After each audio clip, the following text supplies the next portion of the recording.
Hello again, welcome back. So today we're going to be looking over some PTR stuff. I am going to get some coins here so we can kind of wait for everyone to get settled, get started. Yeah, new mage video talking about Sun Fury Fire and Arcane. So on the PTR, Blizzard has made more changes to mage. Hello, how's it going, Moonflexion? What's up, Jets? Yeah, so Blizzard has made more changes to Sun Fury for Fire, and also just general changes for Fire and Arcane and Frost, all three.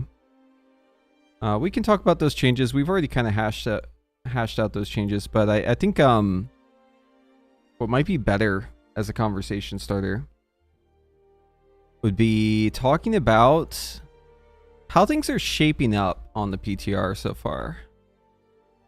I know a lot of people are coming out with their tier list videos. A lot of people are like showing like statistics about what's best, what isn't, this sort of thing. That information can be good content. I always think it's important to understand like the context for this sort of data instead of just going with the numbers on it, but you can at least read some things from the data, not necessarily what's bad, but usually you can get a feel for what might be good from information like that. Now, people always ask the same question whenever we start talking about meta discussions. The question always ends up being, what is the best? It's always, what is the best? And we'll try to answer that question. But I'll make sure that I give you my full thoughts on it instead of just telling you what kind of the trend looks like it is shaping up. There's actually a lot of balance for mage that's kind of interesting.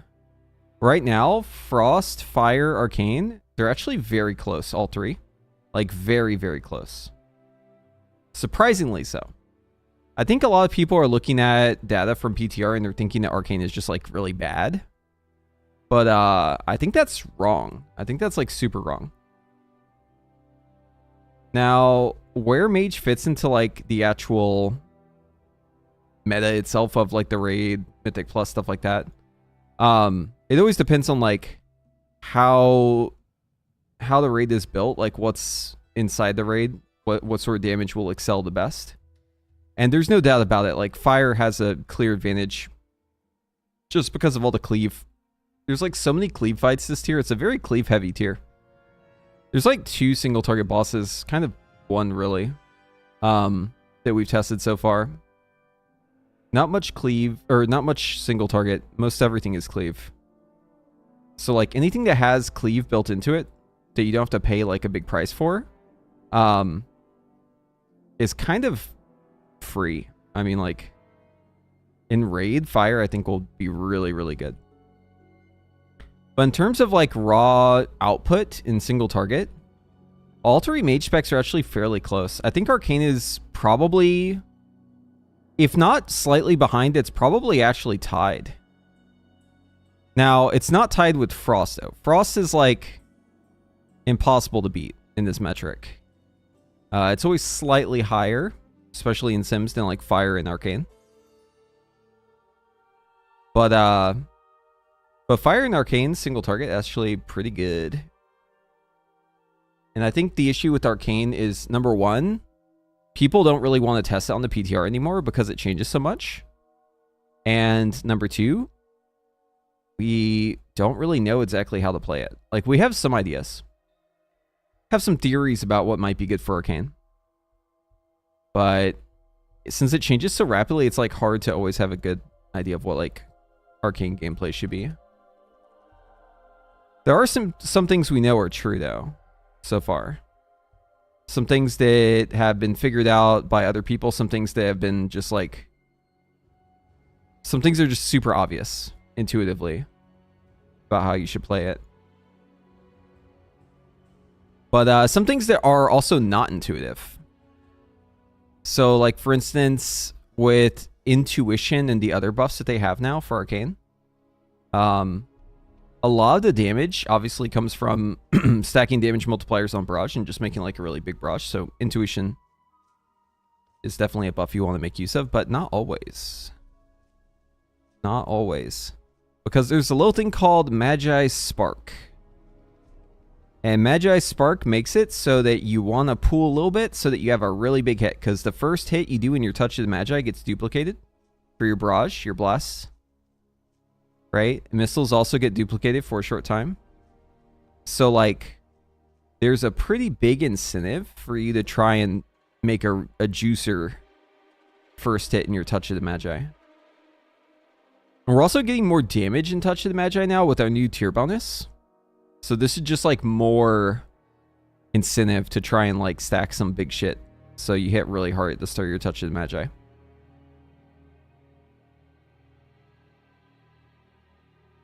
I think Arcane is going to be really good in Season 2.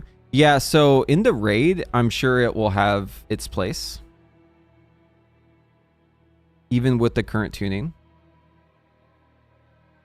In Mythic Plus, though, Fire seems like really fucking good compared to the other two. I don't know. I mean, they're all pretty good, but, like, it's hard to really make an assessment about what specs will be good in Mythic Plus because it always depends on, like, what other specs are good.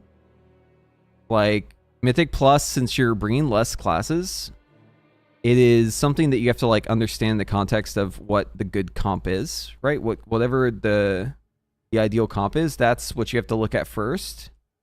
And then and then from there you can decide which spec fits the best in that group, right?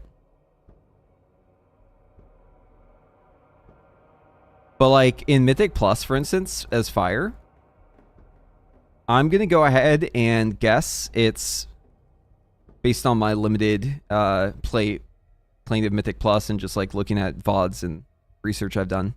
I'm going to guess it's Sun Fury Fire Living Bomb build. I think it's going to be hard to go wrong with that. So whenever I lock in and start doing Mythic Plus, like right when the patch hits, I'm just going to play Sun Fury Fire and I'm going to use the Living Bomb talents. I can show you guys an example if you want to see, like, what build I would run based on the information I have right now. You've probably seen it on, like, other streams too if you keep up with this sort of thing.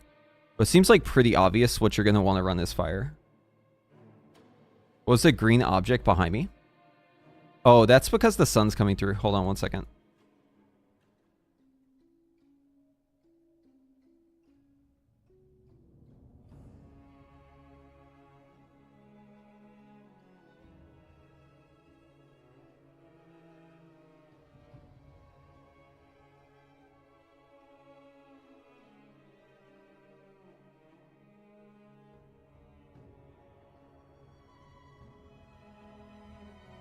There, that should fix it.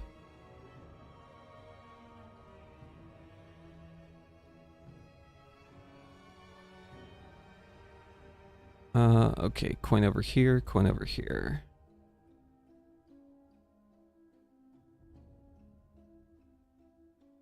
Is Arcane Rebound fixed yet? Even if I'll probably play Fire. We can test. They haven't fixed Execute for Fire, right? Still need to maintain the 2 improved Scorch. What do you mean by fixed it? I watched most of your videos about 11.1 mages. Have a question about Arcane, please. What's your question? Fire Sun Fury will feel great. Watched a bunch of VODs and it looks a clear third at least. Yeah, I could see it filling the 3rd slot. Again, it depends on what the group comp looks like overall, right? For Mythic Plus, it's... You never can just look at one spec and be like, yeah, this is meta. Unless it's something stupid, like AUG, right? But, I mean, like, it's the usual suspects, right? Improved Scorch's horrible gameplay. Yeah, the gameplay's not great on it. I wouldn't say it's, like, broken, though, but yeah, it's not great. It's just...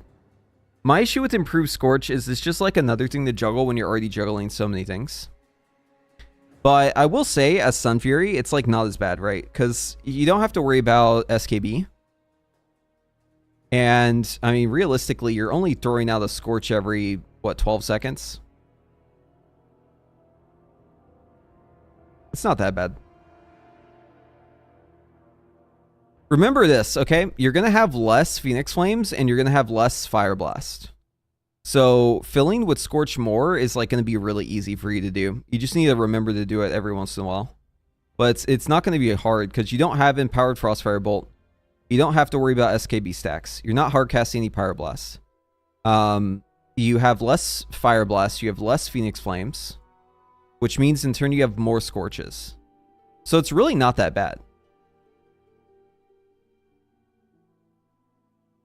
You're not, yeah, I mean, for Frostfire, it's bad. That's for sure. But good thing, you don't have to play Frostfire, right?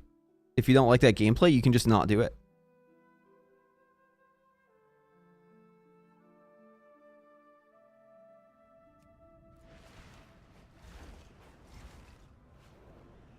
With the removal of Aether Vision Intuition being the main reason the barrage, don't we get mana management issues back on the table? Sometimes. It depends on your luck. But, I mean, that was always the case, right? Because you could just get bad luck with clear casting. Mana issues are tied more to clear casting than they are to anything else. Sacred flame guide your way, friend. And whenever I was testing it, it didn't feel too bad. But I mean, if it's bad, you just go more mastery, right?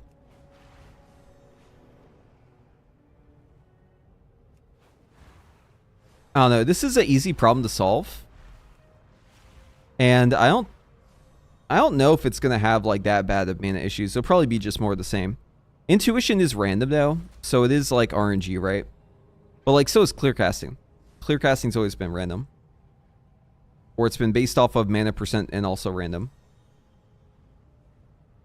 But yeah, intuition is like, it has like a sense of urgency to it with its 3 seconds duration. I think Blizzard heard our feedback about how double dipping added a sense of urgency and that was good. And they like misinterpreted what we meant. And so they're like, oh, they want a really short buff. That's what they want. Right? It's like the monkey's claw fucking curled. They're like, oh yeah, okay, we'll just make it super short then. That's what they want. Which is funny. It's funny how they always misinterpret. But I don't think it's that bad. I don't know. I've been playing Arcane on the PTR. I feel like it's improved. I mean, it's not perfect. It's not better than double dipping. It still has its problems. There's probably things in the rotation I'm not doing right that also will make it like feel worse. But it feels all right. It feels better. I wouldn't mind playing it. I don't think it's that bad. Like I wouldn't mind playing it. Although I will say it's going to be a little weird because how I was playing it is actually wrong. There's like more that has been figured out since then. Or I can kind of divine from looking at just the conversation and also looking at my own gameplay. Kind of looking at what we should be doing leading up to Touch of the Magi is the big thing. So like I have a sim where Arcane is within like 5% of fire that I've made. Or at least modified. And then I've seen numbers that make it closer to like 2% behind or maybe even. And I know one of the big things that's making it that close, I already know what it needs to do. It's pooling for Touch of the Magi, which I wasn't doing in mine. I haven't tried to make mine pool yet, but I know that this is one of the things I need to change. Just like making it so it has more like a really big fucking barrage for Touch of the Magi. Just think about it like this, right? Like whenever you use Touch of the Magi, your Magi Spark is going to make your first barrage blast and missiles hit double. So like if you can pull a really big one, even though you're getting less barrages, you're getting double in that barrage. So you can basically get like a crazy fucking barrage off. Pulling is cringe, I agree, but like it's not like, I don't know. I also like a really big barrage. And like having a double barrage is the same as having a really big barrage, right? So I don't know. It's like on a cooldown, right? You're only doing it once every what? 30 to 45 seconds?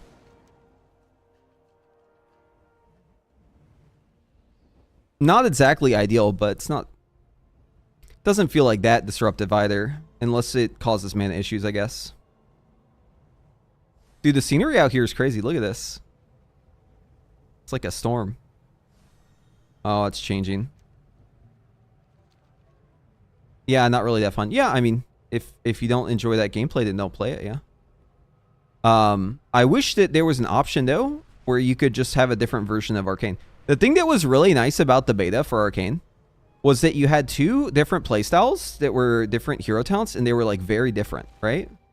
And now it's like there's two of the same, but one's just worse. Because Spellslinger, I don't see a world where, like, Spellslinger's, like, competitive right now.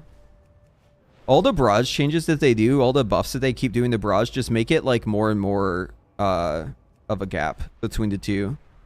Like, they're slowly just, like, killing off Spellslinger Arcane. And it used to have its own distinct playstyle that was fun and interesting, and now it's just kind of looking like it might just be Dedge, and then just, like, getting more and more Dedge with every change they make. And, like, as they improve Sunfury, they kind of, like... They've kind of been, like, killing Spellslinger. So, like, I miss that lack of variety. The variety that was supposed to be inherent with the hero talents, right? But, I mean... It was an ambitious goal.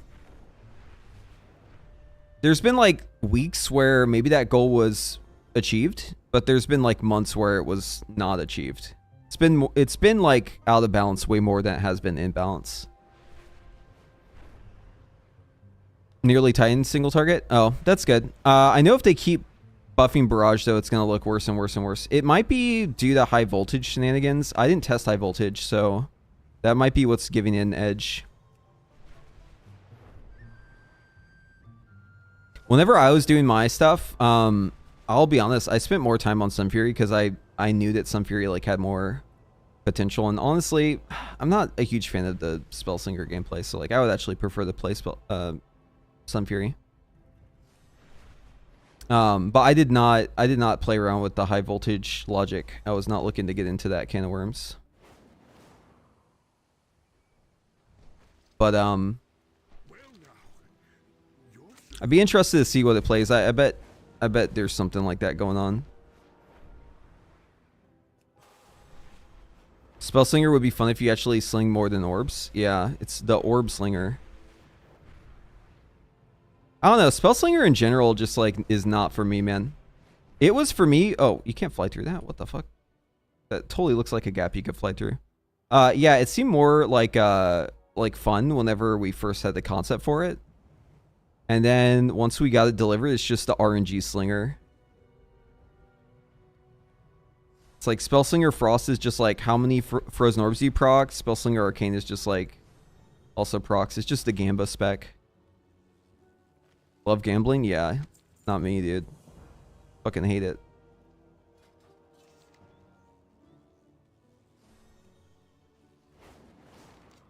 But anyways, what if Harmony was a short duration for the buff and it was like 3 times as strong? I mean, like, any change you make like that is going to cause a ripple effect and probably, like, fuck up balance a little bit for the other two. But I think, I'm not sure what the solution would be other than just, like, put it back the way it was. That seems like the obvious solution, right? But if we can't go with the obvious solution for some reason, then, I think there is something to the barrage angle, but I feel like buffing barrage too much might throw things out of whack for a Spellslinger. I don't know. There's like, for Arcane, my problem with it is there's just like too many things that are all just buffing barrage damage. There's like too many different ways that it goes up. You know what I mean? And like a lot of the buffs actually do the exact same thing. And then it just becomes like a spreadsheet of like how many of these do you stack until it becomes like worth it for you to press that button. So it's just, and then Magi Spark just like further complicates it because it's a way to double the damage on it. It's just like it's just gonna be super degen fucking stacking the buffs to the high heavens. They've added like too much multiplication to it to the point where like it's hard for them to, I think, even approach balancing it because, you know, it's just like so out of whack. But I think that's part of why they like made it so the zero charge version does like no damage, right?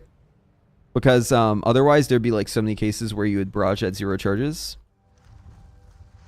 So they had to make it 0 so that even if you multiply 0 by 1,000,000, it's still 0.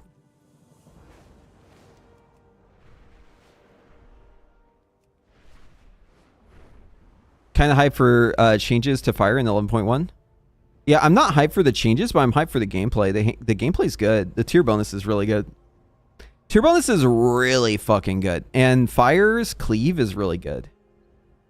So these are nice things. We like this.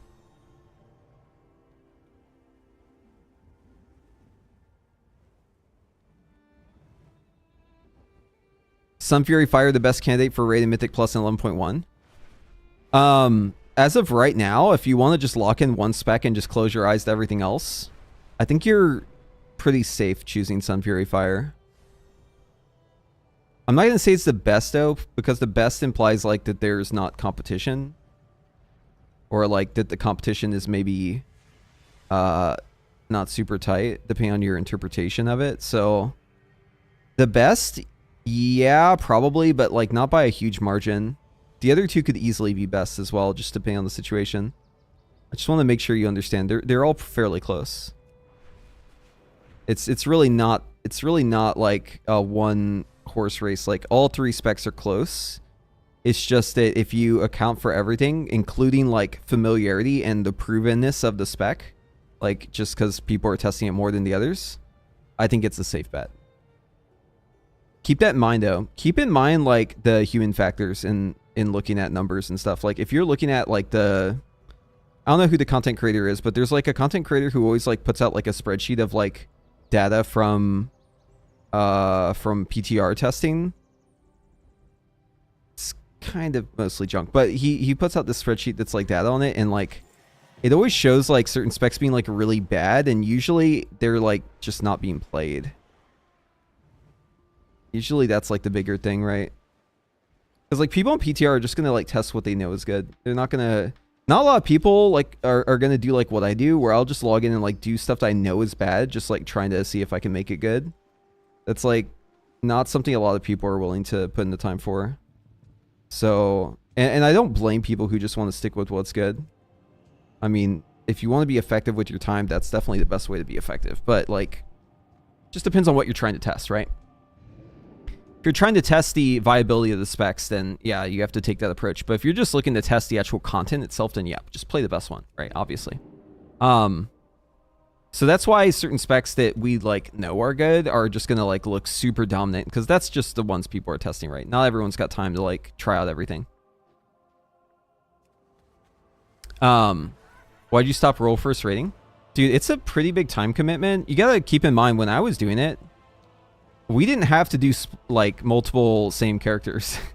back in my day, dude, there was not like a whole like you make like 20 of the same character kind of deal. Also getting older, and it's like, I don't know, it's just like too much work and too much practice involved to try and keep up. Just lots of stuff going on, man. I would rather spend my time doing other stuff, but also just like keeping an eye on it, because it's still really cool. I'm still really interested. I just can't be fucking asked to like make like 10 characters. Yeah. And yeah, I guess that makes me washed. But at least I was clean at some point, unlike you. Or wait, hold on. No, that means I'm clean now.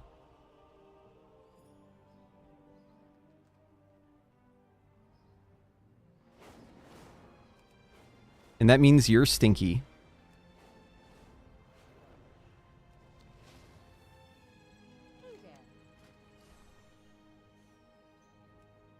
You either die stinky or you live long enough to see yourself washed. This is a fact of life. Have a good one.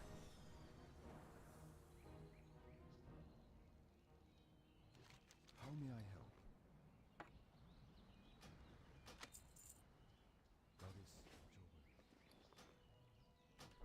Which mage spec is looking the most promising? Listen, if you want a safe bet, you can go with like the one that seems the most proven, right?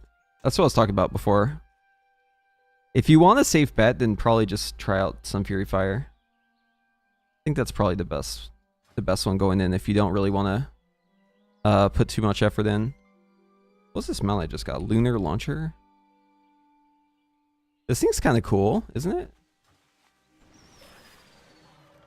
It's definitely like a pretty unique rocket. I like it. Yeah, we'll add this to favorites. Yeah, I like the rockets.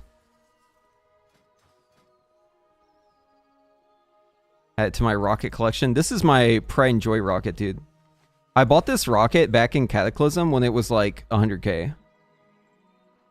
I had the red one too, but I sold it because I like the blue one better. You know, mage colors.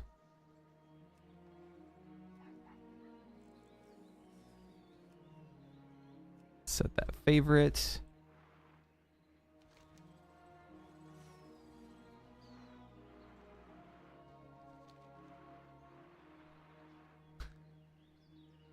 When is 11.1 coming out? If we had to guess, probably like March, early March. Yeah, I think that's the safest bet right now.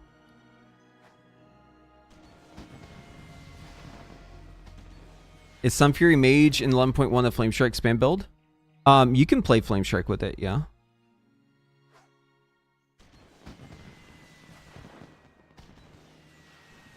Lunar Fireworks.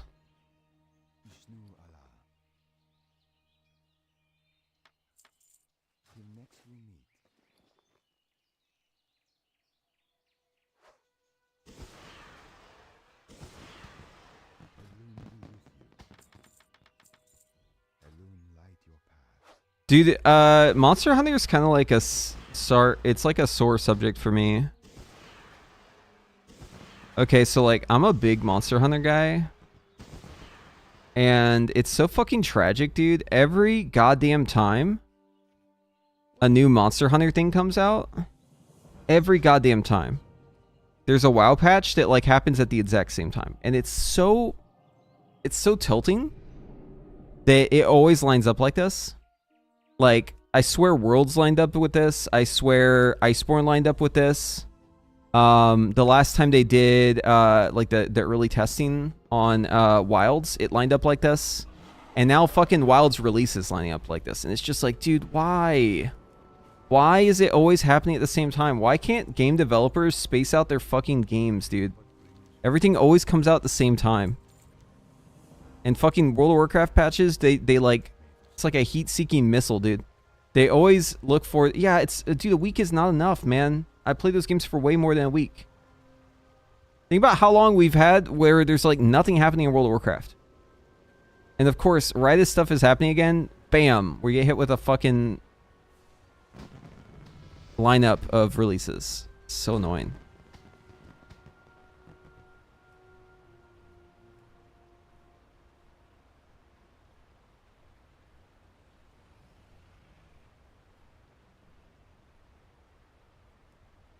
Dude, there's so many like little dragon things to buy. Wait, how do you even get like more coins than I have? Don't I have like all the coins? I literally flew around and I got like every single coin except for the ones in the instances. Got like every single coin. Is there a way to get like more Lunar Festival coins? Oh, I guess there's this.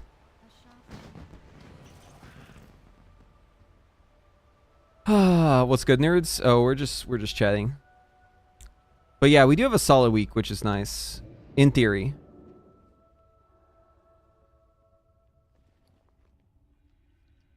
I don't think we have an announced date yet, though. No. We have speculation. What have you locked in? What weapon to play first? Okay, so my approach to Monster Hunter is I swap weapons constantly. So I've been playing Monster Hunter since like, well, I have played the PSP ones, but I started playing when Tri came out on the Wii. That was my first Monster Hunter I started chronologically, and then I went back and I played the other ones afterwards.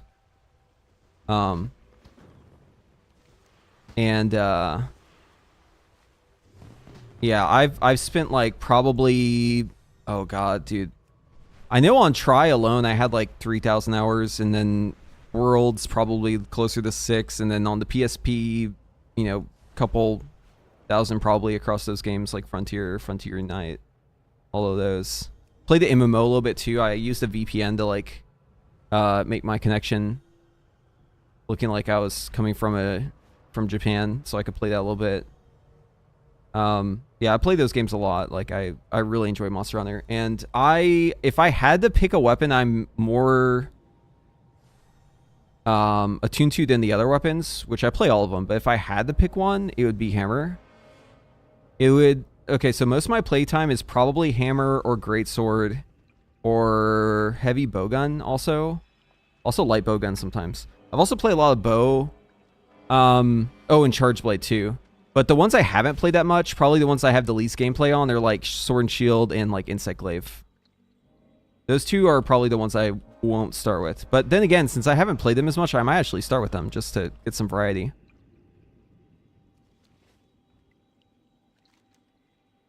But yeah, I play all the shit. I'm probably going to start not Hammer though, because Hammer's like what I always go back to. Hammer's what I clear the hardest content on first, because it's my most familiar weapon. But Greatsword is also looking really poggers, man.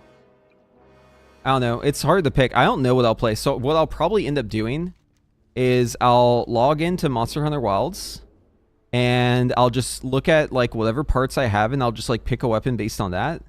And then I'll probably just make a completely different weapon depending on whatever like looks to be like the best. And then I'll just keep hopping around, because I just want to play everything. Oh, Hunting Horn is another one I'm not too keen on. There's been times where I like got really into Hunting Horn, but I'm not a huge fan of like the buffing weapon paradigm.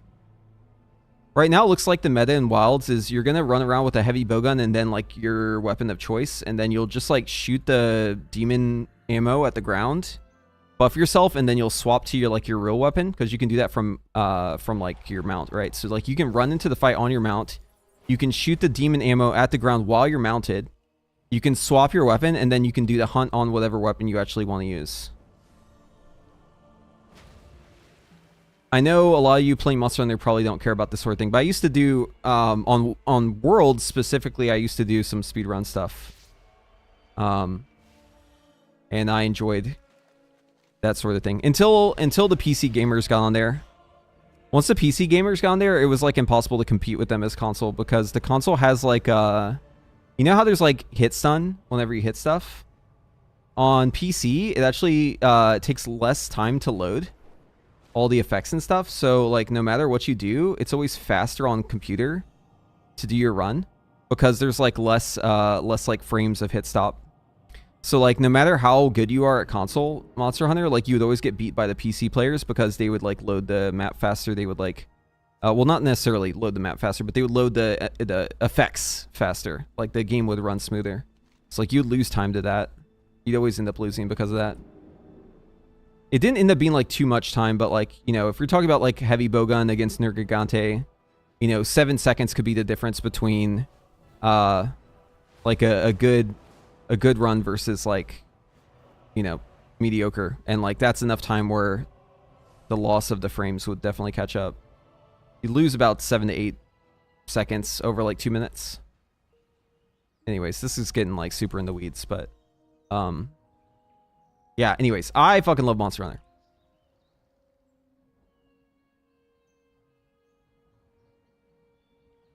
But yeah, I'll probably start like Greatsword, just because I like to start with something I'm familiar with, but I haven't played a whole lot. Either that or Charge Blade.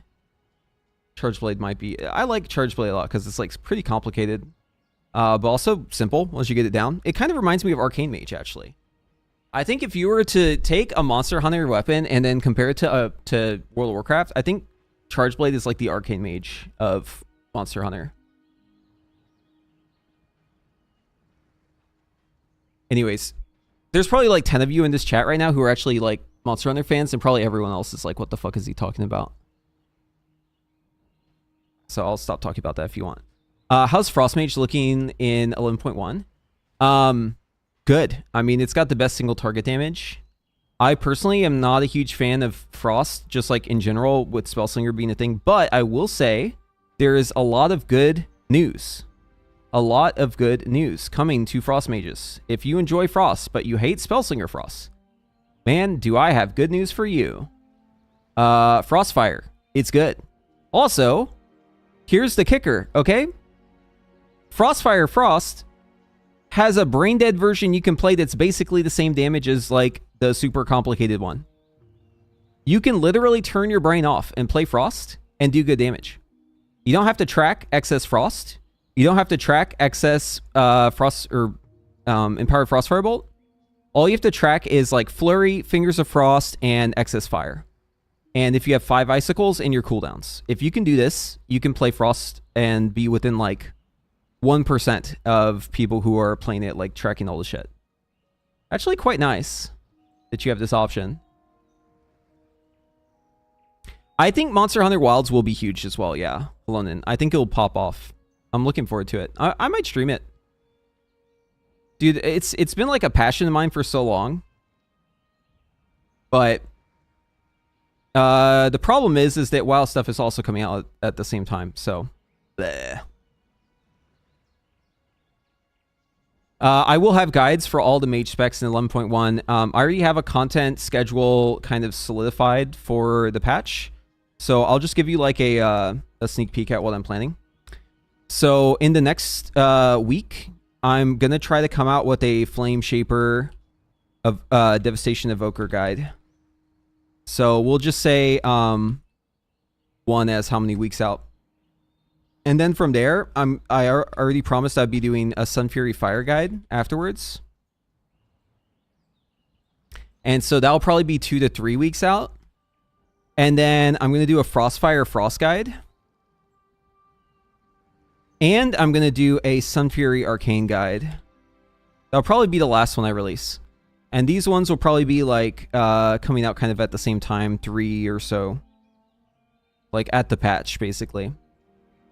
But that's what I'm planning for, is to have the Flame Shaper dev guide out in the next week. And then follow up with the Sun Fury Fire guide and then continue with that. I ran a poll in my stream to try and see what people want. And the poll basically was overwhelmingly people want to see Sun Fury Fire. That's what people want, even though it's not really changing that much, which is kind of funny. But that's what people want, so we'll go with that. And then from there, we're also going to do... or before that, we're going to do Devastation, Flame Shaper. I have not made a Flame Shaper dev guide yet. I've never made one, so... Yeah, but I want to get all my guides up to date for 11.1, so everything that I have a guide for now, I should be making a guide for. It's just a matter of, like, what the feeling is on them actually, like, changing stuff in a big way. Blizzard is notorious for, like, changing Arcane at the last second, so... I'm not going to get fooled again, guys. Guys, they can't fool me again. Alright? Not again. It's not going to happen. I will not... I refuse this patch. Maybe in the future I'll do this again, okay? But for now, I have an oath I need to swear to y'all, okay? I refuse to make 5 different Arcane guides. For the same iteration of Arcane. I refuse. Maybe once beta comes around for like midnight or whatever the next one is, maybe I'll do it. But until the end of this expansion, I swear to you, chat, that I will not be putting out 5 different guides for Arcane. All for the same spec. Because I will not be fooled again. Not that I was fooled, I kind of knew what I was getting into, but... Just saying, I'm not going to get fooled again.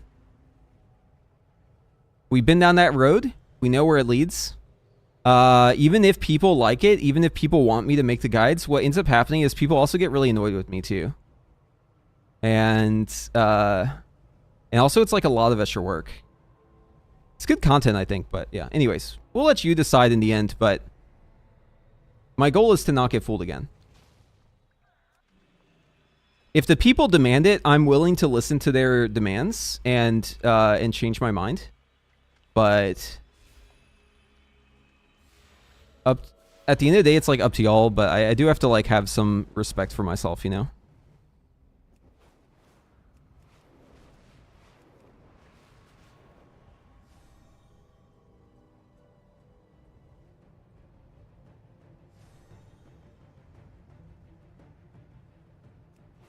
But yeah, Flame Shaper Dev is the one we're looking at next. What would y'all like to see next after Sun Fury? What do you guys think? Do you think Frostfire Frost is the one? I'll let you know in terms of like the power of the specs. I think it's those, right? I think it's like Sun Fury Fire right now, and I think it's like Frostfire Frost, and I think it's Sun Fury Arcane. I think those are the three that look the most promising.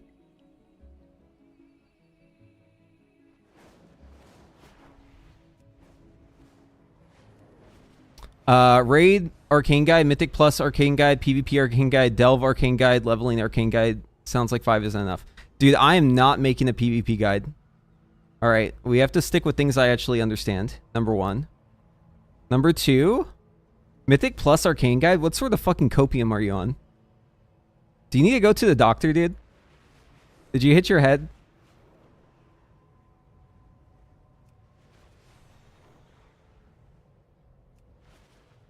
What are we talking about? We're trying to like diagnose someone's mental condition right now.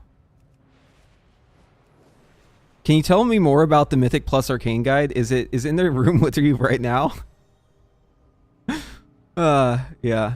I mean, listen. I'm joking. You can play Arcane and Mythic Plus, but I'm just saying, like, I think most people are probably just gonna stick with Fire, yeah, or Frost. Arcane Mythic Plus is for like the fucking. It's for like the Arcane enjoyers, and like I don't mind including those in the guide for Arcane, like tips for that, but I'm just saying I don't think that really appeals to a wide audience, does it? Do you guys think a wide audience is like locking in Arcane and Mythic Plus? Do you really think that that's like a thing people are doing? Like, don't get me wrong, I'm not trying to like shit on Arcane, I'm just saying, like, do you really think there's that much interest in an Arcane Mythic Plus guide? I feel like people probably would just like, I don't know if anyone watched that video, to be honest with you.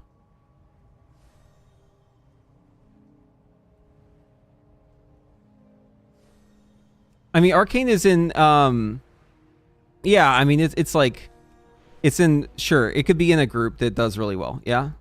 Every mage spec could be. But like, do you think a lot of people are playing it?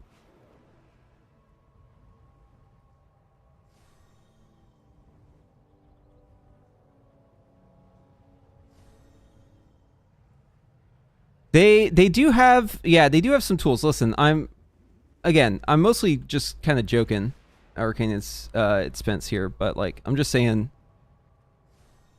I don't know, man. I need to see some fucking proof that Arcane is like popping the fuck off in Mythic Plus for me to go that route.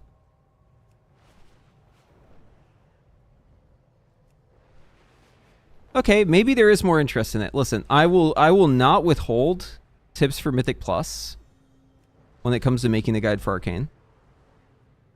But I'm just saying, I think for most people approaching Mythic Plus, I think suggesting Arcane to them may not be the best option. I think for most people, unless you're like an Arcane savant, I think most people are probably going to want to play Frost or Fire in Mythic Plus. And I think they'll probably have more success as Frost or Fire. I think you have to be like pretty good at Mage to like play Arcane in Mythic Plus.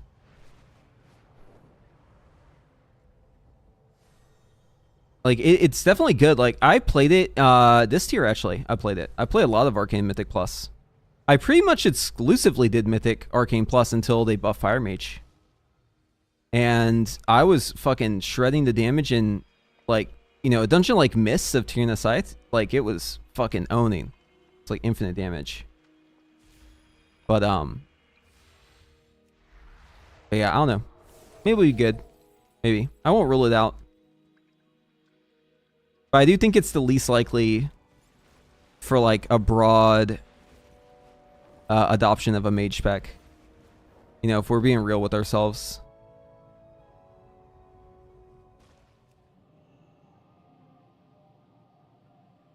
Yeah, dude, Ret Pally is crazy. If you look at like metrics for what people are playing this game, Ret Pally is like crazy popular, man. Paladin in general is crazy popular.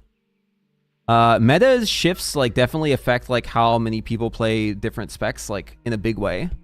But like at one point Boomkin were like the most popular, and then suddenly it was like BM Hunters and Ret Pallys, and ever since then like BM and Ret Pally, but especially Ret Pally, has been like super prevalent. Ret's not bad either. Like Ret actually does really well. I have a fucking Ret Pally I play in Mythic Plus sometimes. I haven't played it recently, but pre-yeet. I made that character, and dude, that was a lot of fun. It was fun whenever I was like looking for an alternative to Devastation. I think Kess went on a similar arc. He like played Ret Pally for a little bit.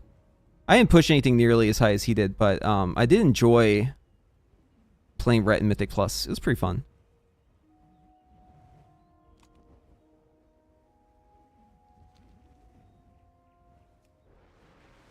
Yeah, the issue with the issue I find personally whenever I'm playing Arcane and Mythic Plus is always that like I have the damage, but it's hard to like figure out exactly how much shorter I need to make my whole cooldown ramp so that like everything fits in place. And it's really hard to get a feel for like where you need to stop, because you can like do crazy amounts of damage if you like really set up everything and like blast. But the problem is that in more cases than not, you set up and then the thing dies like too soon. So like it almost ends up being a weird situation where like the harder the content, the better it gets. Kind of similar to fire in some regard, but it's much more punishing if you fuck it up. Much more punishing.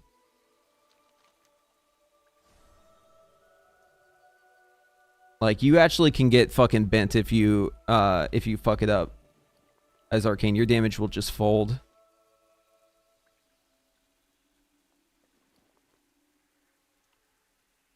If Paladin wasn't the most played class, it would be weird. Wait, why do you say that?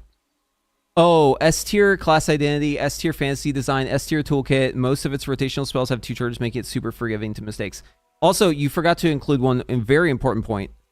It is also a ranged. Despite what anyone will tell you, Ret Pally is a ranged spec. Here's a fun fact for you. Half of Ret's abilities have more range than Devastation Evoker.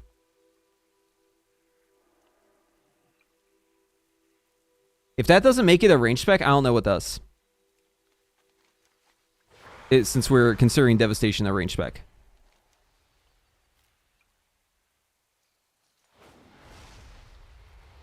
I don't know if this is still true, but in Dragonflight, whenever I was playing a lot of Ret, I was like curious about the idea of Ret in range, just because I was coaching some people who were like kind of new to melee, so they weren't very good at like staying in melee range. And this like led me down a thought process that I ended up running Sims for, because I was like, you know what? I want to figure out like, what is the damage loss if you were to only run into melee for Wake of Ashes and otherwise play Ret as a range spec? What would actually be the damage loss? And so I was kind of playing around with this idea of like a ranged Ret, and I started like hooking up some Sims and doing some weird talent builds that like weren't conventional. And I found that I could make my ranged Ret spec be within 10% of a normal Ret spec while being fully ranged, and the only time I would dip into melee was just to get close enough to Wake of Ashes them. And aside from that, just staying at ranged. Within 10%, guys. That's kind of crazy, isn't it? I don't know if that's still true, though. But this was in Dragonflight. The only thing that was really bad about it was Crusading Strikes is, like, really good. And you kind of miss out on some of that, right? Like, not being within range to hit with, like, your Crusader Strike or Crusading Strikes. So yeah, that's definitely like a mark against it. But like aside from that, it wasn't like too bad actually. It was kind of surprising. Preet's wife, welcome back. 58 months.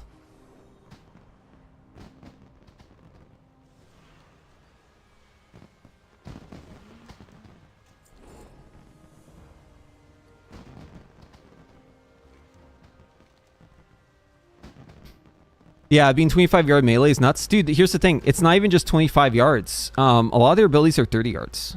They have some that are 20. They have some that are 30. And then they have some that are like in between. But yeah, it's kind of ridiculous. They get away with a lot, man. Reds honestly like get away with a lot of shit. So wait, how are you supposed to buy all of these items if you don't like have coins coming in constantly? What's the bit? How are you supposed to collect like the entire dragon outfit if you... Is it like something you have to collect over years of playing? Is that what they intend? Alts? Oh, dude, don't say that. Alright, let's get the blue one. We got the mount, so I guess mission accomplished, right?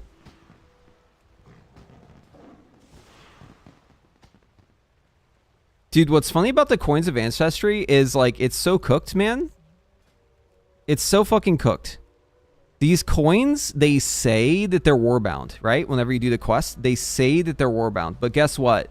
They're not fucking warbound. They're soulbound. What the fuck, man? You turn in the goddamn quest. It literally shows the warbound icon next to the coin. Like, Blizzard knows that this currency should be warbound, and guess what? They forgot, dude. They forgot to flag it as warbound. So whenever you turn the quest and you get the coin, even though it tells you it's warbound, it's not, dude. It lies. It fucking lies to you, man. What a system.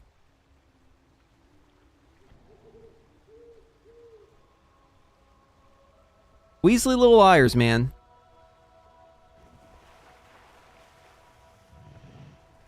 Single target spinners 20 yards, judgments 30 yards. That's why I split the difference, call them 25. Yeah. The words soulbound, warbound are so close. Admin error, maybe. Yeah. Hate to see it. I tried putting in my warbank. It did not work. It is in fact a lie.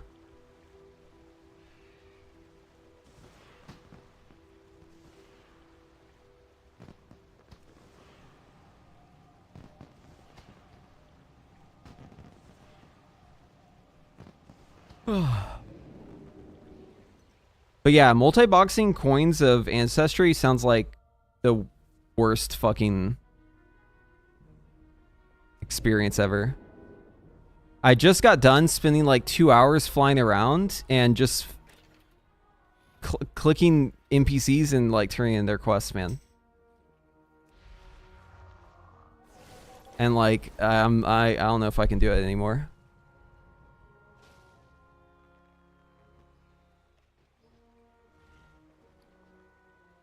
Are you the Twitch guy preheat? That's me. I'm the Twitch guy. Yeah, I main Twitch in League of Legends. I fucking love that guy. Surprise! Oh, dude, I realized I didn't have like good bags at all. I've just been playing this game with like peasant bags. Can you believe that?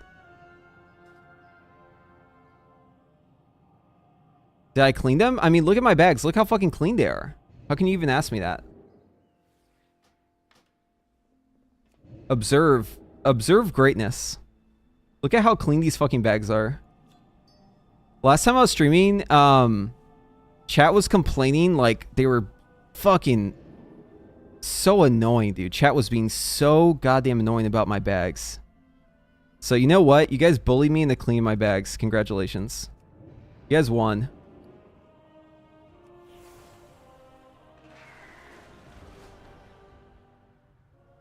But we actually have more room in our bags now. Because I'm just going to make a good bag for all my slots. Debatable? Dude. Come on. Come on, man. You know that my bags are clean as fuck. You know it.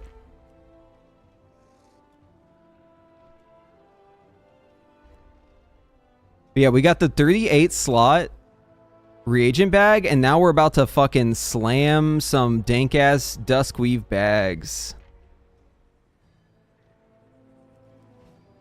Let's see. I need 1, 2, 3. 3 of them.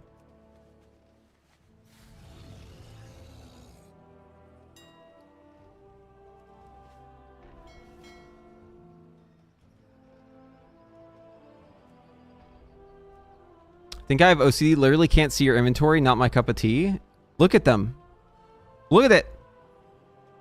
Observe my bags.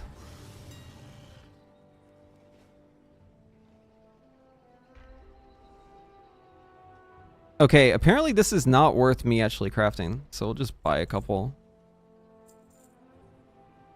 I think we're gonna hop on the PTR here. Gives me the ick.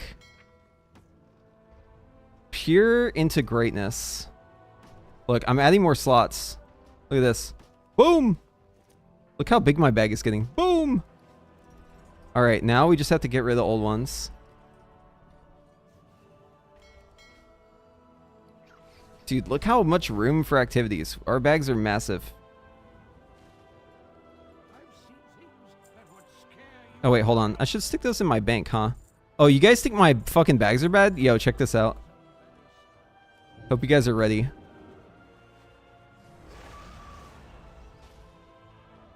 Alright, observe.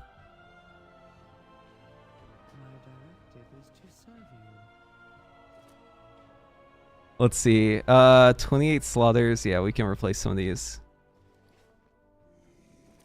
Look at all this extra room we're getting to store more stuff. It's gonna be awesome.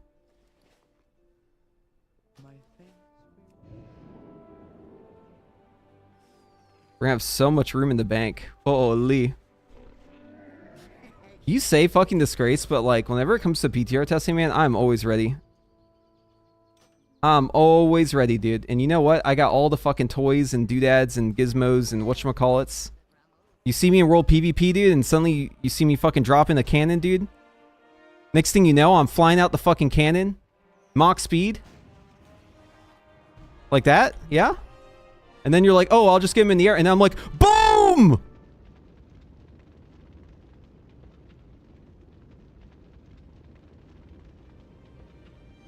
People never know my next move, dude.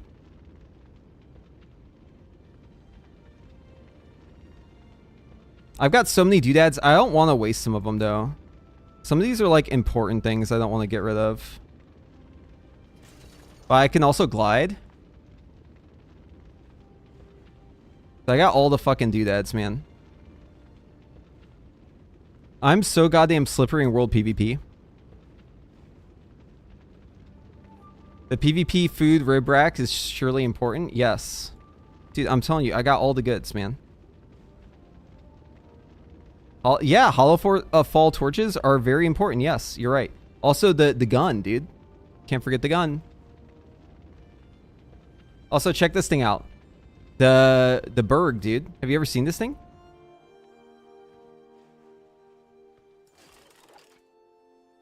Yo, check this out. So this is like some pretty cool tech. There's a couple different things you can use to do this, but you get a little iceberg and you can actually travel really fast with it. You gain speed over time.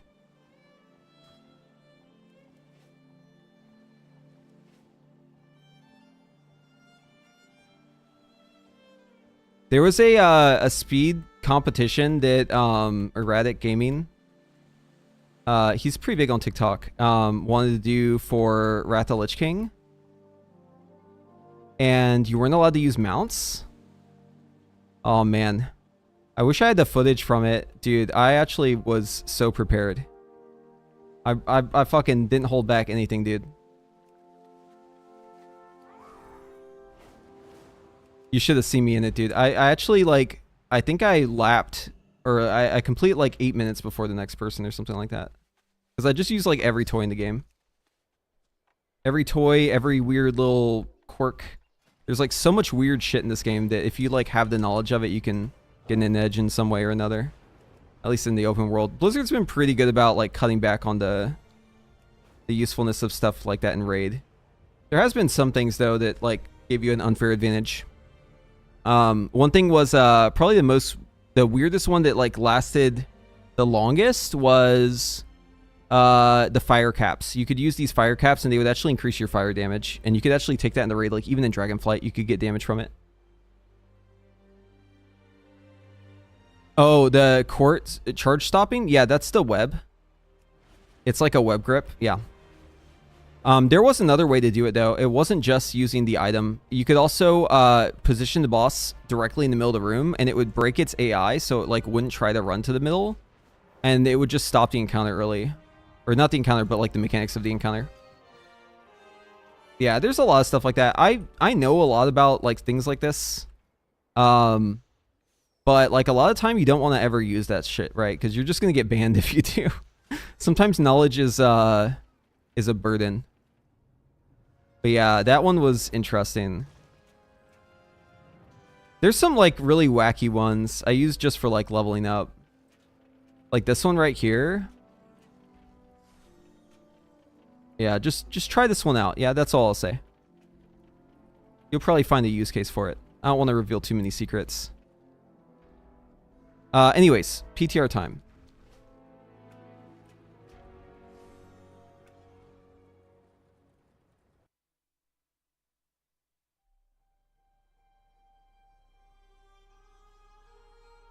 How's Arcane looking in the raid? I think it's actually closer than people think. I think Arcane is like under... people are underestimating Arcane, I think, right now.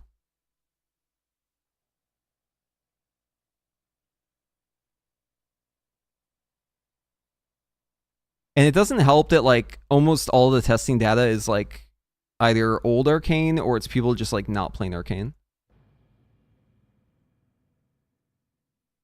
You don't see auto hammers? Yeah, so I have Jeeves and I have the I have Jeeves and I have the little robot, and I have a couple other ways I can repair. I don't need to have auto hammers. Auto hammers are consumable and you don't need that because you can just like use infinite sources like this. And then you can tell them repair mode. Alternatively, you can just whip out your Jueves, right? You don't need to have this guy. You can just Jeeves it up.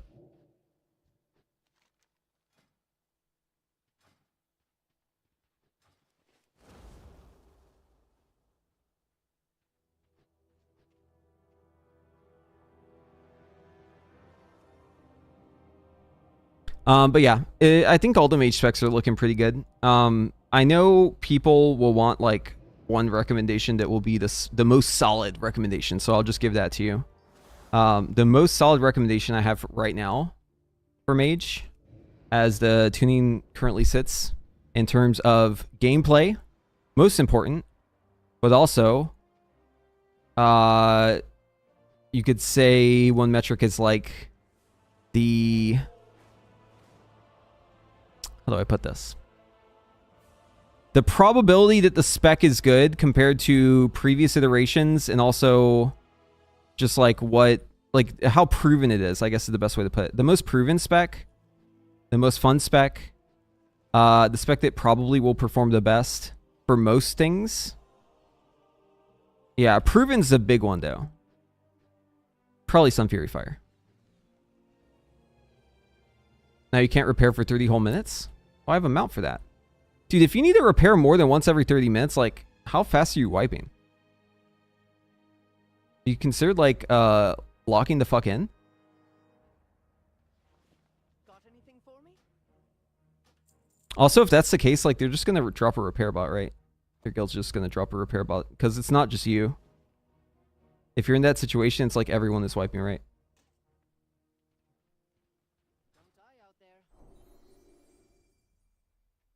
So just having like a little extra for yourself is good.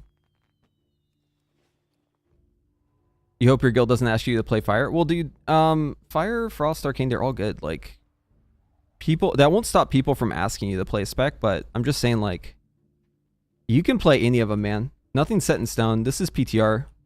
Tuning discussions on PTR are kind of a meme anyways. Just like play what's fun. What will probably end up happening though, realistically, is once the world first comes around, whatever specs are used in the world first, even if they're not necessarily the best specs for everyone, that's what everyone will try and like gravitate towards. Sometimes that's like a mistake. More often than not, though, it's good. So people use this strat, but yeah.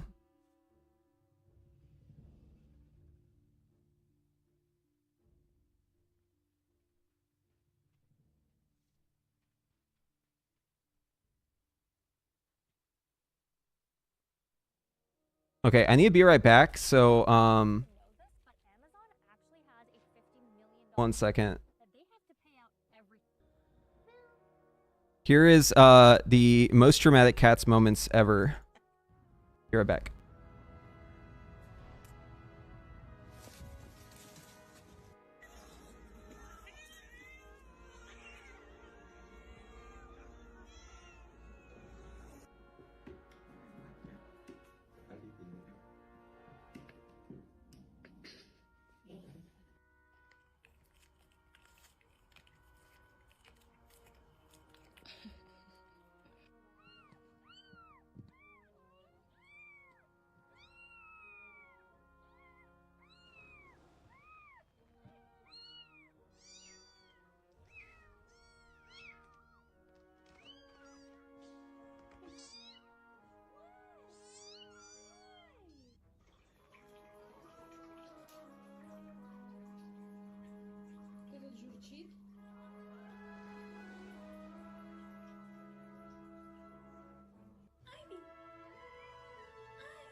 What's that cat doing?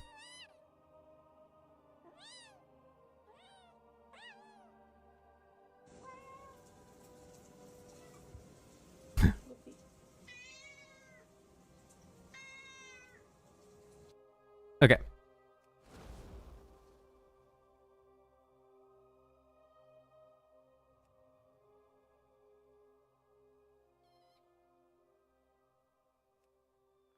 Let's see. All right, so on the PTR, what talents do we want to run? Not these. I'll tell you that. Let's just start this all over. Living Bomb, Scorch, Explosive Ingenuity, Improved Combustion. We'll take Quick Flame here and Mark of the Fire Lord. Obviously Ash and Feather. Want to get Blast Zone, and then we fill out with UI, Phoenix Reborn, 1 point into Fevered Incantation.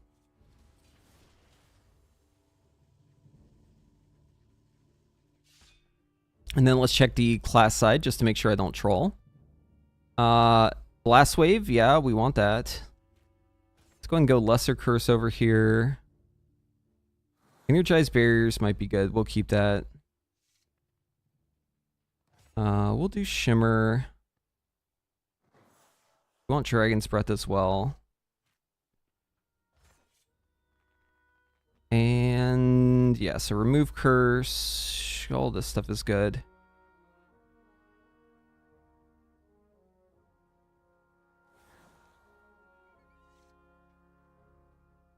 I don't know if Energized Barrier will like have any use, but we'll try and find a use for it. I'm gonna go Spell Steal 2. just in case there might be something there. Is Mass AoE worth comboing Comet Storm with Ice Nova and Shatter? Or is it a waste of GCD? You're saying that's Frost? So you can... Because Shatter's a Frost talent, right? Depends. But, yeah, and, like, bigger target counts, if you don't have a way to, like, guarantee, when it's chilling the target, like, through, like, you know, coldest snap, yeah, it can be worth it.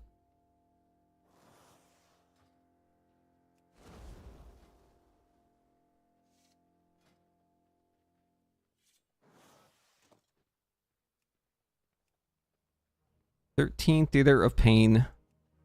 Not sure if I want to experience Theater of Pain. We can try it, though.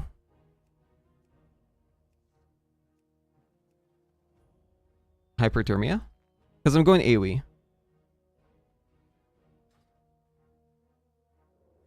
Basically, you have two choices as Sun Fury, right? You can either go Hyperthermia or you can go Blast Zone.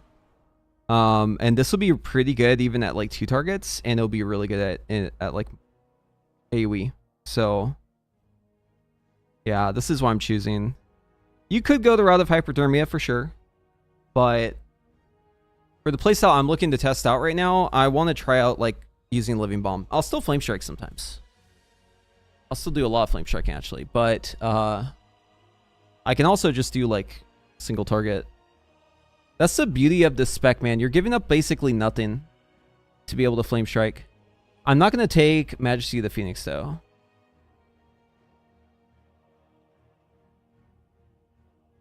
It's like, it's a pretty decent spec, I think. Like, you do pretty good damage as it. And, like, you would already pick up Lit Fuse and Explosive Ingenuity, and you need to have Mark of the Fire Lord. So you basically have a choice between Convection, which is, like, basically useless. Even in single targets, dog shit. Versus Quick Flame, which is just like not useful in single target, but very useful in a lot of situations. So to me, the answer is clear. Just like take Quick Flame. You aren't like required to Flame Strike if you go Quick Flame, but it is nice to have the option.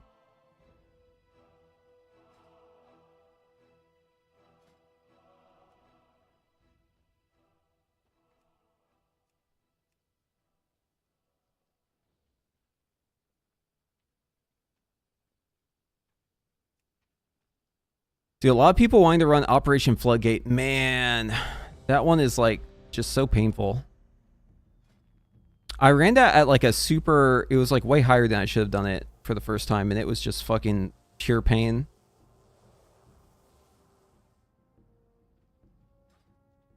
Interesting. Glad I could help.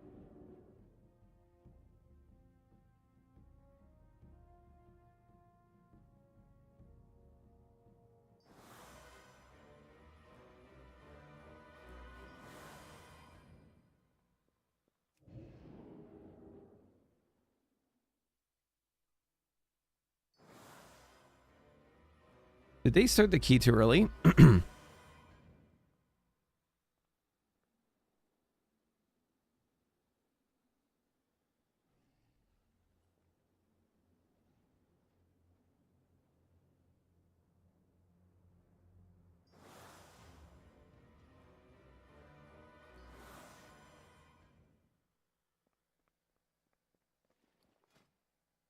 Okay, they said they need to reset.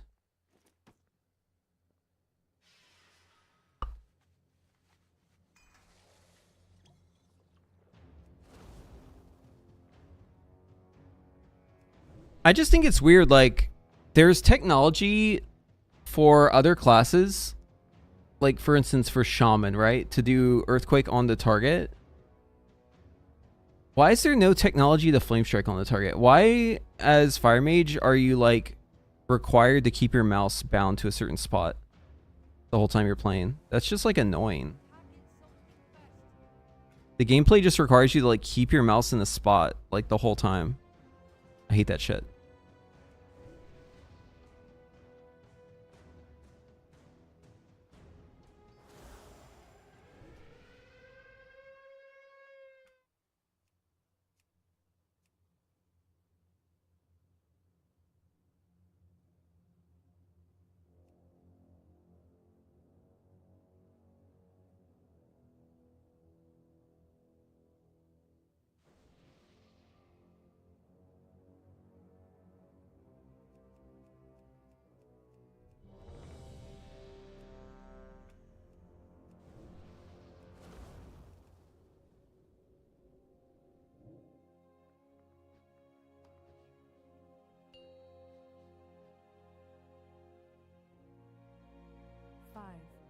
4, 3, 2, 1.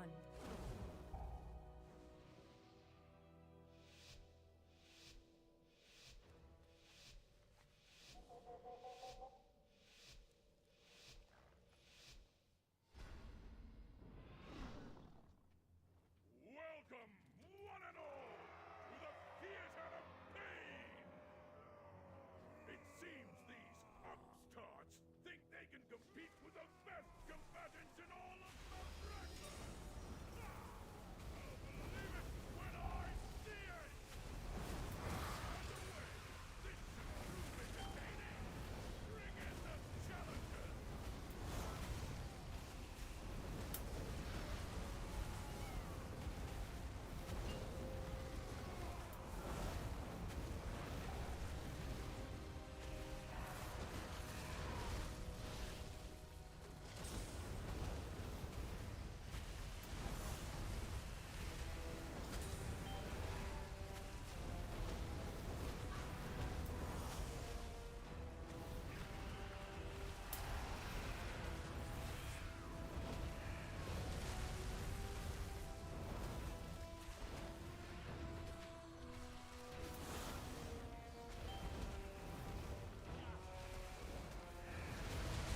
My emissary.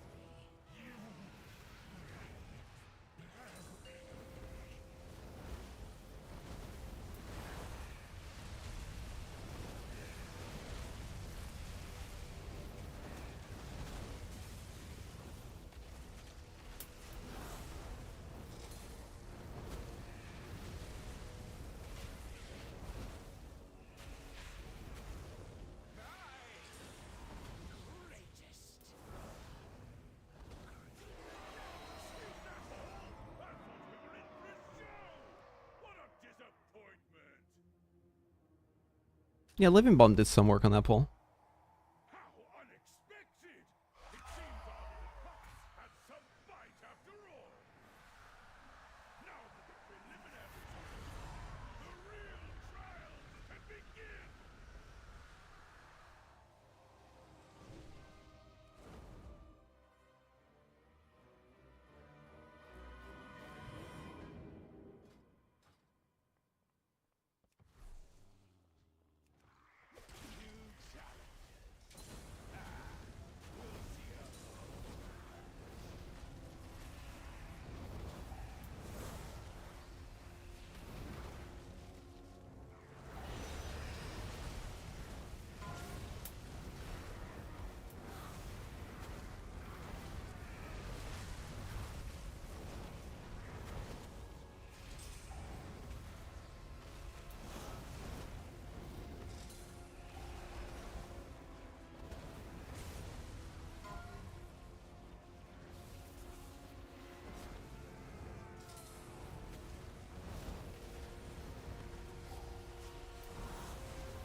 A willing sacrifice has been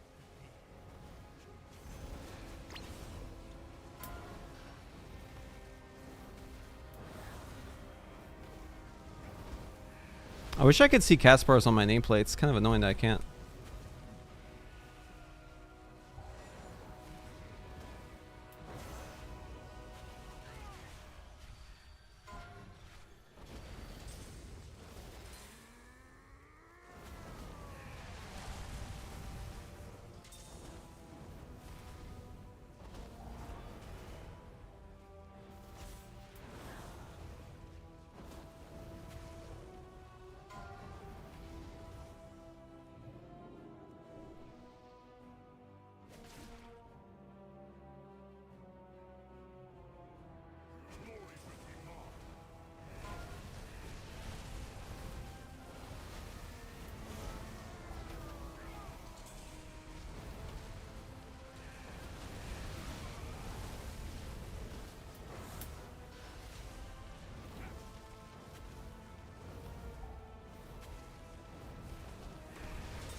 Alright, we should chain this shit. I'll mass here.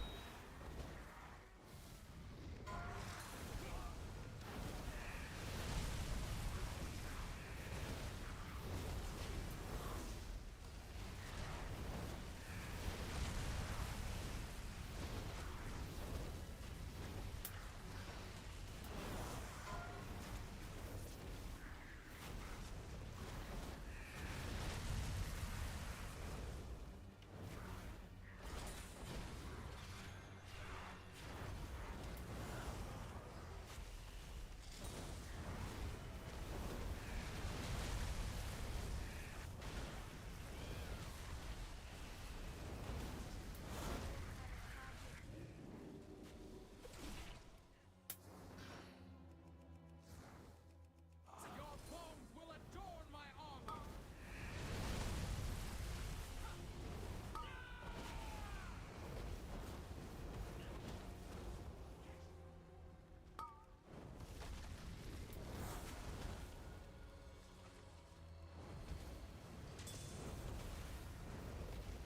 My ancestry brings you power.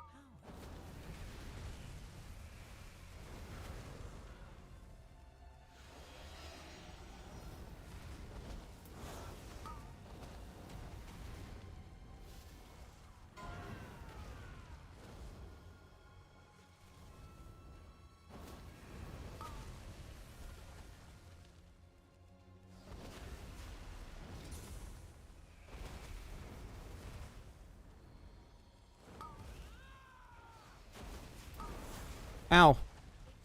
He didn't get there in time.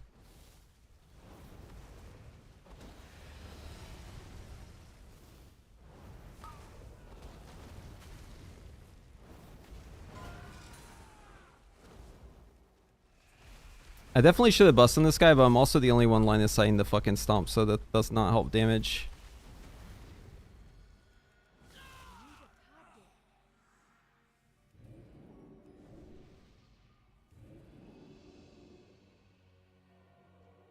Or the blade, not the stomp. That's what I meant. You had best make this interesting.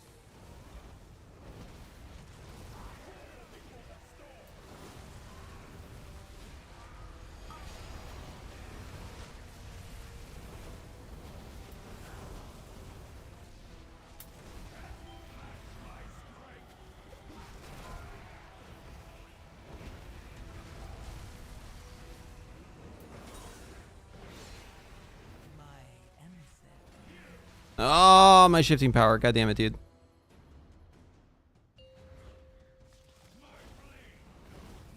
I just, as a mage, you just have to accept your fate in this.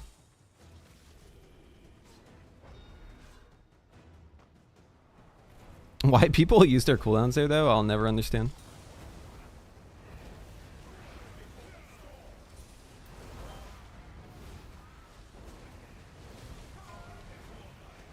It kind of hurts for it being a 10. It's kind of crazy.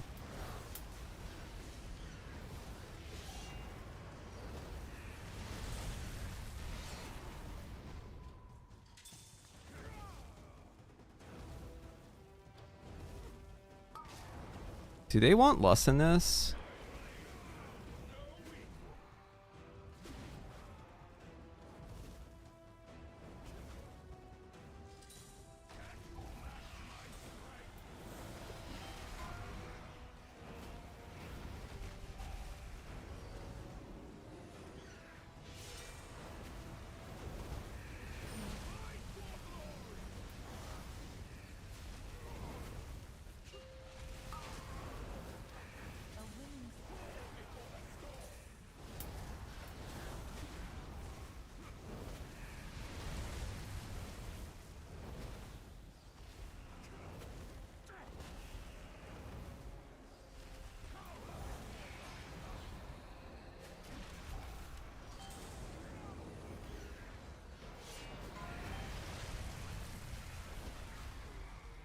Oh, that's right. That interrupts. Forgot about that.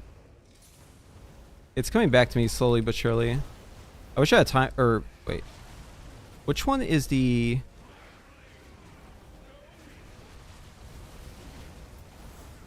Might of Maldraxxus? Is that the one?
Yeah, not just interrupt though.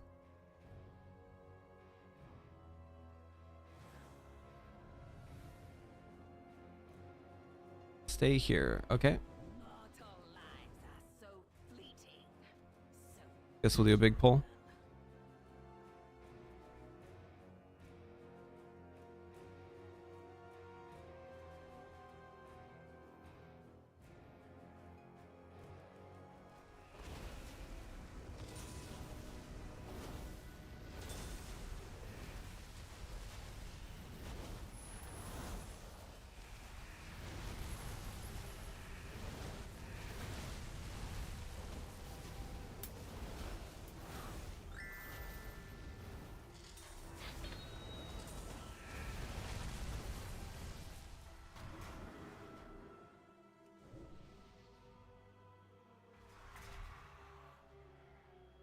Oh, we want those? Okay.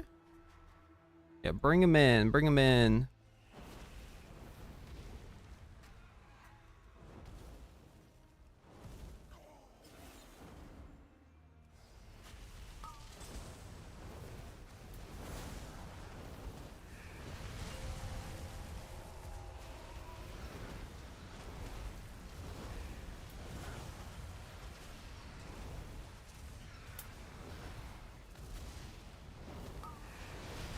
a willing sacrifice has been prepared.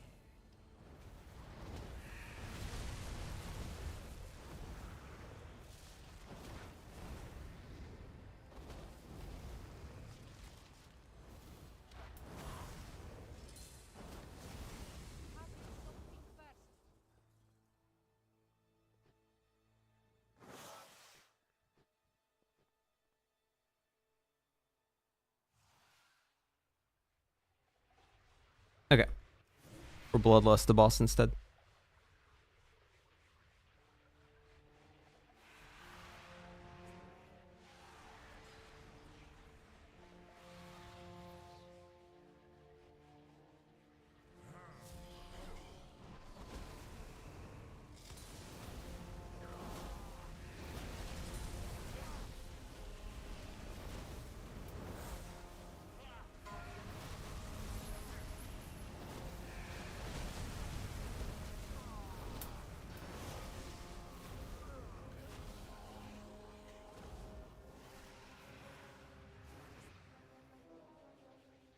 The Bug Slinger?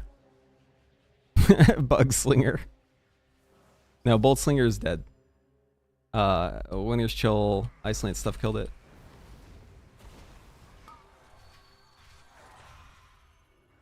Where's my fucking spell steal, dude?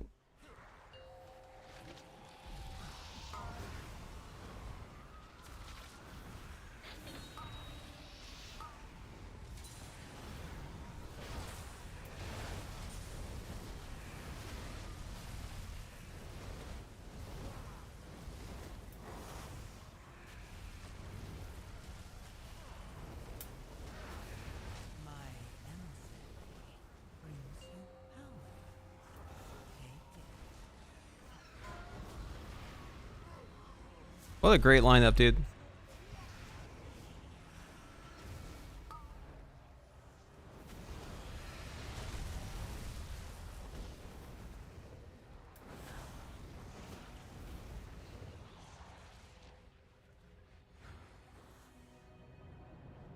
You want to grab this, my friend?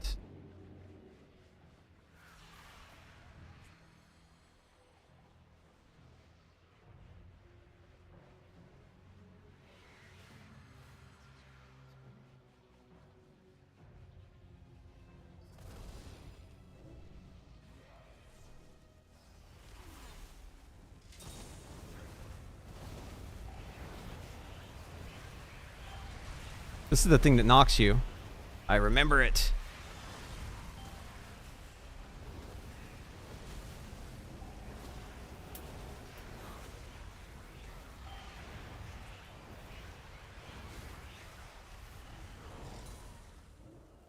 Oh, I just decursed a druid, dude. Oh no, what did I just do? He's not gonna decurse me back, is he? He's not gonna decurse me back, is he, dude? Oh no, what did I do, man? Oh, never decurse a druid, man. Never decurse a druid.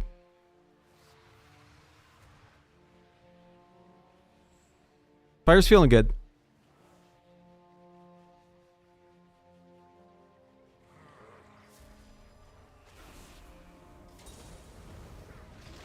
Please taunt. Nope.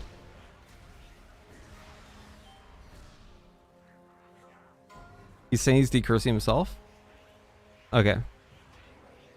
I will never decurse him again.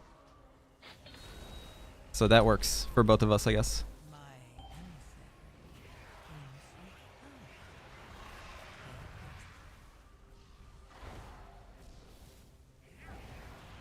Yeah, it's foolish to decurse a druid anyways. As a mage.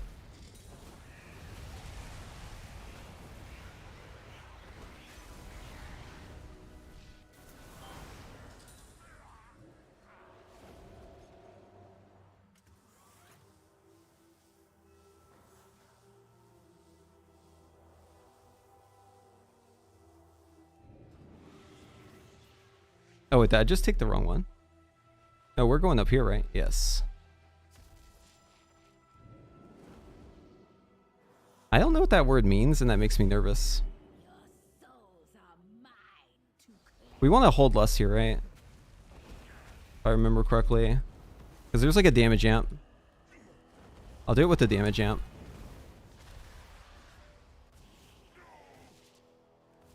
Actually, I don't really remember what this boss does. Dude, wait, is this different? I'm just gonna rip it, because I don't know what's happening here. This looks different than I remember.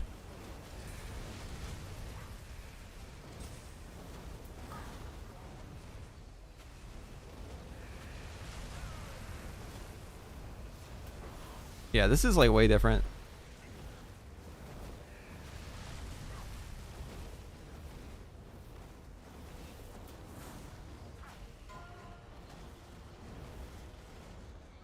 Draw soul. Wait, this is the thing that gave you the buff, right? a willing sacrifice has been prepared.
I had no idea what that boss does. I'm gonna have to read about it. That was not the same fight I'm used to. Looks like we might have some real contenders here.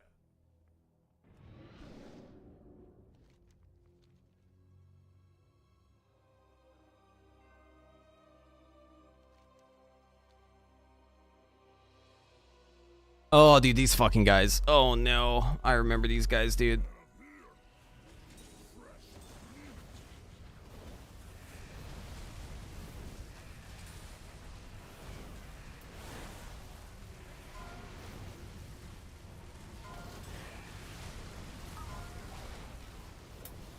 My emissary brings you power. Take it.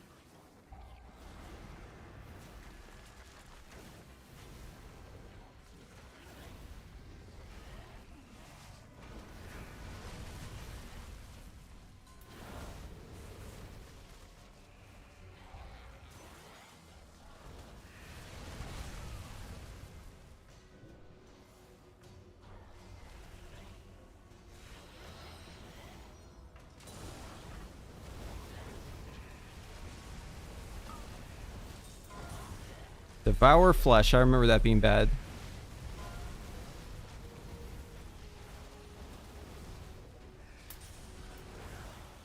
I remember needing stops on these pulls too, so I'm just like throwing out my stop whenever I hear the sound that mob is doing the ability that needs to be stopped. Even though my nameplates aren't working, I still have the sounds. So at least something's working. Oh no, we pulled this guy? Oh, that's so bad.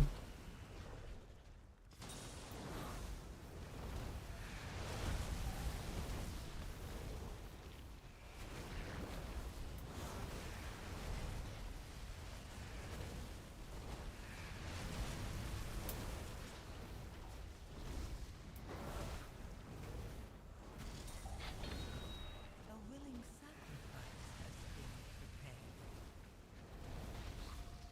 I'll mass barrier this. We had this stupid fucking ad out now.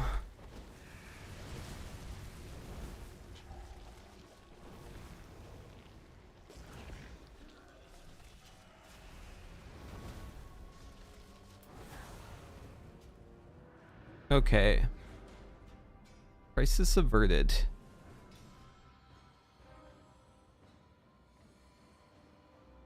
Wait, what do you want me to call the tank again?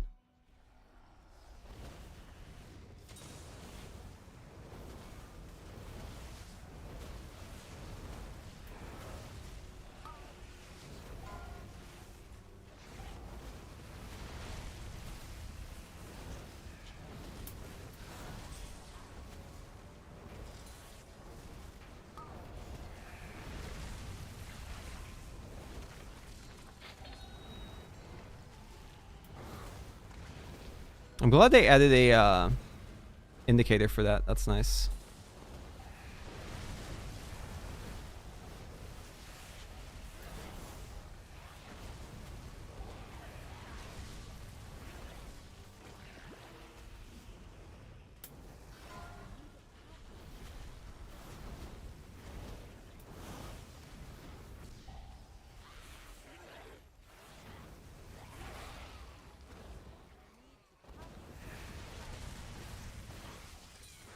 Reza mirrored is a babuli. There you go.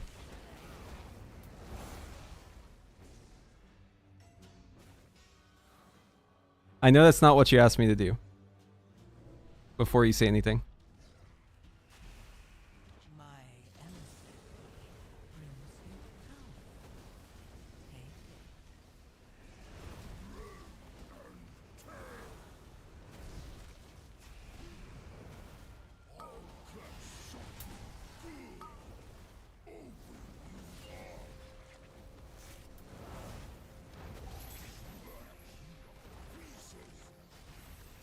What?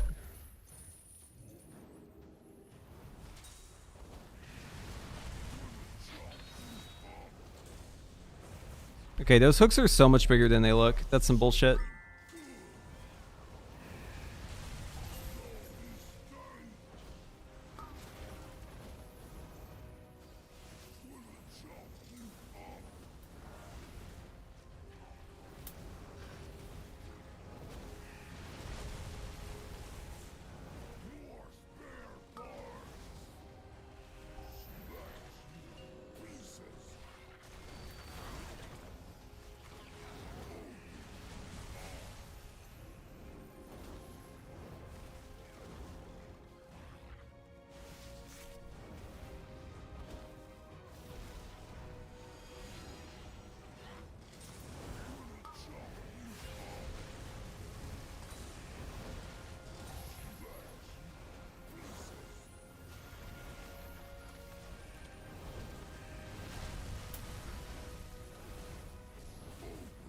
This guy is kind of fucking tanky, isn't he?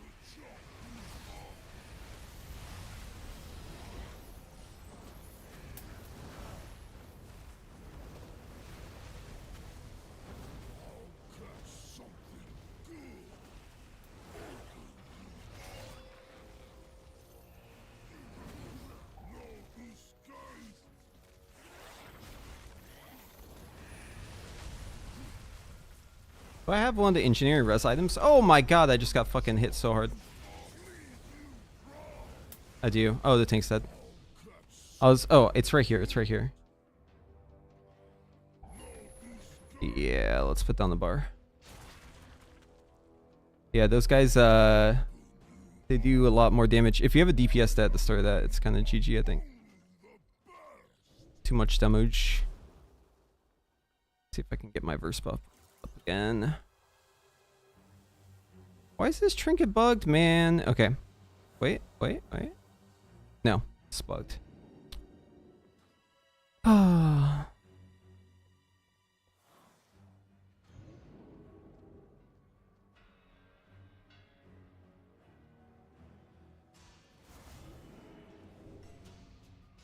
So I think Fire will begin Mythic Plus next season. Yeah. Seems like it has a lot of tools that you want. Seems to me like it'll be pretty good.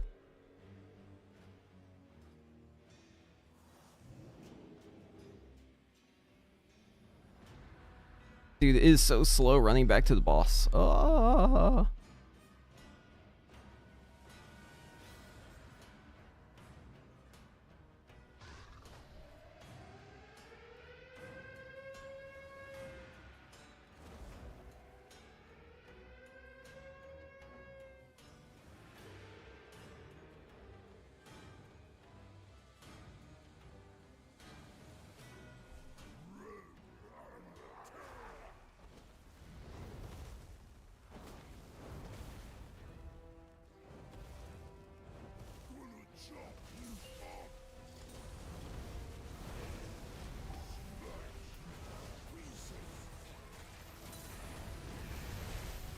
My emissary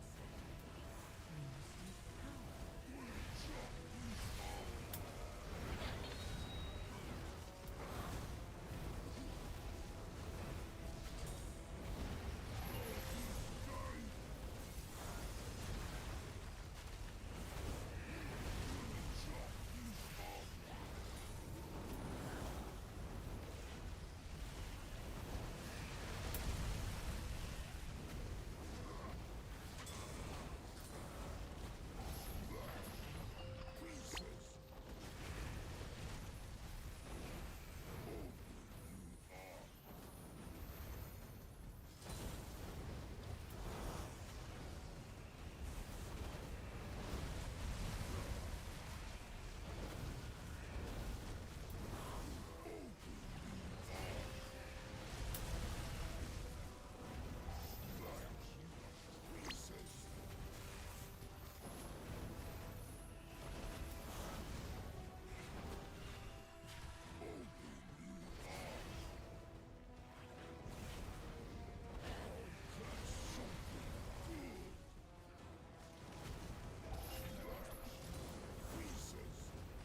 A willing sacrifice has been prepared.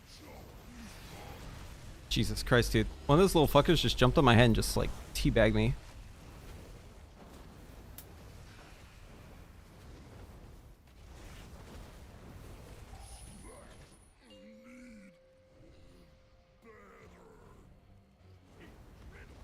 Our challenges have conquered the trials and advanced to the final round! Return to the central chamber. It's time to begin the main event!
Oh, I need to have nameplates for those because they do a cast and interrupt.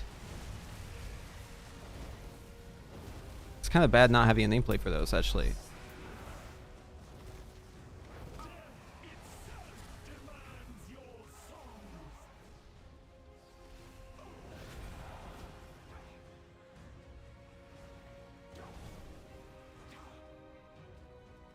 My Magic reaches beyond your mortal ken.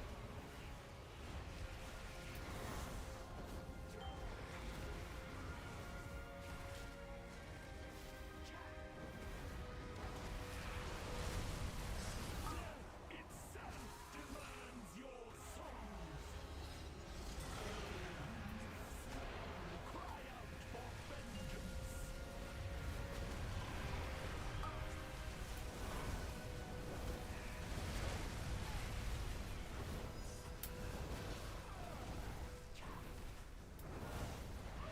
My magic reaches beyond your Oh. Oopsies. Somehow I avoided death there. Didn't have caught up either.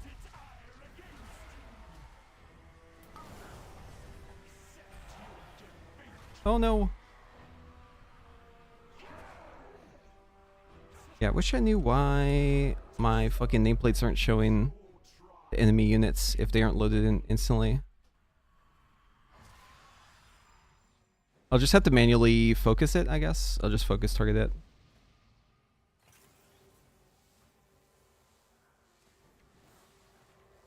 God, 5 bosses in this instance, man. That is rough.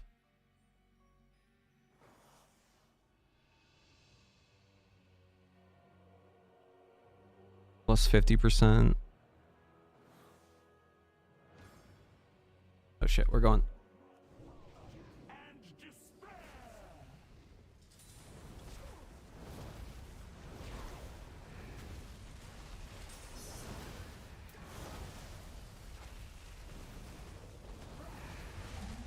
Shall be swept into oblivion.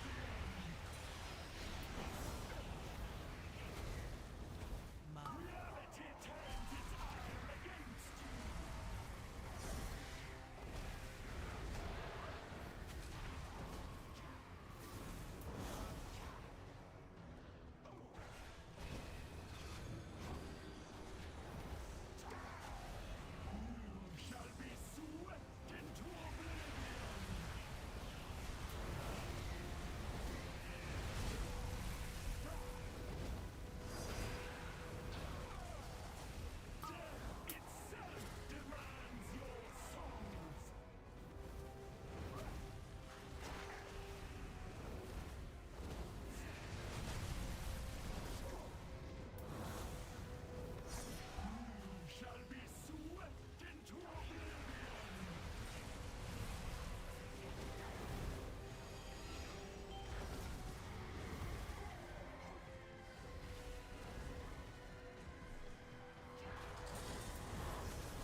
Maybe I survived this.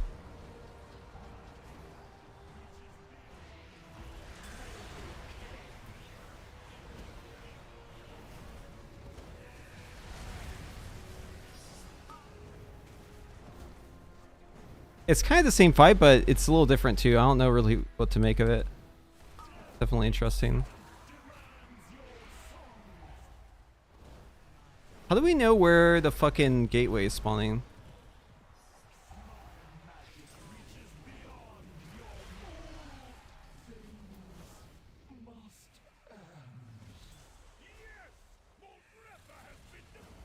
Is there a way to determine that? Like where the gateway spawns? Champions of the arena! Victory and glory are yours! May you fight forever!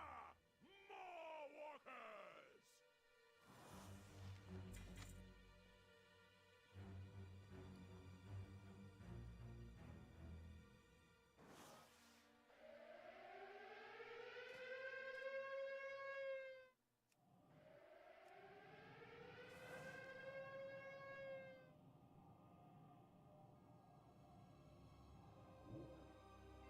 They're saying the gateway's random.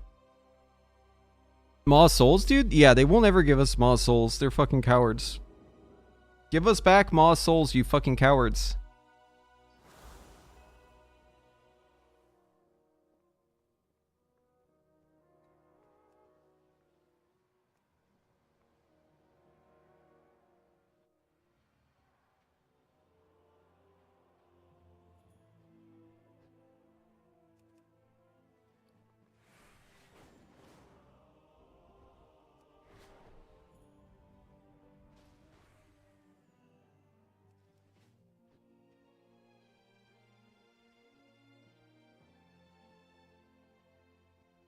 It's funny, even with no hyperthermia, you still have so much hyperthermia because of Sun Fury. The Maw from Shelllands? Fuck. What? Ain't no way that's what you meant.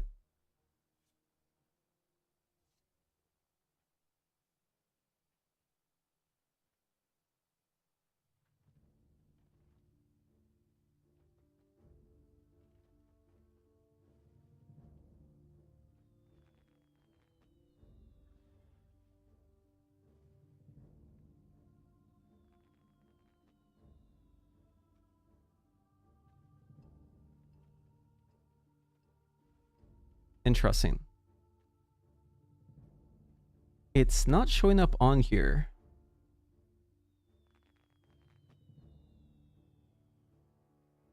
My tier bonus was up 47% of the time though.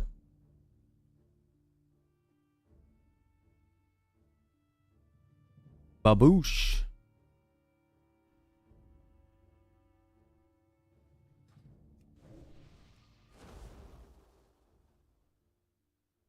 But yeah, it feels Sun Fury Fire feels pretty good. It's not broken like enhancement. Or like some of the other specs. But I think it's pretty good. Also, it'd help if I used a trinket that didn't get bricked, because this trinket's really overpowered because it doesn't work properly. It gives you like extra verse. Problem is, as soon as you die, it becomes useless for the entire rest of the run. So it's basically a broken trinket that only works until you die. And then as soon as you die, it is useless.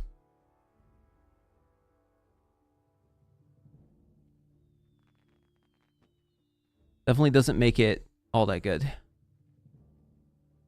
Devastation Evoker gameplay. Yeah, we have Flame Shaper dev video planned. We've been doing Devastation gameplay too in the streams. Maybe you missed it.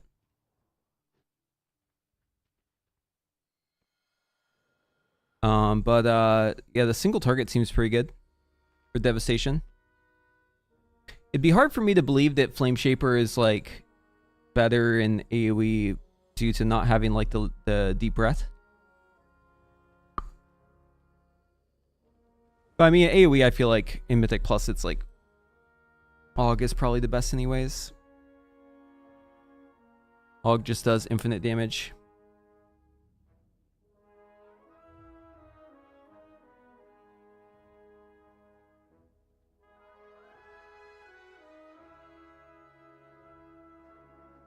We can run some trinket sims. So here, let's do this.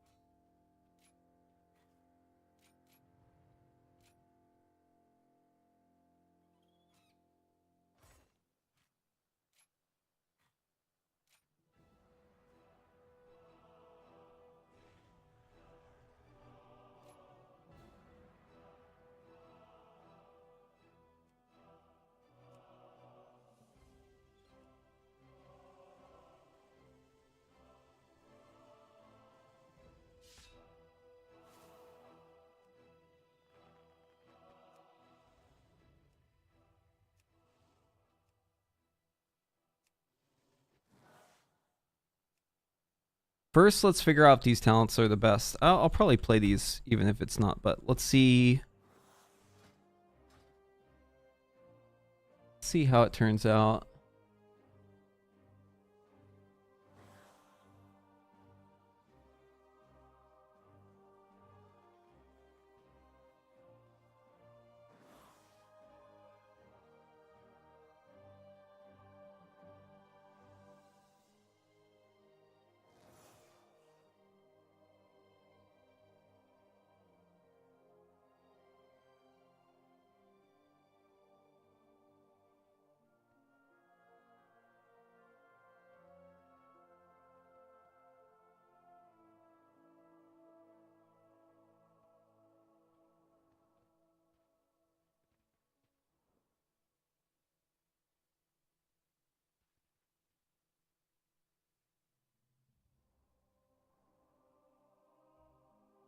All right.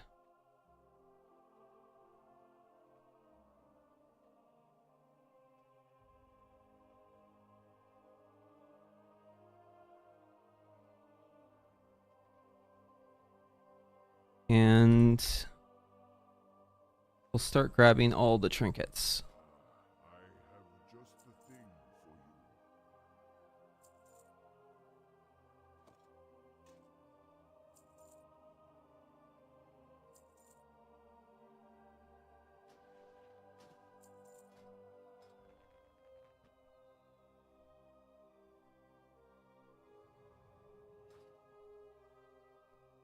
We shall meet again. One day at a time, friend.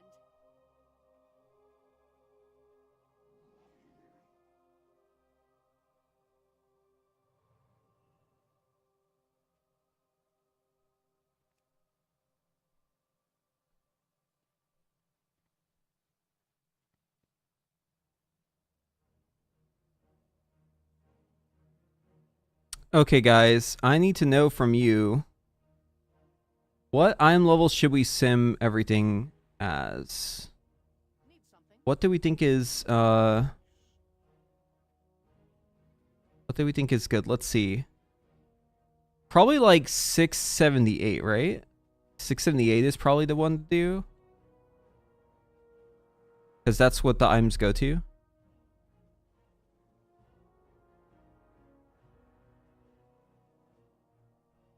That's like 6 of 6 mid track.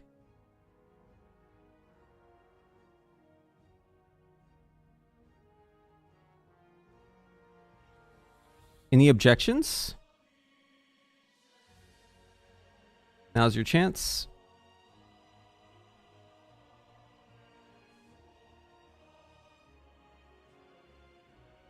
Looking for something special? Heroic rate item level. Maybe we'll look at that. But I think shooting for whatever is going to be best is probably what I should base my guides off of. No? Don't you think?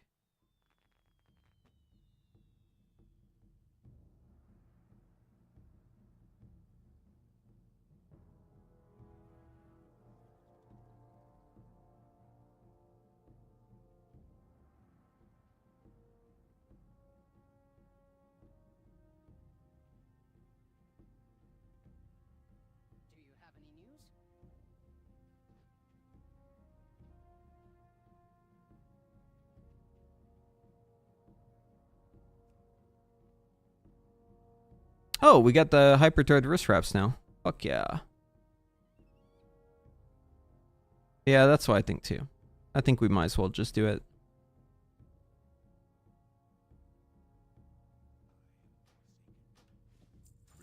Well, let's see if these work the way we remember.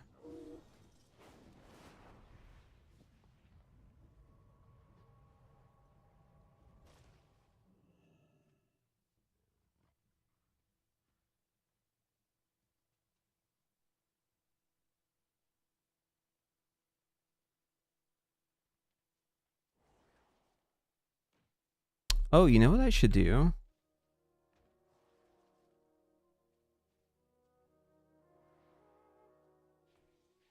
One zero two five five.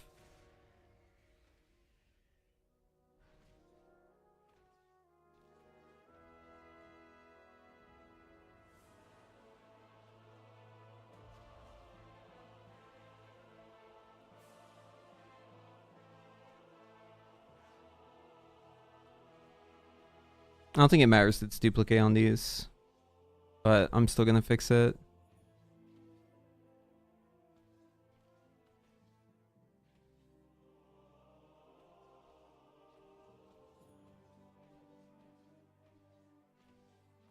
Okay, that should have them all.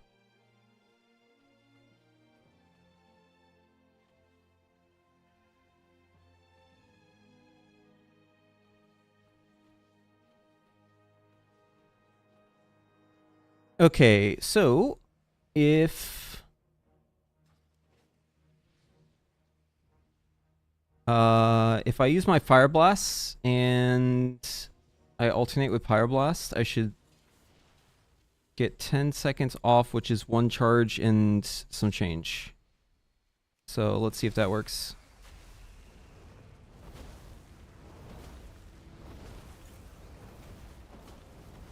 Yeah. So you want to use it not you want to use it before the Pyroblast because it's the last 3 spells. So if you're doing like Fire Blast, Pyroblast, Fire Blast, you want to use it after that Fire Blast and then Pyroblast again. Because if you do Fire Blast, Pyroblast, Fire Blast, Pyroblast, use the bracers, you're only getting 1 Fire Blast instead of 2. Not ideal.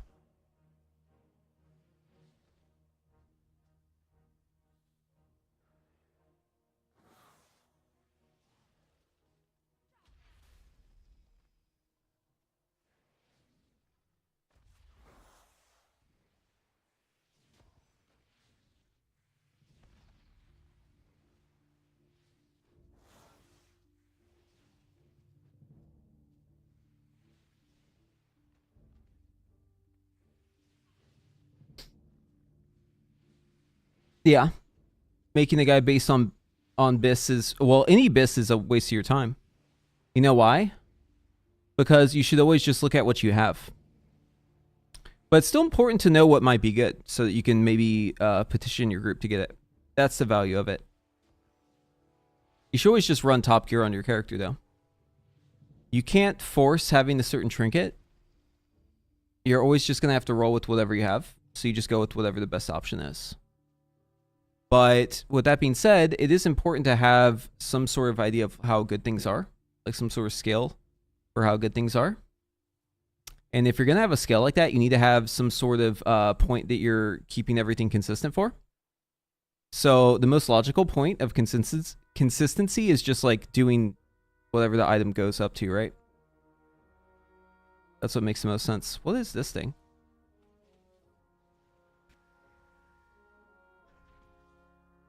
Huh.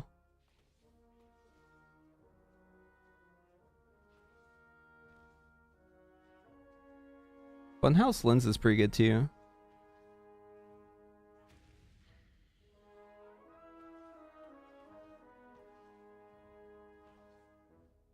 There's actually not like a huge difference in the trinkets. The ones I was running versus other stuff. House of Cards isn't bad either. That could be really good in AoE.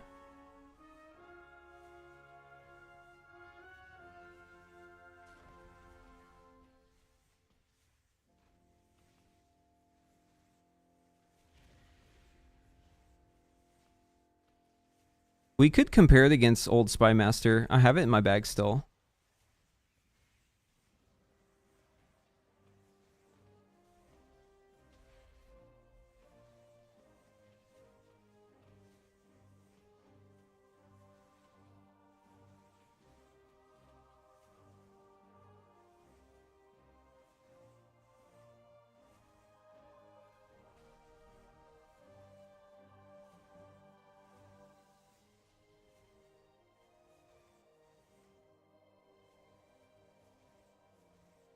Here, let's do this.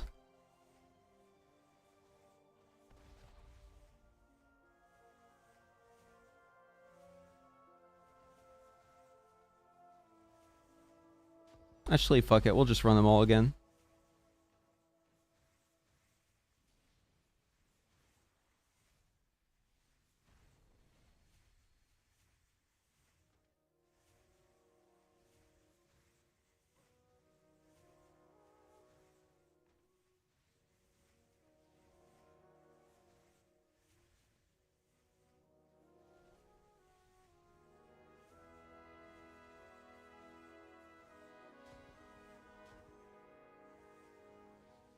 Yeah, Chrome tabs take up a lot of memory though.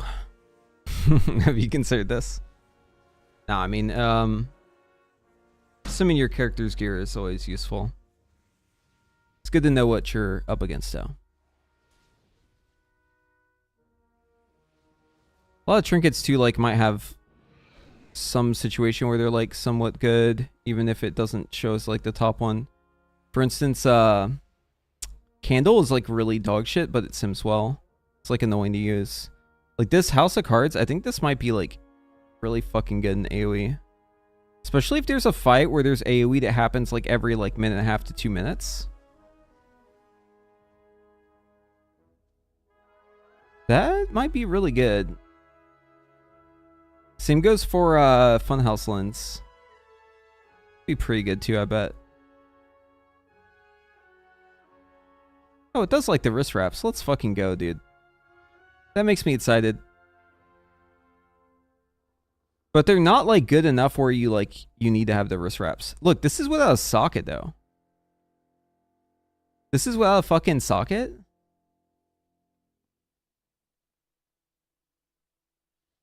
And then this one does have a socket and it's still beating it out. Well, it's within error, so it's probably beating it out. I don't know for certain. Dude, I actually had an incident with my RAM. My, one of my RAM sticks went out. My RAM right now is not ideal.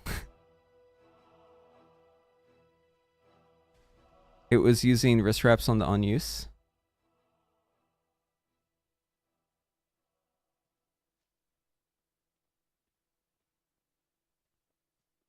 Let's give it an option for a gym. Here we go.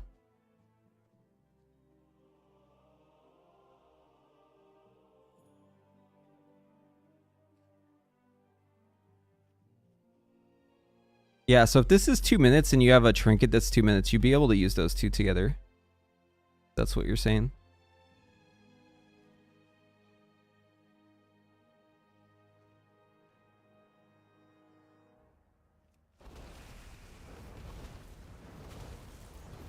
But it doesn't put your other trinkets on cooldown, yeah?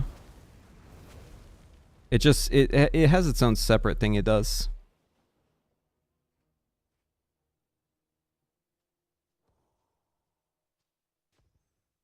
Oh, if it's actually using the wrist wrap. It should be. I can check. Do you have a background in coding or something like that? I have a degree in computer science, although I don't really use it much except for on World of Warcraft stuff. I'll be honest though, I'm not super familiar with like the language used in SimCraft and stuff like that. I know enough to get me in trouble. That's really it.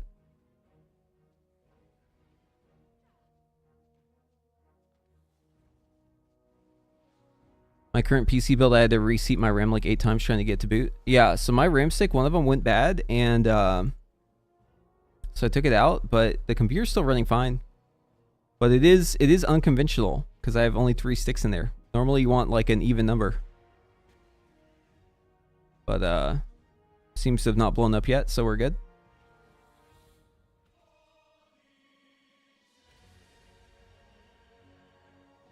Yeah, so like it'd be really hard for me to believe that it's not using the bracers, but we can check.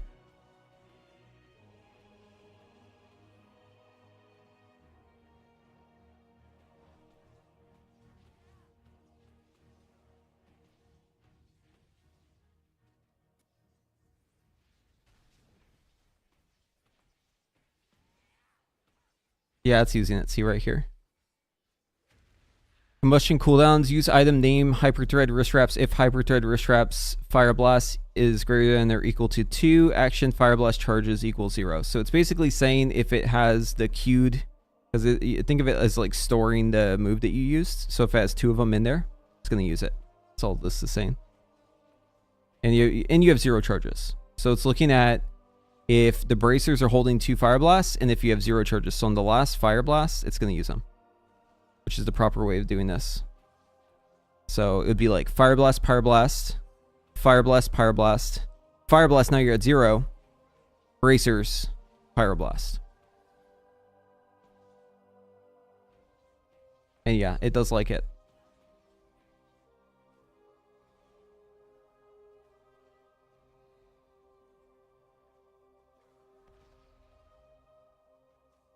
You want paired RAM so it can run in dual channel mode. It's way faster. Your PC might not run better if you take the third stick out now.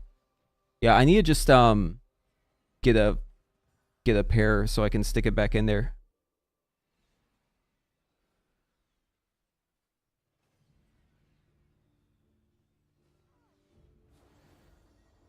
I don't feel like my PC's running slow though. Feels fine, but maybe it is running slower and I just can't tell. Maybe once I start playing Monster Hunter World or Wilds, it'll be noticeable. Yeah, it might run better. I would rather just get it replaced. So I'm probably just going to leave it the way it is until I can replace it.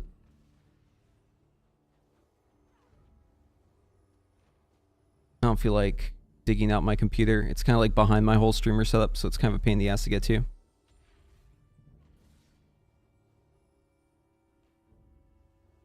Probably should do that before Monster Hunter Wilds comes out.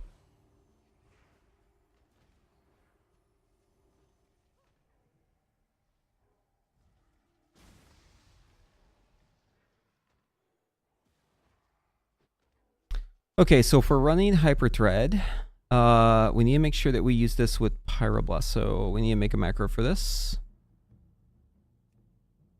Once upon a time, I had a good Hyperthread macro. I'll have to make another one, I guess.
Bum, bum, bum.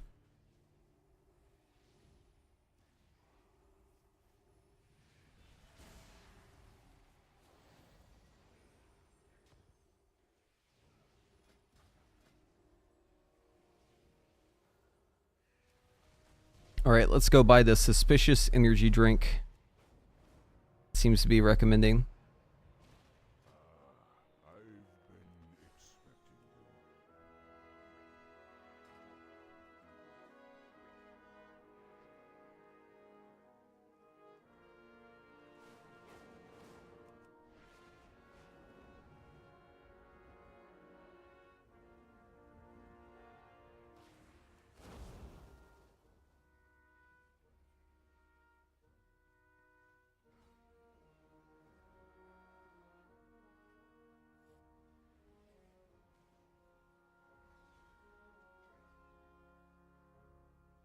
Where's the energy drink from?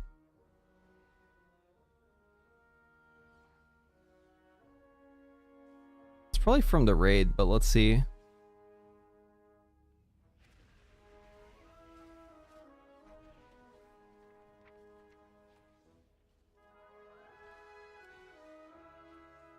Oh, it's not in here. Wait, is it from the new dungeon?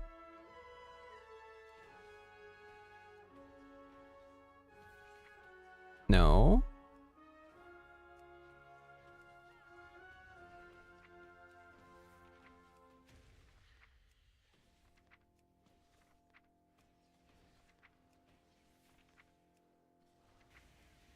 That's a great question.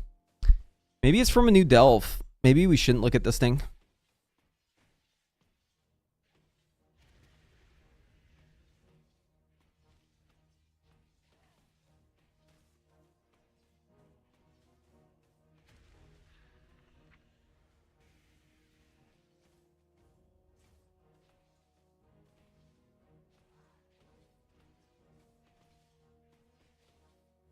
See also Funhouse lens. Yeah, the Funhouse lens is also from something weird.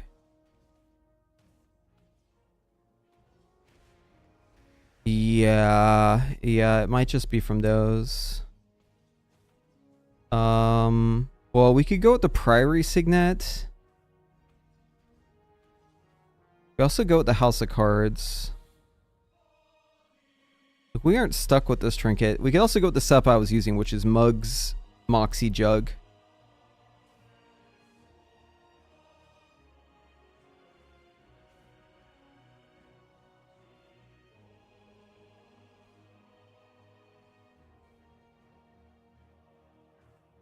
Like, those are all fairly good.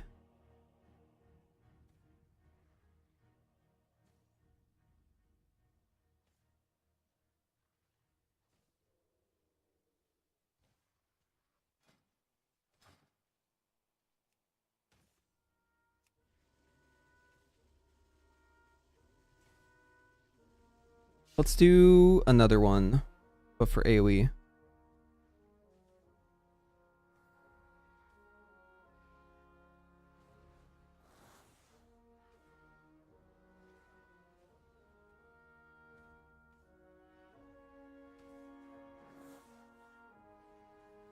Oh, we should do like this. Here.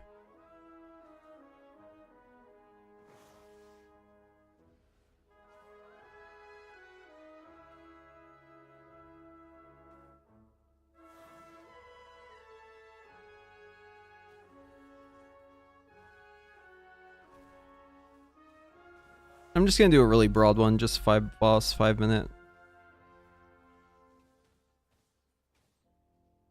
I'm just glad there's no Spy Masters level trinket. I mean, for now. But yeah, it is nice that we haven't already seen one. Although soul letting Ruby for a lot of classes is kind of like that. It's just we don't really want it. So we're free. Eye of Kazan is definitely really good. Yeah. It's not like Spy Masters tier though.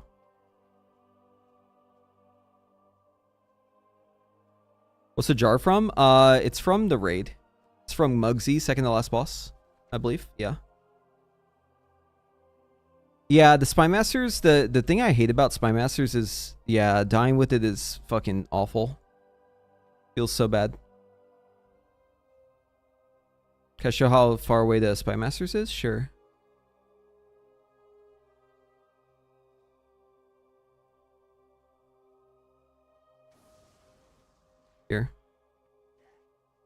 Like 2%. It's still really good, dude. Oh man.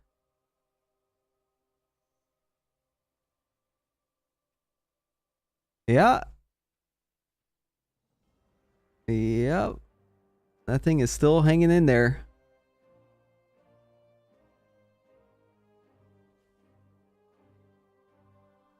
They're gonna nerf it, dude. There's no way. There's no way they leave it. Yeah, they have to nerf that shit. There's no way. Maybe not. I don't know. I feel like they will.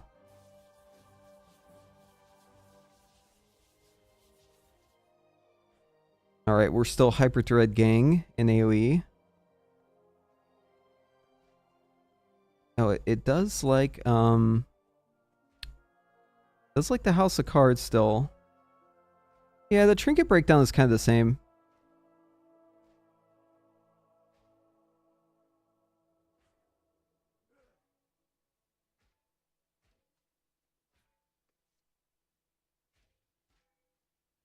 Eye of Kazan and House of Cards. Where's the Spy Master in AoE? Let's see. It's down here. It's really not that far off, guys. Yeah, it's like the same 2%.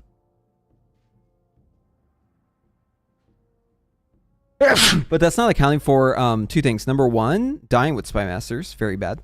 Number two, having Spy Masters for big damage amp, really good.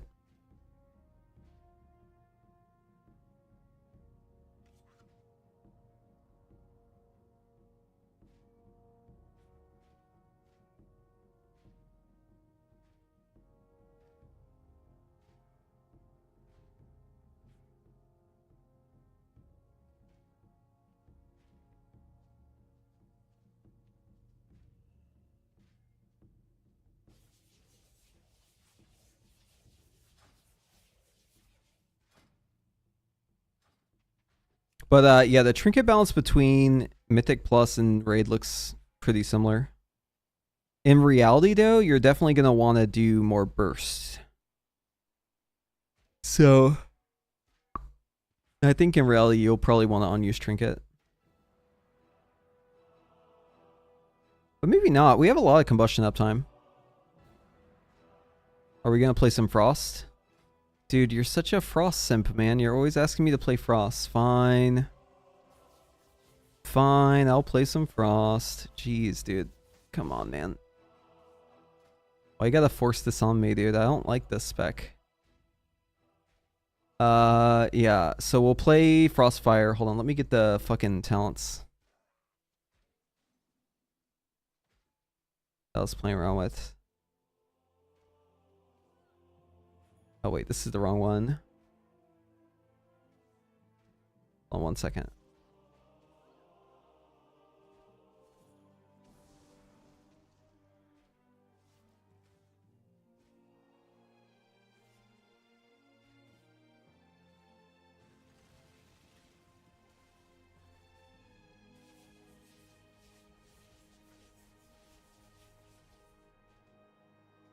Let's find the Brain Dead 4G version.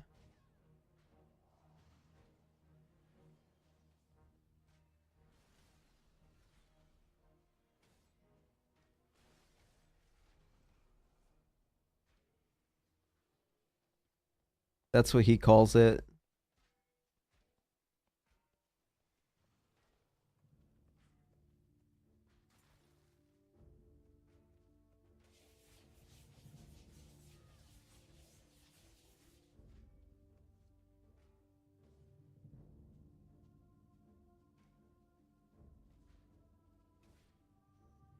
Here it is. Brain Dead. Look at this difference. Barely anything. 0.3%.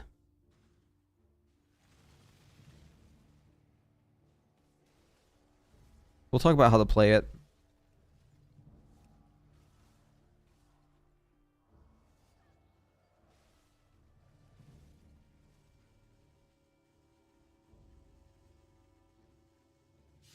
That's chill build. ZZZZZ. I got bad news for you, buddy. I don't think there is a non-death chill version of this shit in the patch. Maybe there is, but I'm pretty sure like every sim I ran for this ran Death's Chill. At least the good ones. Oh, maybe you could drop it. Here, let's sim it actually. Let's fucking sim it. Why not? Let's grab the APL. Brain dead. Let's slap it in the top gear. Bam. Grab the APL part. Yoink. Delete source equals default. And slap the APL in. Boom. And then what to do with talents?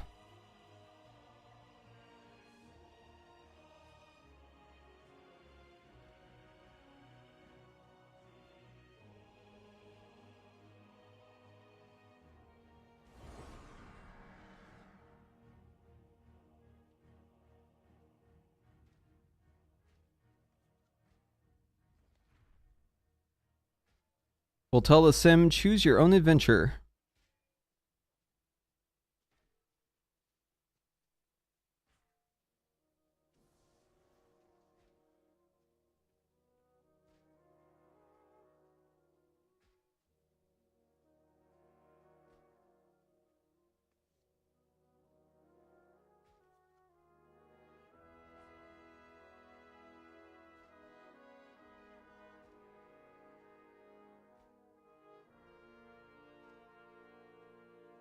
You can run Ray or not.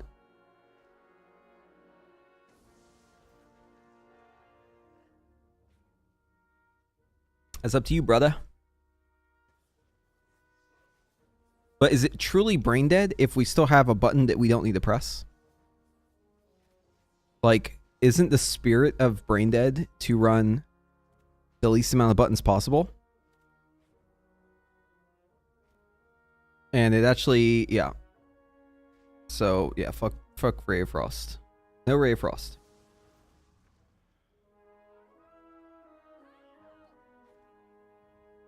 Where's one where Death's Chill is dropped? Hold on.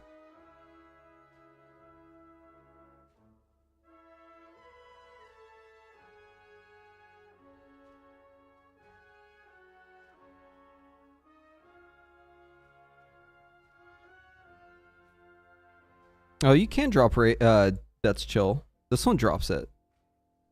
Just runs Ray instead. Counter argument, Ray Frost is a Frost Laser Lobotomy. Okay. Yeah, I guess if you want to run that version, you drop Death's Chill, you drop Slick Ice, and then you pick up Ray Frost and Cryopathy. You could go that route, yeah. But that's not what we're going to test. We're going to test this. So here's the rules. Number 1, if we can make something shatter, we want to. So that's going to be like Comet Storm, Frostfire Bolt, not Ray of Frost because we're not playing that. Glacial Spike. We want to make those things shatter with Winter's Chill if possible. Not necessary though. And we want to make sure that we use our cooldowns on cooldown. So that's going to be Comet Storm. Press that shit on cooldown. Glacial Spike. Press it as soon as you have the 5 icicles. Flurry. If you have excess fire and you have Brain Freeze, you want to use it. Excess Frost, we're just going to ignore. Empowered Frostfire Bolt, we're just going to ignore. Orb on cooldown. Press Shifting Power to get cooldown reduction. And otherwise, we're just Ice Lancing. If we have Winter's Chill or Fingers of Frost, and other than that, we're just pressing Frostfire Bolt. Okay. So let's just take a look at an example.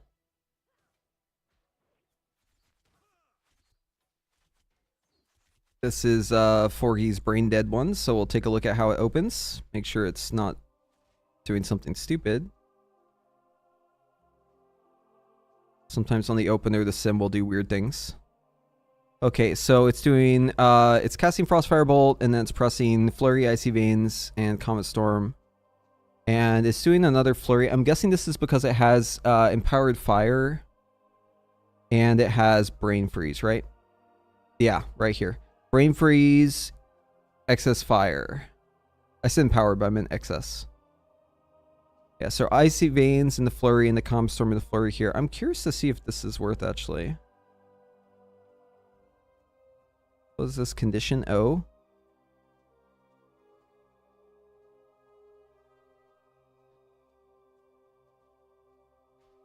Wonder if that's worth in the opener.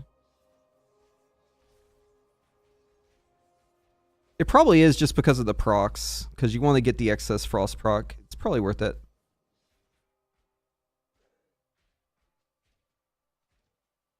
Yeah, so it's going to be like this. And then orb, and then shifting power. Then this, and then ice lance. Glacial spike here. And you can flurry at 4 or not. It's up to you. I need to take better care if I have brain freeze and excess fire at the same time.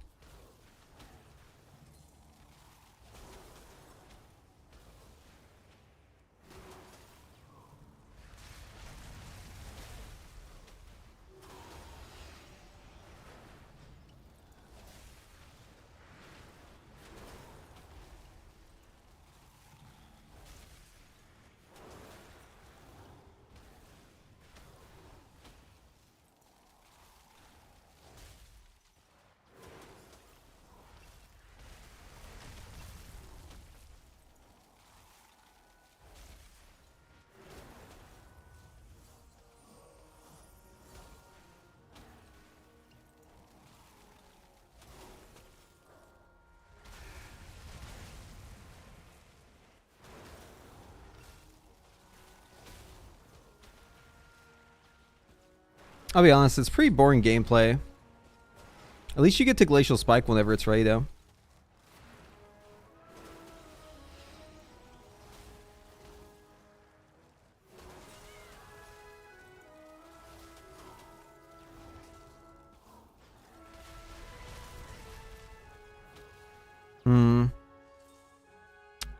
Yeah.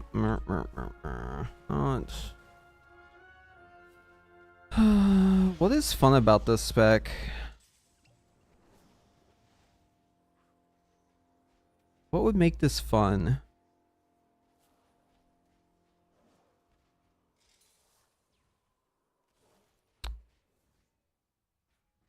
Damage profile is pretty fucking flat.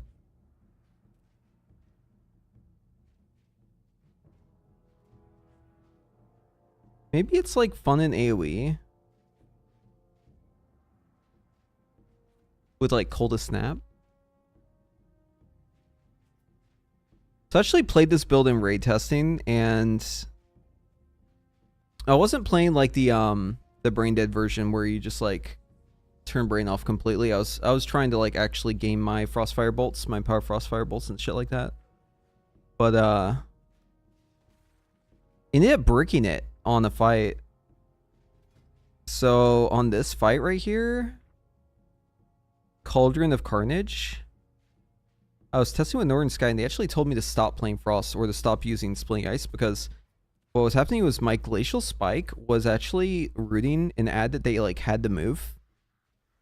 It was happening like consistently, and it was actually making us wipe, which was not ideal. When exactly does Comet check for Winter's Chill? Well, on Impact. Yeah. Fire looks a lot more enjoyable. Yes. Yeah, Frost is kind of like Sleeper. Falling asleep at the keyboard. Am I gonna test Arcane? Yeah, I've been testing Arcane.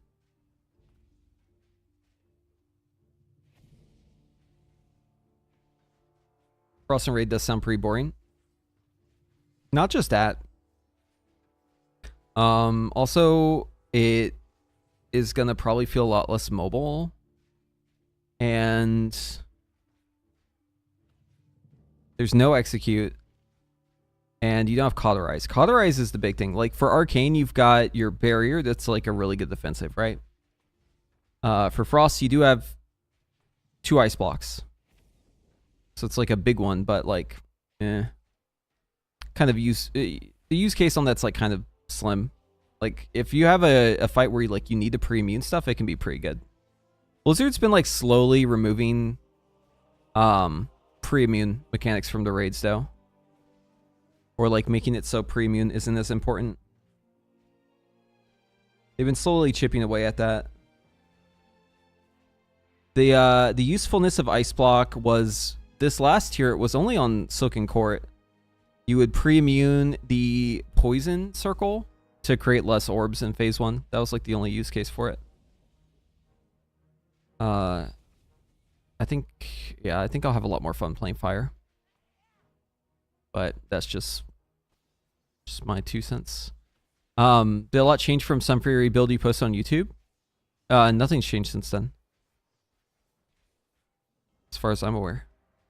I've just been playing it like the way it seems it should be played. The only thing that changed is I got access to Hyperthread wrist wraps, which are good. Bracers are actually good. AoE is so much more mobile than Frost from what I've seen. Can't even spin Fingers of Frost fast enough. Yeah. Yeah, that is the problem. They did make Winter's Chill longer, which helps. But I don't know, man. Frost is like, unless you're just procking out your ass, like Frost to me just doesn't really feel like it has a rotation. It just feels like, I don't know how to describe it, man. It just doesn't feel like there's something, just feels boring to me. I don't know why I get bored by it, but also it's frustrating because you'll be in a situation where like you want a Glacial Spike and you'll get it procced early from Splaring Cold and like you won't already have it queued. I don't know, like it's good. Frost is definitely really good, but I don't really enjoy it. I never really have enjoyed Frost except for like there were times where Frost felt really good. Like in Dragonflight, there was a time where Frost felt pretty good. I enjoyed the fuck out of Frost whenever, like in previous expansions, like whenever Glacial Spike was like really good. It's pretty fun in Nyalota for like heroic sales using Memory of Lucid Dreams. Remember going downstairs on N'Zoth and just like pounding out fucking Glacial Spikes with the damage amp, and that felt like insane. But that was when it was double dipping. Whenever they got rid of the double dipping on Glacial Spike, it kind of lost like a lot of the fun, dude. I guess that's like a... Wow. I guess that's like history repeating itself, huh? Guys, is double dipping just more fun than not double dipping? Is that the problem? Every time double dipping is a thing, I enjoy it. It was like super unhealthy though. It was like not good. It was not good. But I did like it. It was fun.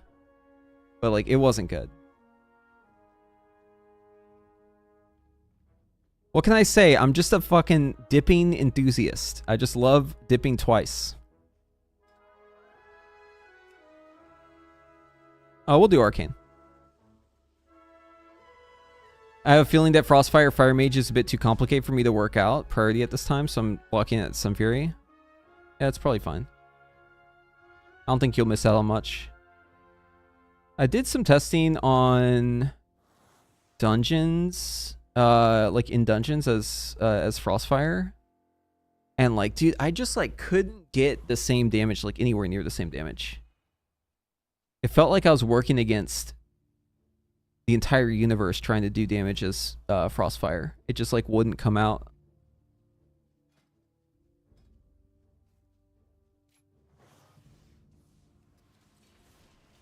Oh wait, did they fix resonance yet? Hold on, let's check.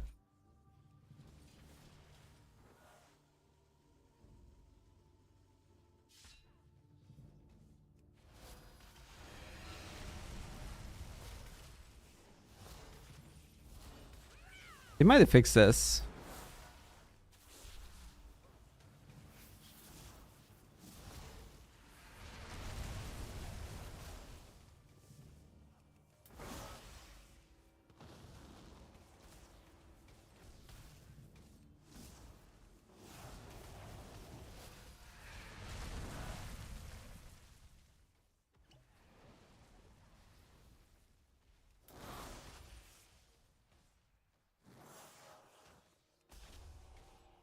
Yeah, I think it's fixed.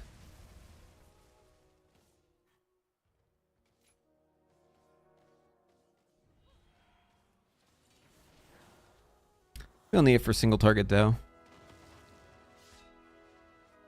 So thinking so far on this is probably like, and this is obviously going to change, but just, you know, just kind of running you through my thought process here. Basically just play it the way you would. Try to stack intuition with nether precision, kind of like Aether Vision, right? Play it the same as you would with Aether Vision, except intuition's really short, so we kind of have to like use it right away. But I think leading up to Touch of the Magi, I'm not sure how long. Maybe like 10 seconds out. I think we don't want a barrage leading up to Touch of the Magi. We could say like 8 seconds. We could say like 10 seconds. In the past, whenever it pulled for touch, it was like something like that. It was like 8 or 10 seconds. I don't remember how much. But I think like leading up to touch, we like don't want to barrage. And other than that, I think we just play it kind of like a standard way. I'm sure there's more that like will come up about, but we'll just assume that that's the case. Not sure if we want to hold for like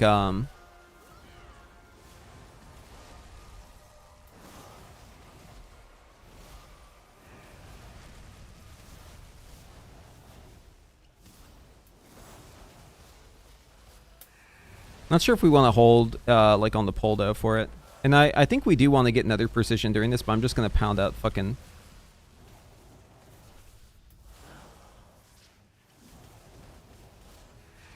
Okay. So I guess we actually need to hold a lot because that was not long enough. Wait, what if I just like spam missiles here?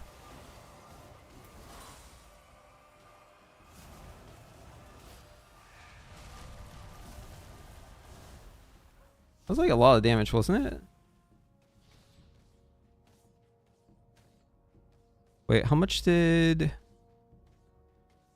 Magi Spark Echoes like doing a lot? Where's okay? Maybe we like don't barrage after Arcane Soul. Maybe that's the strat. We're just like not gonna barrage after Arcane Soul. Let's try that.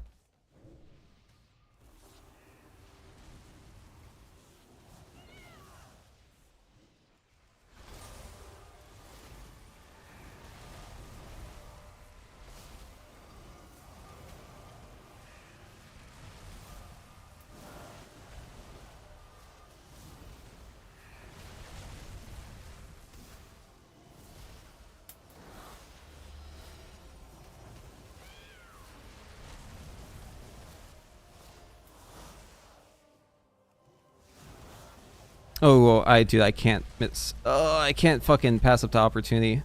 That was just way too tempting. That was a lineup of fucking Glorious Incandescence and Intuition.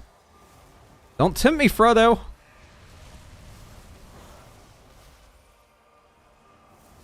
Okay, I'm like sitting on like full missiles like way too much too.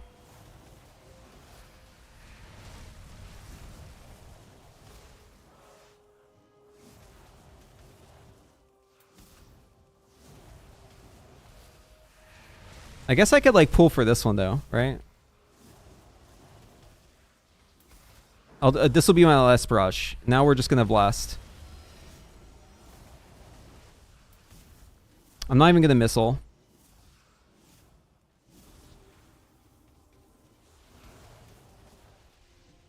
Oh, I almost carried over that fucking intuition, dude. That was so close. Oh wait, I didn't. Wait, my touch didn't go off. No. My touch didn't go off. Wait, is my macro right? Hold on. What happened? What happened? Arcane Barrage, Touch of the Magi, Touch of the Magi. What happened? Is that not the macro? What the fuck, dude? What happened? I don't know. I don't know, man. I don't know. It's bricked. Yep, pack it up. It's bricked. I don't know, man. Maybe it's like you don't barrage after Soul and you like use your shifting power and you just like keep fucking blasting. And then whenever it's time to go again, you like have a big ass fucking barrage. You got like Glorious Incandescence, you got like Arcane Harmony maxed out. Maybe you like blast a whole bunch of missiles beforehand. Maybe it's like leading up to touch, you have like 3 missiles and you just go like missile, use up like all your missiles. You have like a crazy fucking arcane debilitation stack on the boss, and then you like barrage into touch. And the barrage into touch, the fucking barrage is like massive because like you've got like fucking 30 of these arcane debilitation stacked up, maybe like 60 of them, who knows. You got like a fuckload of them stacked up, right? You like stack them to the fucking moon, and you've got like full arcane harmony, and you've got glorious incandescence, and you've maybe got another precision, and you've got fucking maybe intuition too, and then you barrage, and maybe it just does infinite damage. Okay, hold on. We gotta try this. Okay. So what we're gonna do is we're gonna go through our normal opener, and then after the opener, we're gonna use Arcane Soul, and then we're gonna hold all of our missiles, and we're gonna basically just go missiles. Until we have the full, we like use up all of our missiles like right before Touch of the Magi comes up. And then when the time is right, it's like we have our intuition proc, we just use a bunch of missiles, we have glorious incandescence, we have everything we need, and we big brush. Okay, let's get it. So just normal opener here.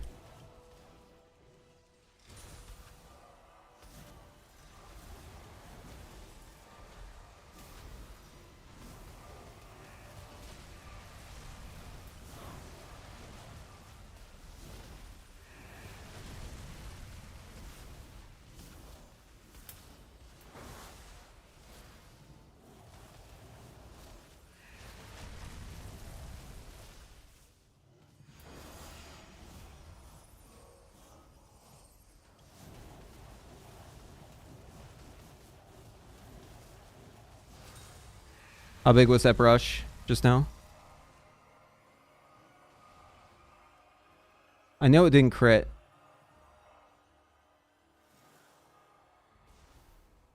Where was it? There's no way it was just fucking 200k, right?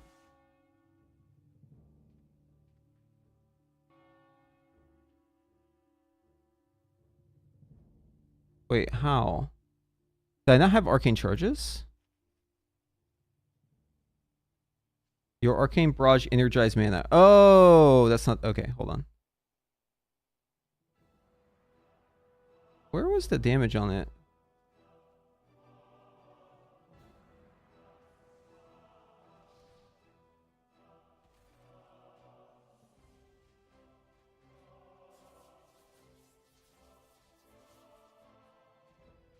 It was only like a 2 million, but it was a non-crit. No. You're forgetting to include the overkill, right? Or... yeah, you're forgetting to include the overkill, because look, right here it says damage for 1, and then it shows the overkill. You gotta add these two together. You guys are just reading the one half of it. You gotta add it together. See, it doesn't show the full damage and then the overkill. See this? How it says 1 damage and it says overkill? You have to add them up. So this was 2.3 or 3.3, right? No, 2.3. It's not that big. Oh, what was my debilitation stacks though?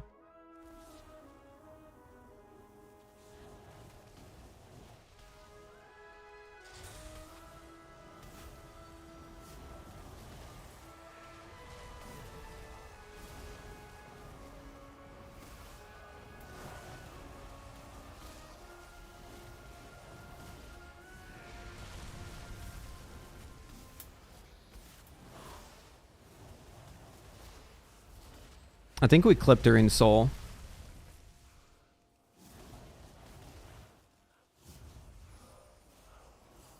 Okay, let's watch the debilitation. It's at 40 stacks there.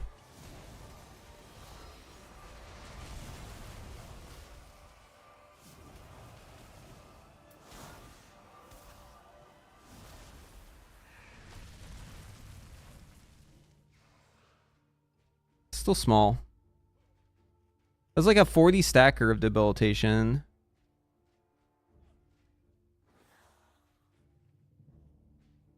Huh.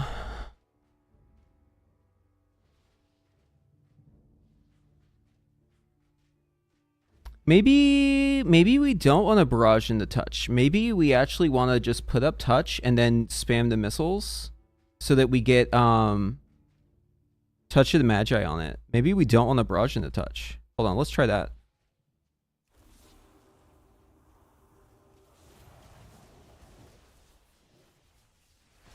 Not here because it's the opener, but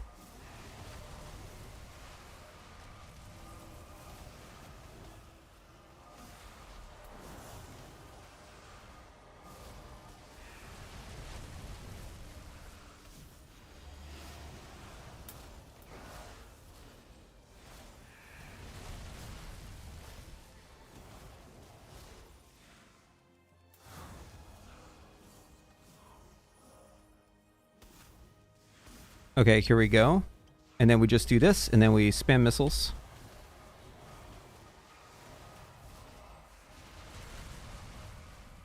How much Magi Spark was that? Is it even working properly on the missiles? Let's see.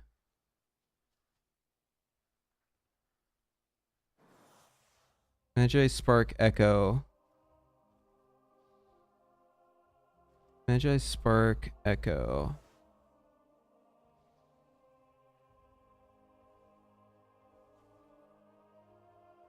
I mean, that was like a pretty big amount of Magi Spark Echo there. 23 hits.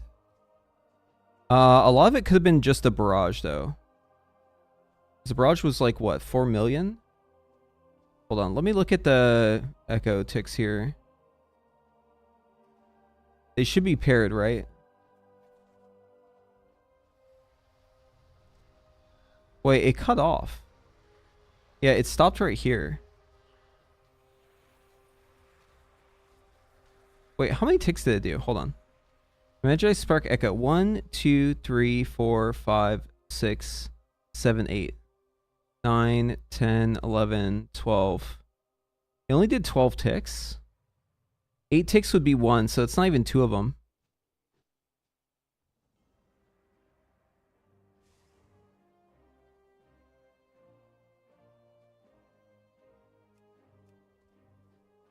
That doesn't seem right.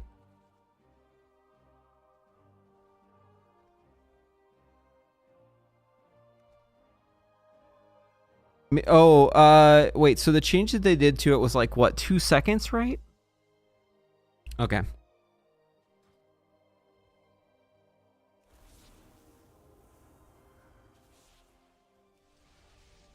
Oh, missiles first, yeah.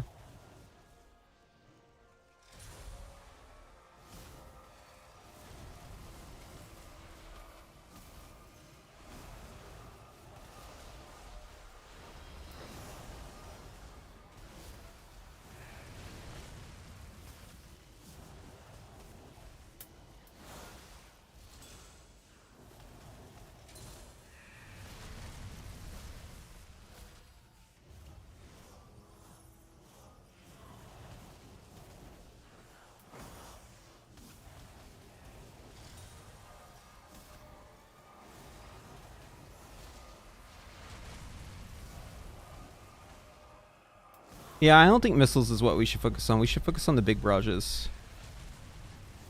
That's like a pretty decent one that just duplicated. I think we can do much better though.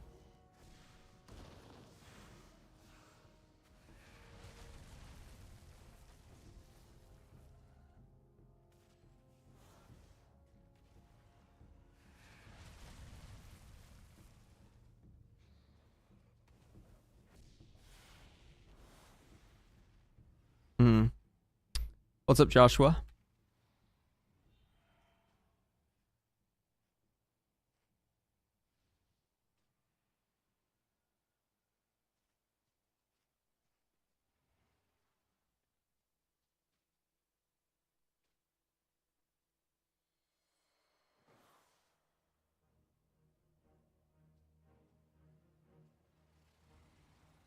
So on your last video about PTR Mage, do you already have a tendency which spec will be best in Mythic Plus? No, I don't know what will be best in Mythic Plus, but I can tell you if you want a safe bet to just like expect, you're probably gonna have a good time as Sun Fury Fire. If you just want to like lock one in now, but I mean there's no way anyone knows what the best spec is right now. If someone tells you what the best spec is right now, like, and they don't give you a disclaimer about how this is still PTR, then they actually don't know what the best spec is, right? So just focus on the gameplay. Tuning is ongoing, but like if you want a recommendation on what to play right now, if you just want to like log in and fuck around, try out Sun Fury Fire. It's pretty good.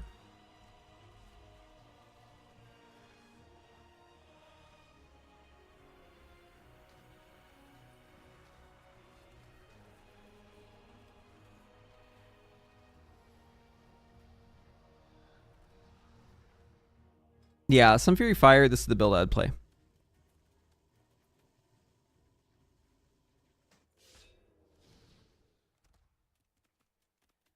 I'm sure you can like adapt it to different situations, but in my Mythic Plus testing so far, this is what I've been running, and it's been feeling pretty good. Just like locking in Blast Zone. You still get like a lot of hyperthermia time just from combustion, so no hyperthermia here. Instead, just Blast Zone and Crater Maker. Living Bomb talents. Mark of the Fire Lord.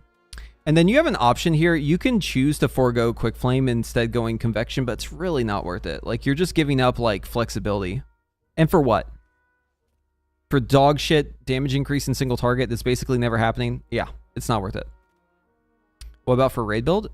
So for raid, yeah, you probably just want to run single target talents, but it's going to depend on the boss. There's a lot of cleave. But, you know, this right here is kind of like the single target setup. And, yeah, put this one over here. This is... Oh, wait, hold on. We're missing a talent. This is like the single target setup I would recommend. You can play Heat Shimmer. I don't think it's really worth it. It's more hassle than anything else. But I mean, this is like the same shit we play right now, right? So it's not like, it's not all that different if you have been following Fire Mage, because before we swapped to Frostfire, this was kind of what we played, right? So it's just more of the same. But it's fun. I find it to be really fun and really powerful. Really versatile too. You don't really give up much to pick up some of these talents. Like really, you're only giving up like the Scorch stuff. This talent's like whatever. And then, yeah, might as well get the Flame Strike talent. You can go Master Flame or Mark of the Fire Lord. I prefer Mark of the Fire Lord. And, well, we're something else here is wrong. Hold on. Where's our extra talent? There it is. Yeah, for Mythic Plus. Flame Strike bots and AoE? No. I mean, so... no. Flame Strike is, it's good, but it's like one of your tools. So it needs to be the right tool for the job. And the job, you shouldn't think of it in terms of like just strictly target count. You should also think of it in terms of what sort of damage does the pull need? Do you need the prio damage? And also like how long the pull's going to last. So like if I'm like running to a fresh pull and there's like one big mob and like a bunch of medium mobs, like I'm just going to pyroblast on that big one. Not even flame striking. Until like the low mob's health gets lower, and then I'm going to swap to flame striking, because whenever you're flame striking, you'll do like more damage kind of up front versus like if you're just spreading a big ignite off the big mob. So it like becomes better as like the pull gets shorter to do flame strike versus like single targeting one big guy. But the more important thing always is just like where should you prioritize your damage? Like which mob actually needs to have the damage on it. But yeah, you can like full on flame strike if you want, but it's kind of newbie. Like you want to just get like a feel for it. It really is just about like the vibe. You need to just know what you should be doing on that pull. Usually it just comes down to like, is there a big mob that's like healthy that is really fucking mean? Because if so, like me as Fire Mage, like my job is to like kill that guy. And maybe not all the way, like maybe I don't single target it like all the way down, but I'm gonna like get it somewhat low, and then I'm gonna swap the flame strike once things are lower, so I can get some damage out. Or you can just be like full on ethical and just flame strike the whole time. It really just depends on what you need, right? It's very much about the vibe. Just gotta know what's needed. Yeah. Just try not to troll. If you're pugging though, probably lean on flame strike more. I don't think playing ethically in pugs really it doesn't like really make up much in the end. I feel like in the end you're just gonna end up sad if you play ethical in pugs. Doesn't pay.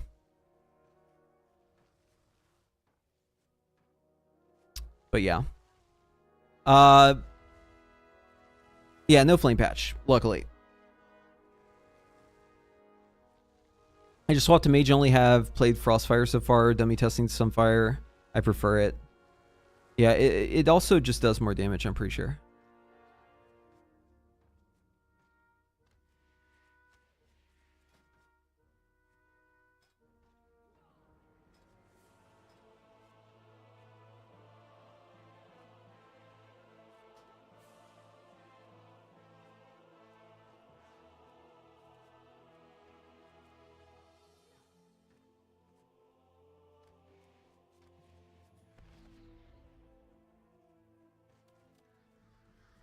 Why are people doing Arakara?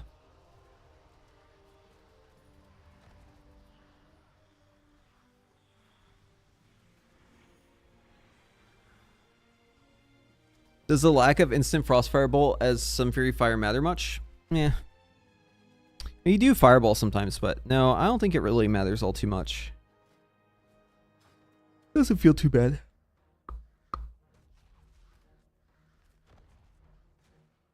It feels just fine.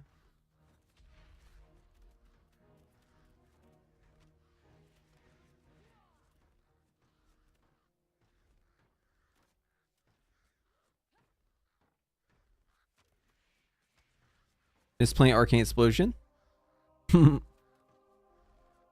Yeah, Arcane Explosion, man. That spell is like so bad. It's so bad.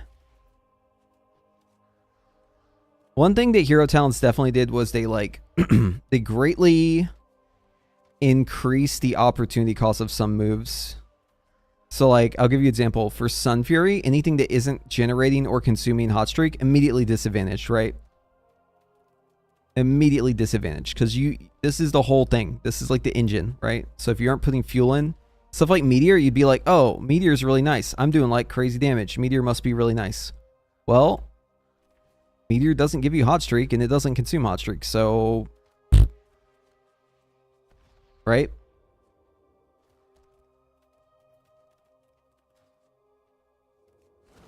But yeah. They made an insane looking Frost set, but Fire is looking cooler. I mean, it's pretty cool for Fire, too. I don't think it looks too bad. I think it looks just fine. What's up, Trash Lemon? It definitely looks more frosty, though. There's no doubt.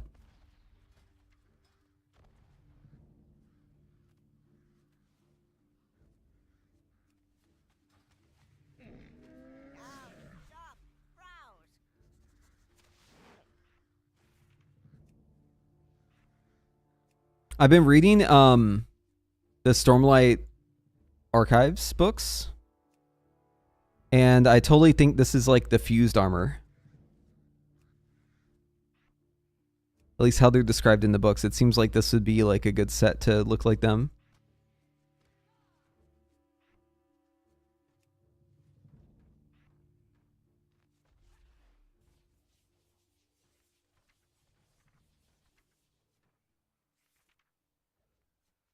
Is there a dagger with like a dark light around it? What's her name? It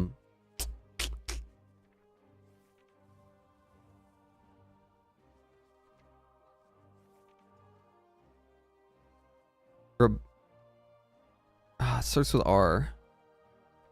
Fuse lady with like the arc with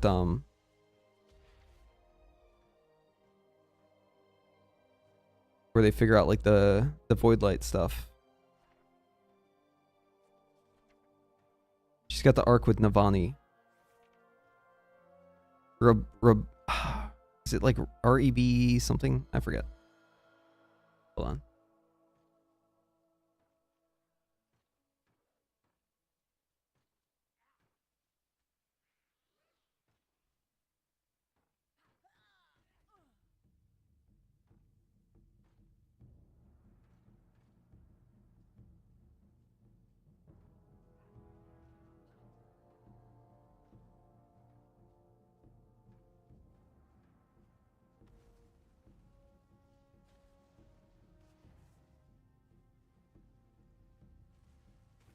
But yeah, the set does look cool. Albeit a little frosty. But it's red, right? It matches. Urbaniel? Yeah, is she the one who, no spoilers. But they make the thing and they use the thing on the person who happens to be, how do I say this without spoilers? An important person. An act of kindness.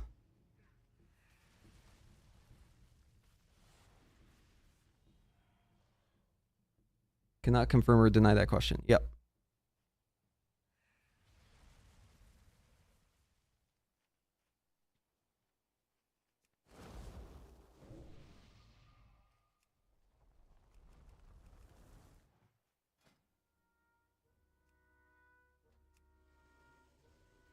I know, dude. Too many spoilers, man. Check it. Check it. Check it. Check it. Book 5? Look. I'm fucking destroying this book. I just got it like a couple days ago.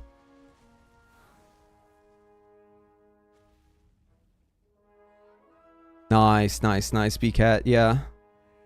I'm halfway through. Dude, okay, so no spoilers in the chat, yeah? No spoilers. This is a spoil-free zone. No spoilers. But just talking about the vibe, dude. The vibe is good. The vibe's real good. And he says in the acknowledgements that this is like the the end of like the first major arc and like a halfway point in the story. Again, no spoilers because this is just in the acknowledgements, right? I think most people know this. So, yeah. He's got like a way of doing the books where it's like they kind of ramp up, right? And then they like pop the fuck off. And the pop off part's like so insane. Kind of like a slow burn into like a crazy climax. And I feel like the start of this book was Monka Steer from fucking page 1, dude. And it hasn't stopped yet. It's like the whole goddamn book is Monka Steer, dude. I'm just like, holy fuck. But it's good shit. Yeah, it's real good shit. Wait, how did that not crit? Just wait, the ending is crazy? Nice. No, it's not George R.R. Martin, you fucking dweeb. He's dead he's dead to me, dude. No. No, we're talking about Brandon Sanderson. The GOAT.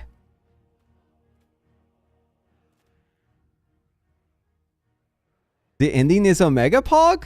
You'll say it? Okay. Yes, dude. Dude. Okay, but like, here's the thing. The beginning and the middle are also Omega Pog. So what the fuck? You're telling me the ending is even better? How? No, I don't want to know. Don't tell me. I'm like halfway through. I'll get there on my own. Nice and quick.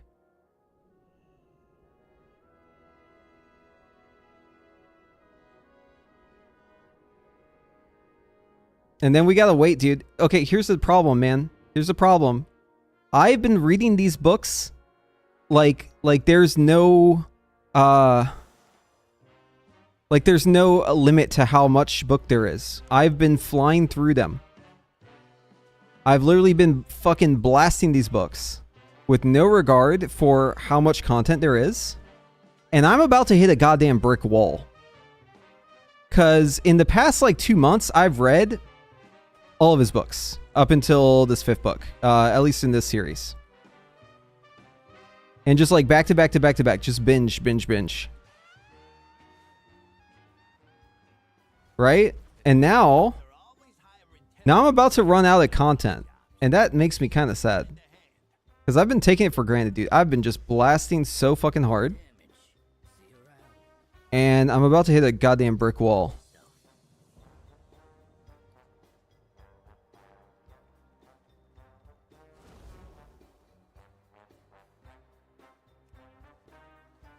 Guys, I heard they fixed Drive. They made it better. Let's see.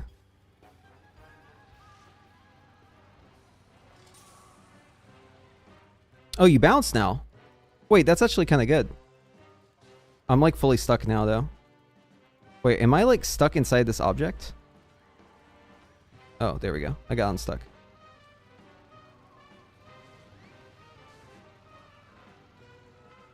Oh, dude, I like the bounce, though. The bounce is nice.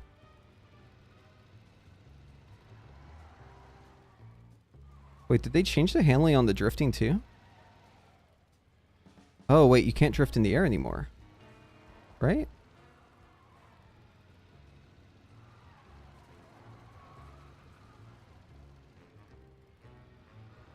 Wait, there's no ghost drifting either so far.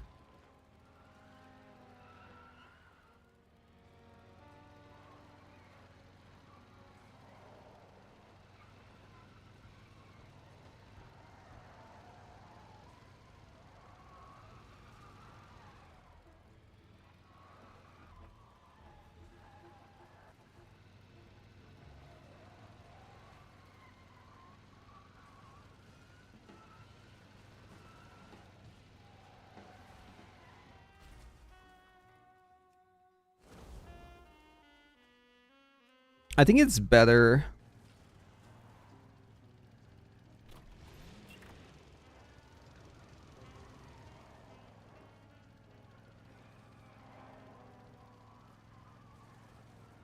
At least my character isn't like phantom fucking... Whoa, that was weird. That was drifting in the air there. My character isn't like phantom turning anymore, which is good. That was like the biggest gripe I had.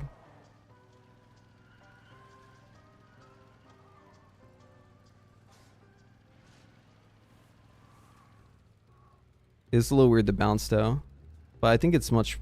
I think this is a good solution, probably.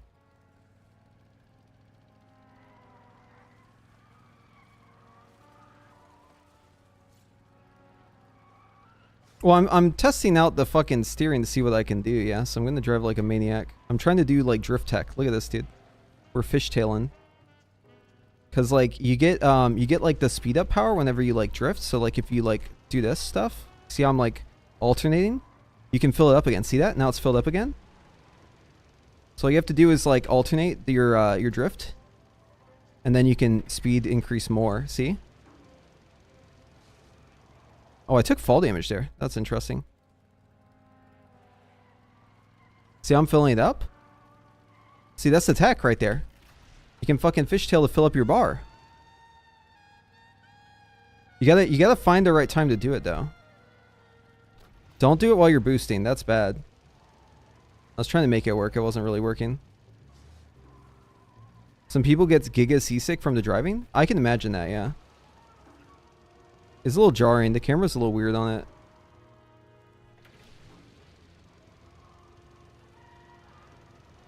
Try throwing in a blue shell? Yeah. They should add power-ups. There should be like a Mario Kart mode. How about this, dude? Hear me out. Hear me out. What if Plunderstorm, but instead of Plunderstorm, it's the same idea, but it's Mario Kart and it's with drive and there's power-ups. Think of it like this. Giant Battle Royale racing using the drive system. And it's all across these different courses. And whoever wins, you know, gets however much. Come up into small sections. Yeah, like I don't know. The races should be like about as long as like a Plunder Store match or something. Let's say maybe like best of 5 or something like that.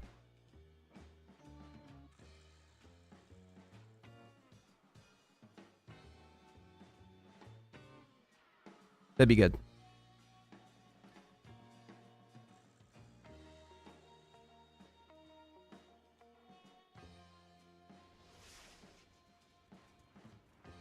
I thought 11.1 would already have something like that. Yeah, they should. They should totally do that. People have been talking about like a Mario Kart Plunderstorm idea for a while now. But now they have the drive system, so they can just use that, right? Just fucking send it. Oh, wait, hold on. We had music just there. Is there raid music already? Can we hear the new raid music? I want to listen.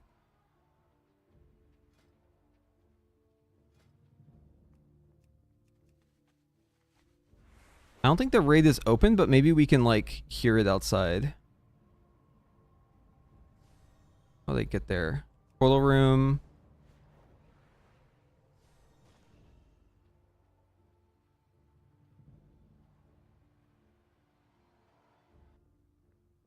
Oh, we can just TP to the goal.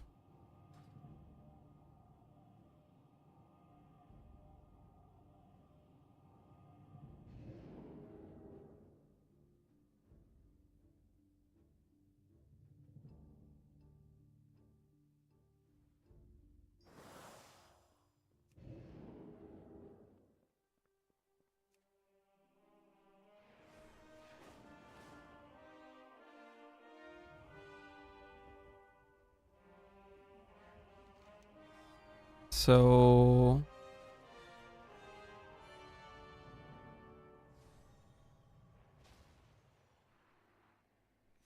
undermine. Portal to undermine. Right here. Okay. Cool.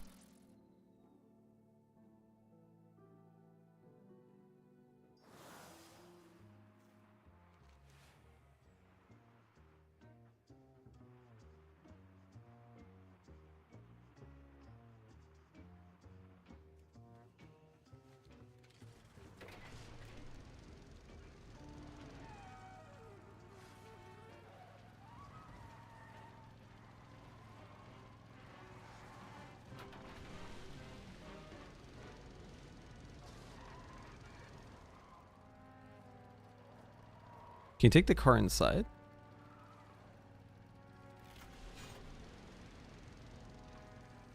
No. That's as close as we can get. I hear ya.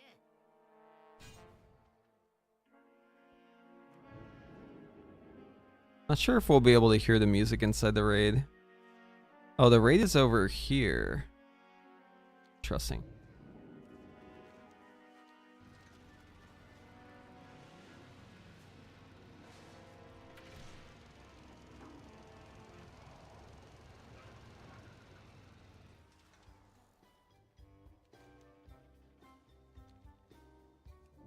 The cartels are always hiring temp workers to pick up odd jobs.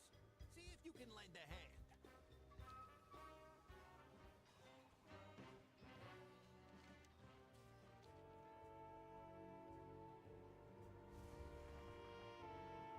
Oh, it's right here.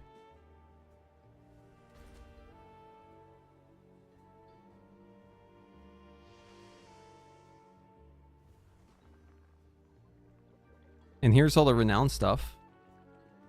Interesting. Welcome to the best place ever. Yo, this music's good. Wait, what?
Damn.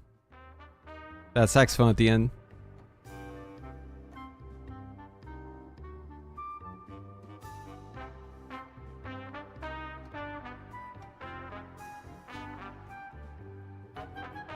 Alright, is it just me or does this cloth set look dog shit compared to the others? Like, what the fuck? You're like Megamind, I guess.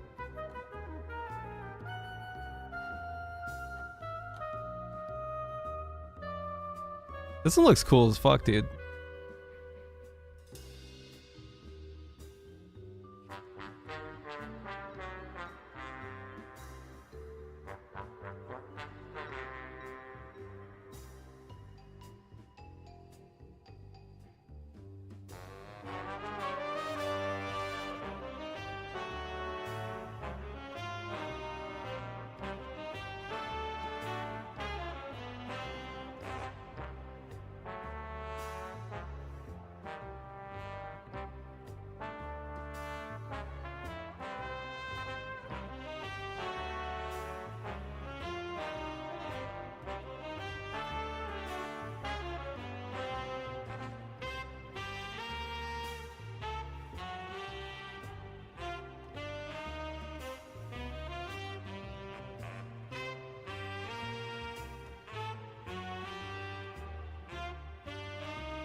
Yeah, I dig it.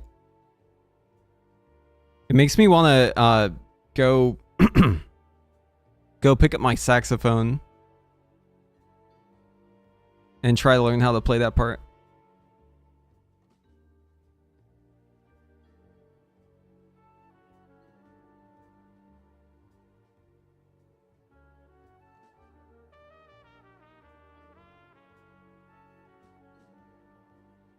Yeah, it's been a while though. Also, it's not even in this house, so it would require travel. So, not exactly something I can just get up and do right now. Yeah, I fuck with the music here though. It's good.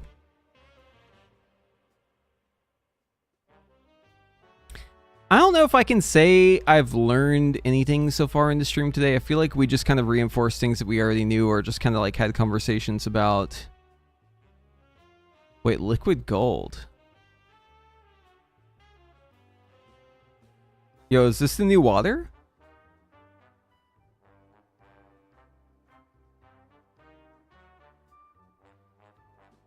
Oh, it's unique. You can only hold one of it. Alright, dude. Well, I mean, it's 100,000 gold water, so we gotta try it out.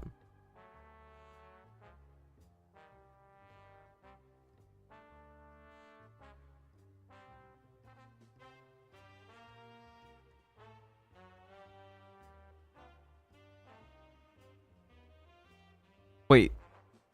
We don't even get anything special from it. It's literally just water. Damn. I guess that makes sense, right? It did say it was just water.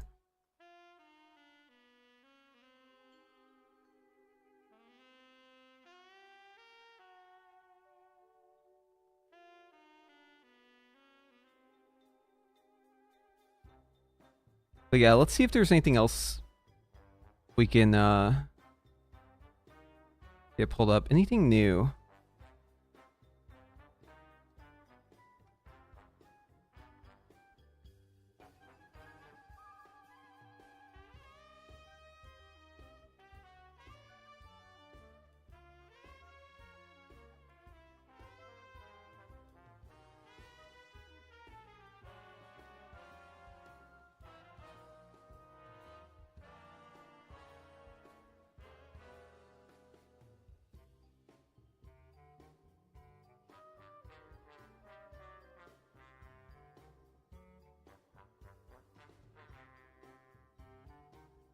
Dinner is not gone.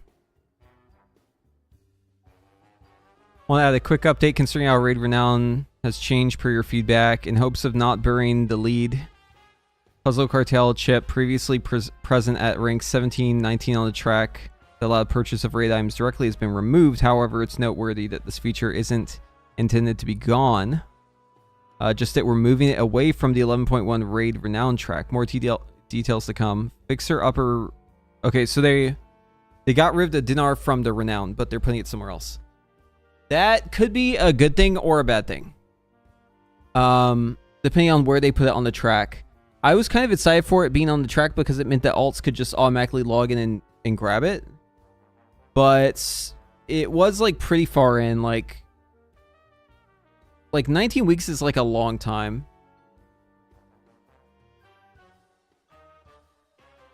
But we'll have to wait and see how you earn it. As long as earning it isn't like too arduous on your alts, I won't mind too much.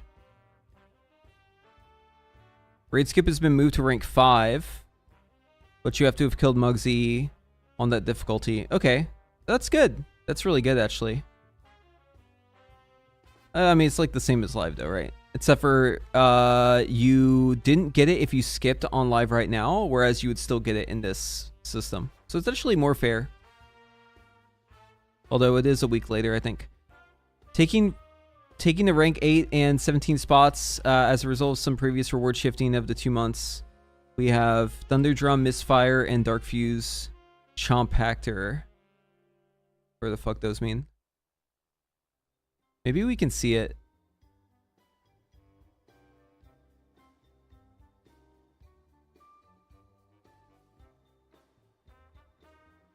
Oh, this is for the cartels. This is not the right one, right?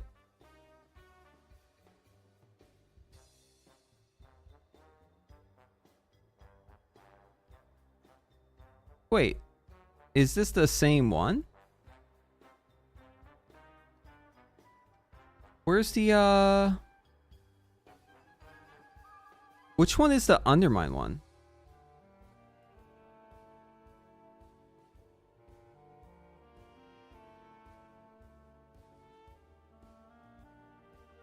These are all like for the cartels, right? It's not the cartels of Undermine like this one. There's a fifth one, right? For the raid?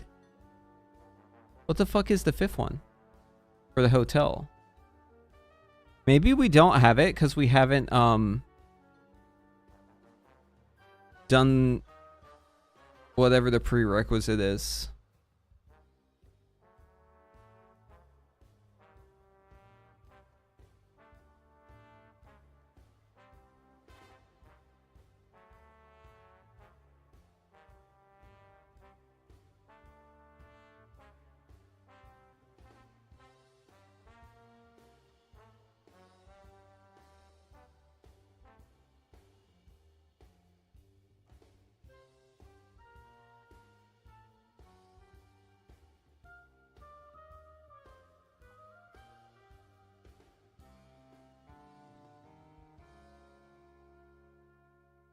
See if I can look it up.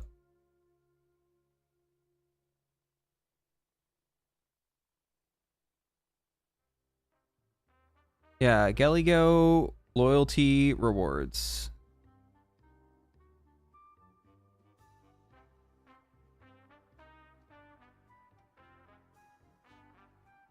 Galagio? Gali... How would you say this?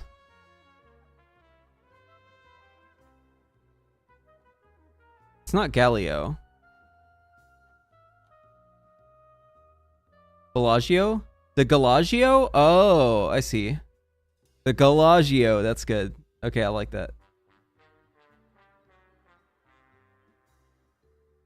As mentioned, this renowned track will be available with the Liberation of Undermine raid coming in 11.1. It may not be out yet. The purpose of the renowned track is to provide raiders with powers, blah, blah, blah.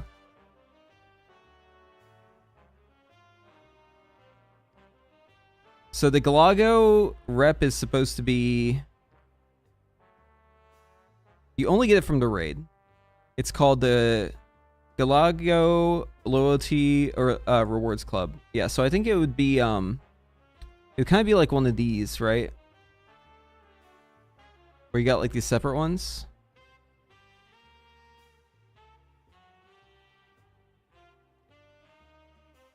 Elagio.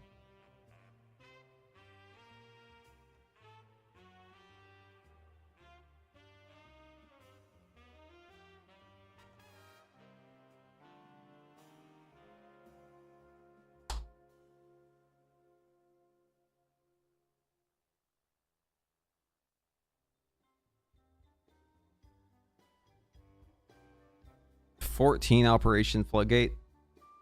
I won't be tricked again. I already got roped into a 14 Floodgate once, dude.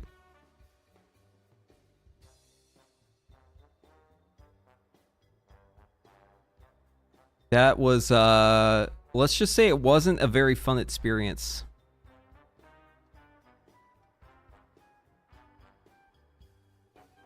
How's it going, Zinkist?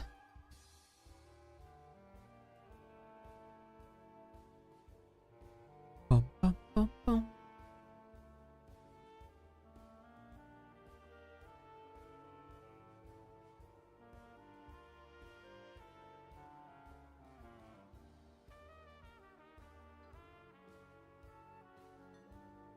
Any thoughts on Feral? I think it might be good.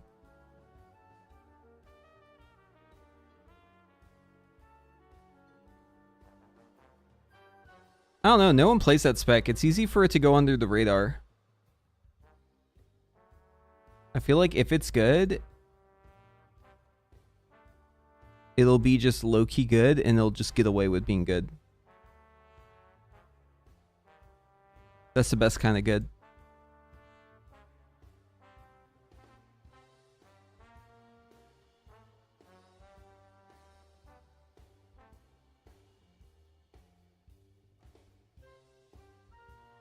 Like, Feral could be straight up fucking busted. It could be. And they'd probably get away with it too.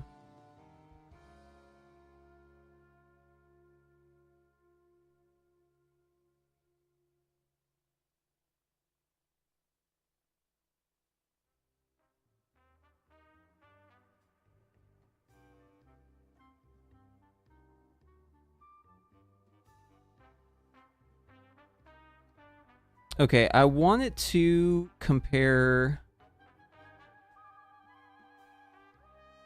some talent stuff. I need to give it some parameters right now, though, because it's going a little too open-ended right now.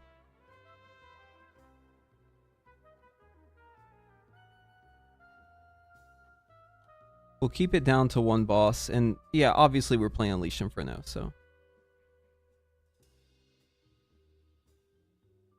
We'll turn off Flame Accelerant. And Heat Shimmer. There we go. Where's my IRL feral cat? Oh, she's... Dude, she used to be feral. She wishes she was still fucking feral. That cat is so domesticated now, it's ridiculous. It's funny, whenever we first got Baby Kitty, she was like, she didn't really like people all that much. She wouldn't really let you like hold her. She was kind of like reclusive. She acted like she was a feral cat. Like she was like, oh yeah. You could just tell from the way she was. She was like, oh yeah, I can live outdoors. She tried to sneak outdoors all the time. She even ran away for like 2 weeks one time. She got out because someone like left the balcony open or something. She like hopped off. And then it like stormed and we were, you know, we lost her for like the 2 weeks, and I was freaking out. But I think she learned an important lesson out there, which is that she thought she was the shit. But turns out she kind of likes being domesticated. Yeah. In the end, she came crying back to us. She wanted to be a house cat again. She acted so tough, like, I'm an outdoor cat, you're keeping me against my will. I will not be detained. And then whenever it came down to it, she's like, you know what? Living in the house is pretty nice, actually. Oh, and having food too? Yeah, that's kind of nice too. Maybe outdoors isn't for me. And now she's just super sweet. Super domesticated. So yeah, I don't know if I would consider her feral anymore. I think she's lost that title. We can't call her feral. She could dream though. Maybe in World of Warcraft she would play feral, but she still like aspires to be a feral cat, even though turns out that life was not for her. She's too used to the life of luxury. Yeah.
She has no ferocious bite anymore.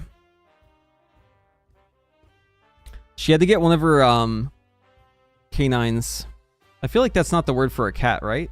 But that's the tooth. Do cats have canines? Anyways, that tooth. She had to get removed. Because she like chipped it somehow eating hard food. I don't know how the fuck she chipped that tooth.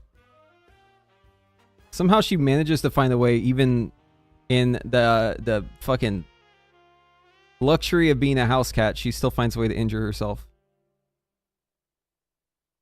But yeah, her ferocious bite would be missing a tooth, so it's a little nerfed. It's like 20% nerfed, I think. Okay, I was curious to see how Firefall would compare against like hyperthermia. So you lose like very little damage going these hyperthermia talents. These ones, like, look at this. You can drop hyperthermia and Molten Fury, and you can literally just put them into Fire's Ire here. Yeah, I mean, listen, we can have a canine tooth, but like, I'm not a cat. It just sounds weird calling it a canine on a cat. That's all I'm saying. But look at this. Hyperthermia, taking this talent out. Very minimal difference.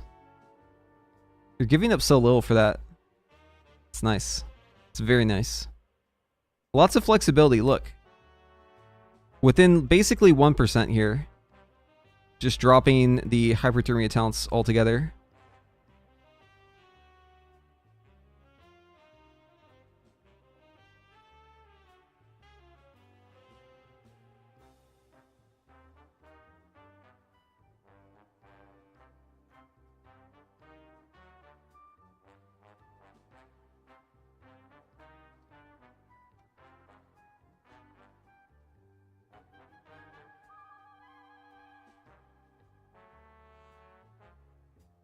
So here's hyperthermia. This one is with the living bomb talents. We'll do an in-between as well. Just in case there's something else in here. Oh, you know what? We should, if we're going this route, we need to make sure we allow room for this to pick up other good living bomb talents.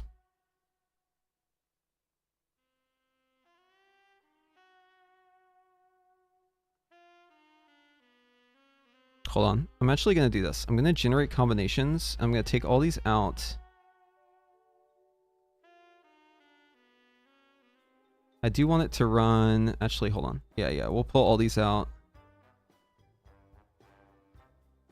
I'm going to force it to make some decisions here.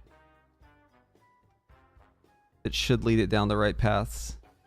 I'm going to keep it pretty open-ended, but I am going to set some constraints on it. So if it goes the Scorch route, it's going to not have enough points for the stuff I want to pick it. So I'm going to cut off this one, cut off this one, cut off this one. We'll cut off this.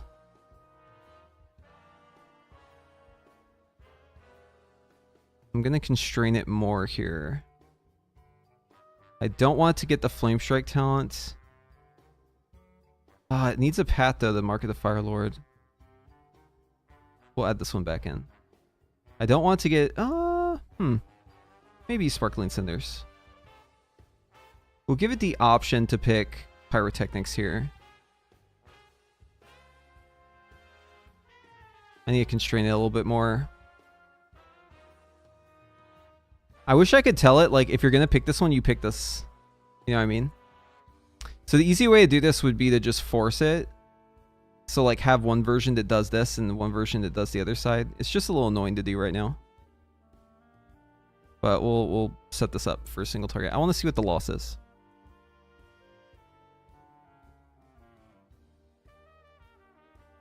Ooh. Oh, yeah. To be clear, I'm talking about, like, raid. I think Feral could be good in raid, maybe. It has, like, very high burst damage. If you're running 2 Augmentation Evokers, it's also really good with Aug because it has, like, so much burst for your, like, Breath of Aeon's windows.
Let's see it in Cleave.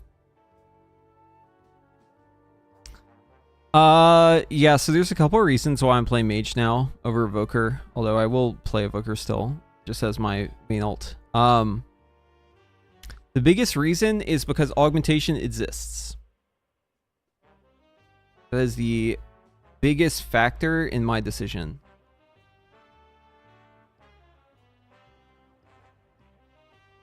Okay, let's give it an alternative here.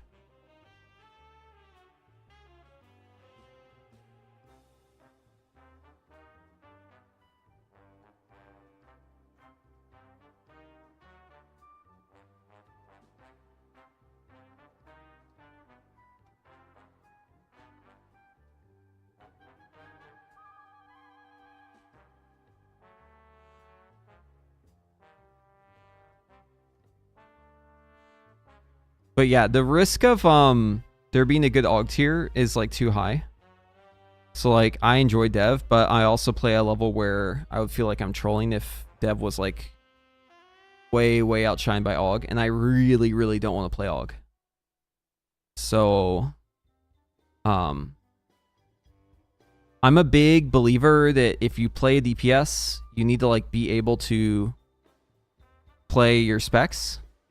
The problem is doing that as Dev means that I have to play Aug, and it's a spec I can play, but it's a spec that I don't enjoy. So that's the problem, is I don't like it. So since I'm not going to enjoy it, it's like too risky because I really don't want to have to play that shit because I'm not going to have fun. So like that's not good.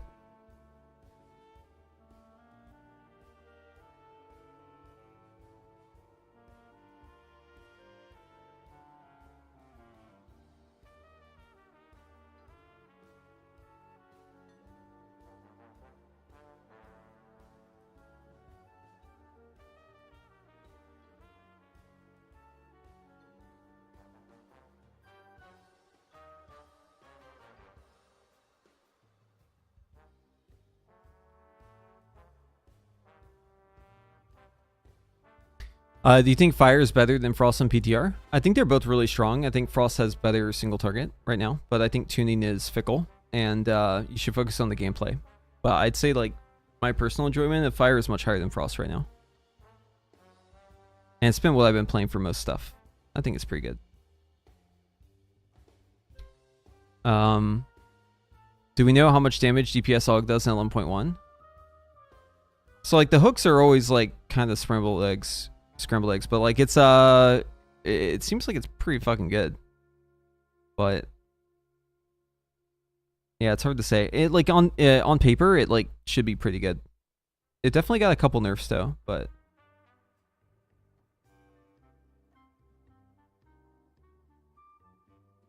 definitely good enough where it may not matter.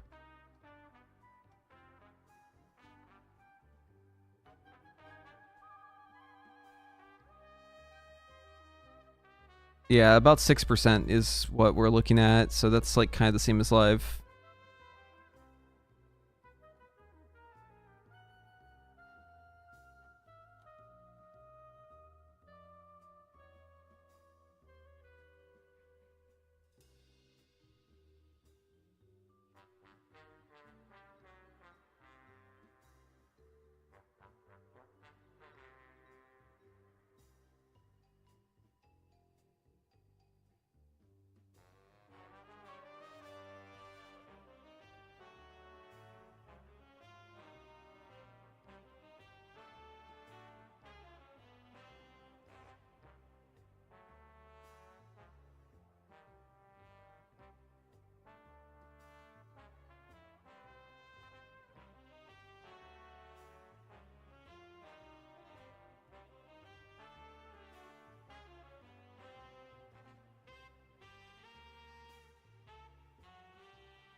If you got ads and you didn't hear my answer, don't worry. Someone else is going to come in and ask the exact same question in like 5 minutes.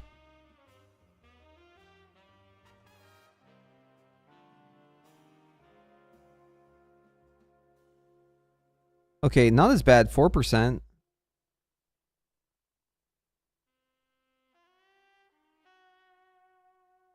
But this is in cleave. Hold on. Let's bring it to a single target.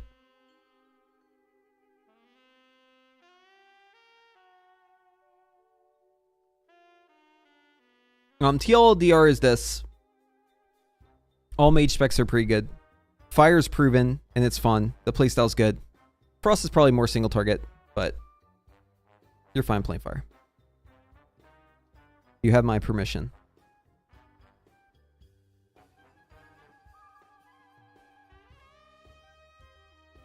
You have my blessing. You have the blessing of the devs as well.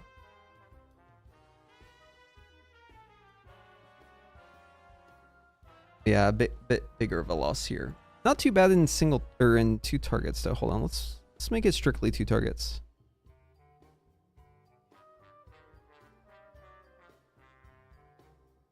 I'm pretty sure it like starts being pretty good at 2 targets.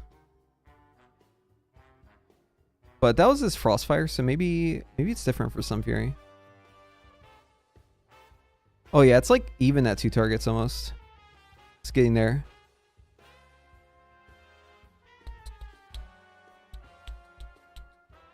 That's not bad at all.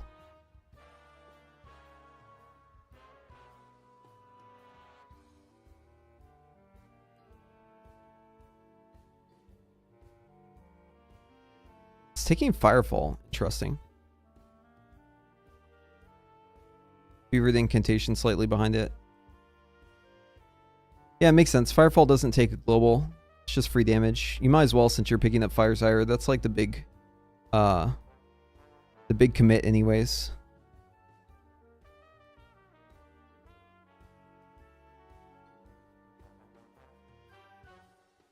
Probably these.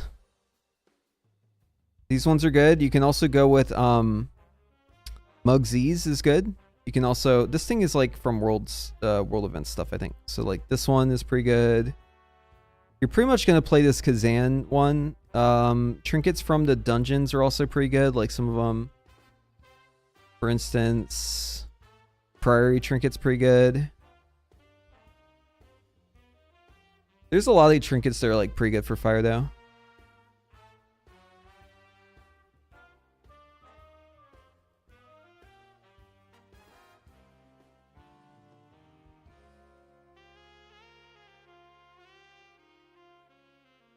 Curious if... Hold on.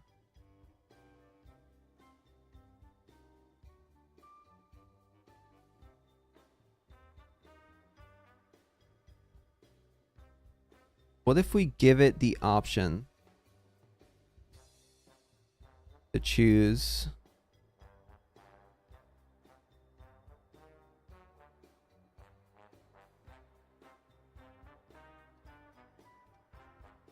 like this. Alright, which way? 2 targets. You want to see me hit a target dummy? Alright, I'll do it while this is running. We'll do a cleave target setup probably during the goal. Hopefully it doesn't lag.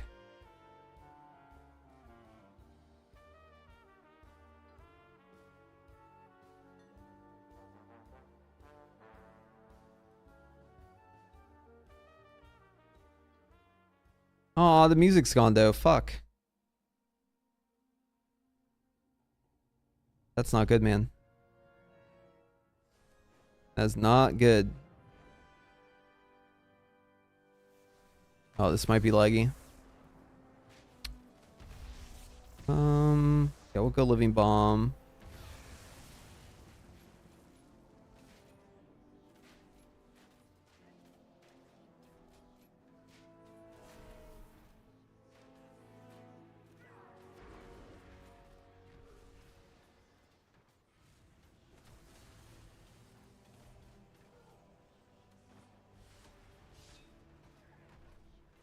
Alright, got away on my balls.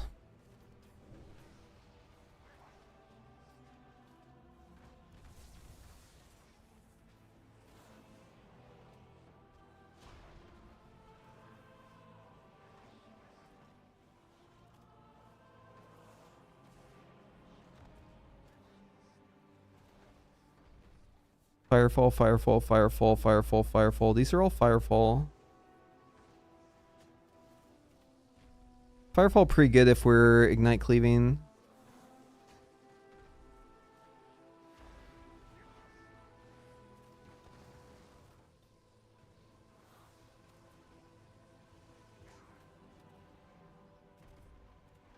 Okay. I'm gonna ignore the scorch thing. Let me make sure my macro is set up. What is it?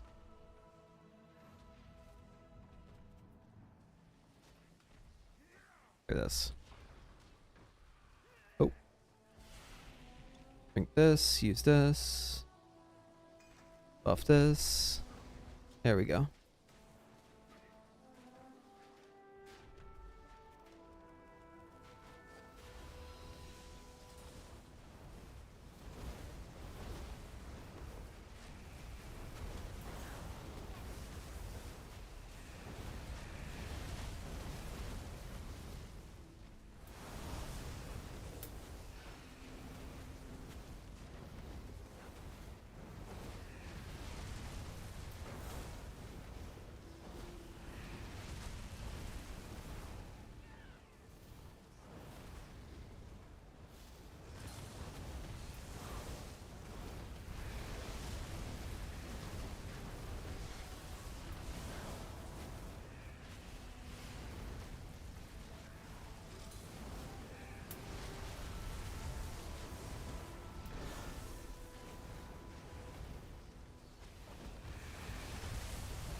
I'm gonna try and save this Glorious Incandescence. Actually, no, I can't save it. I need to just send it.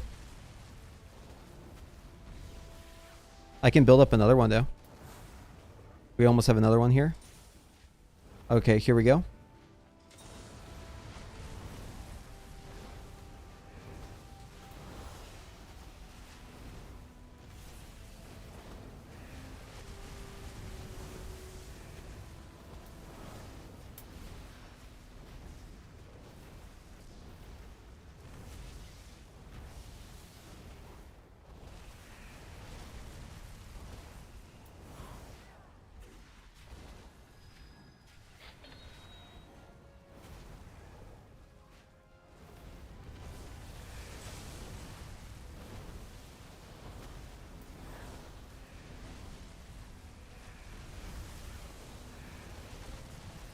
Mini meteors.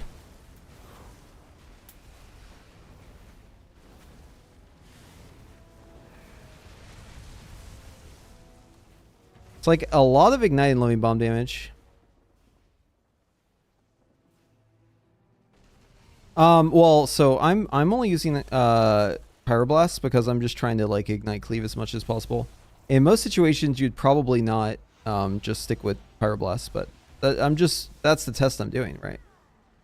I'm just Pyroblasting, ignite cleaving.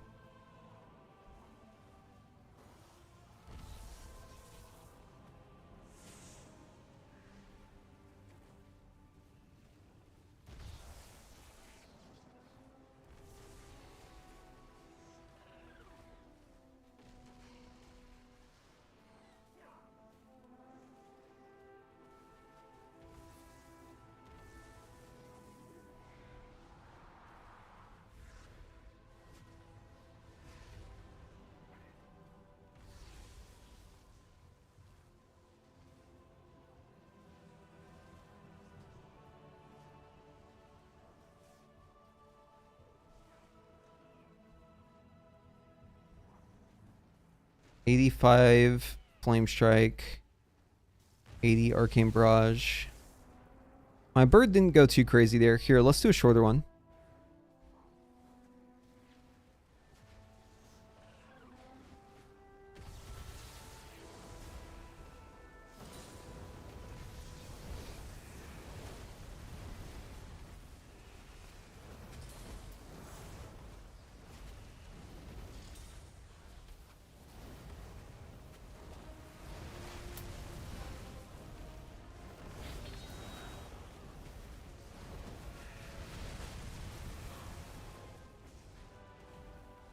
Oh, he did a lot of surges there. That's good.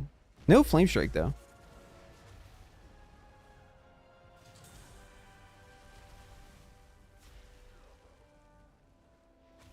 Are the risks to gain? Yeah, they're gain and they're fun. So, like, the risks, basically, the way you want to use it. Here, I'll use them again. So, like, whenever you start off, you do, like, your opener right. And then whenever you use your last Fire Blast, that's where you want to use your wrists.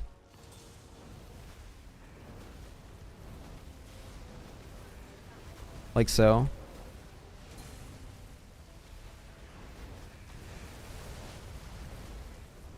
You get so many extra.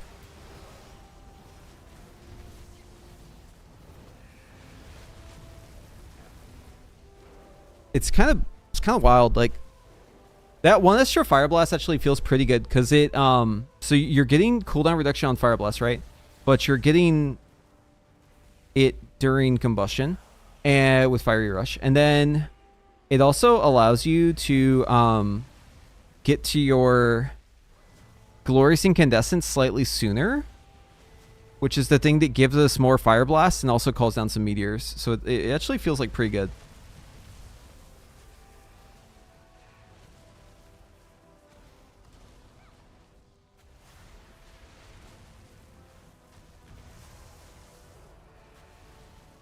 Mecha risks have been fun as fuck since BFA. BFA Fire Mage Infinity Gauntlet was wild. Yeah, you're not like that anymore. But it does feel, I mean, it's still worth it. They're still good. But I like it because you're just like pounding fucking Pyroblast into the target and like there's just shitloads of damage going out. You can play Flame Strike though. So like if I wanted to go the same build, but let's say I wanted to Flame Strike more,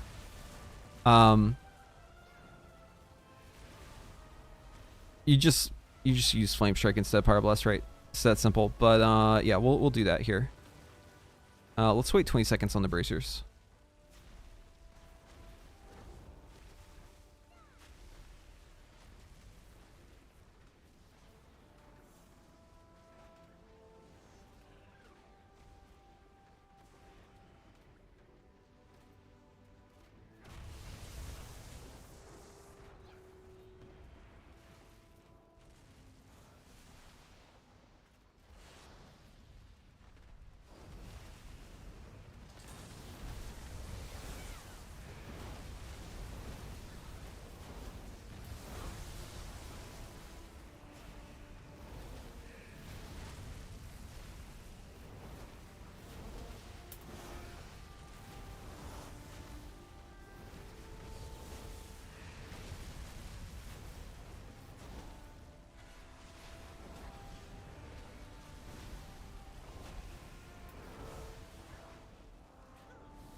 It's like kind of comparable, but you could go more talents to bolster damage a little bit more. But you'll see like the damage of the Flame Strike is much higher, but the damage of Ignite is much lower compared to our previous one.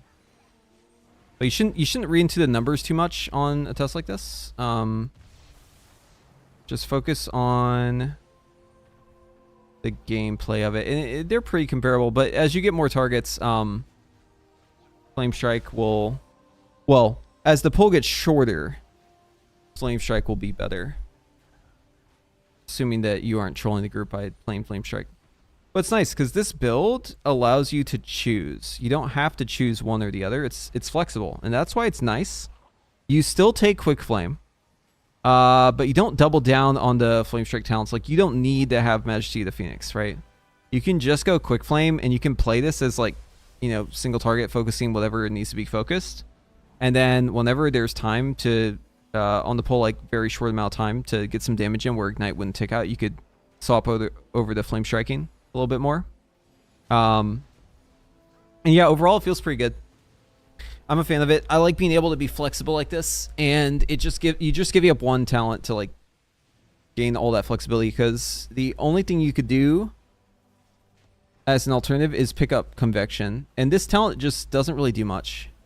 So it just seems natural to me to pick up Quick Flame instead. You're giving up so little to, because like the big commitment is like that you're getting all the Living Bomb talents in the first place, right? So like you're not really giving up much compared to that to pick up Quick Flame. You're basically giving up nothing because this talent's so bad. So, and then you have the option, the Flame Strike, which is really nice. But even if you like mainly stick with Pyroblast, you have the option, and the option is huge. Feels really good to have that option. So I think it's yeah, I think it's pretty solid.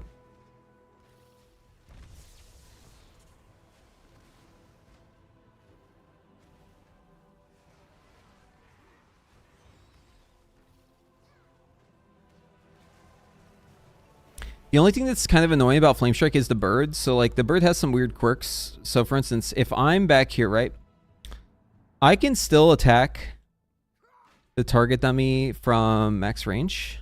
Like right here, basically. It's like right here. Like I can attack the target dummy from here, right? But if I take out my spellbook and I try to use Flame Strike, notice how I can hit it with the circle, right? Like right here, I can still Flame Strike this guy from here.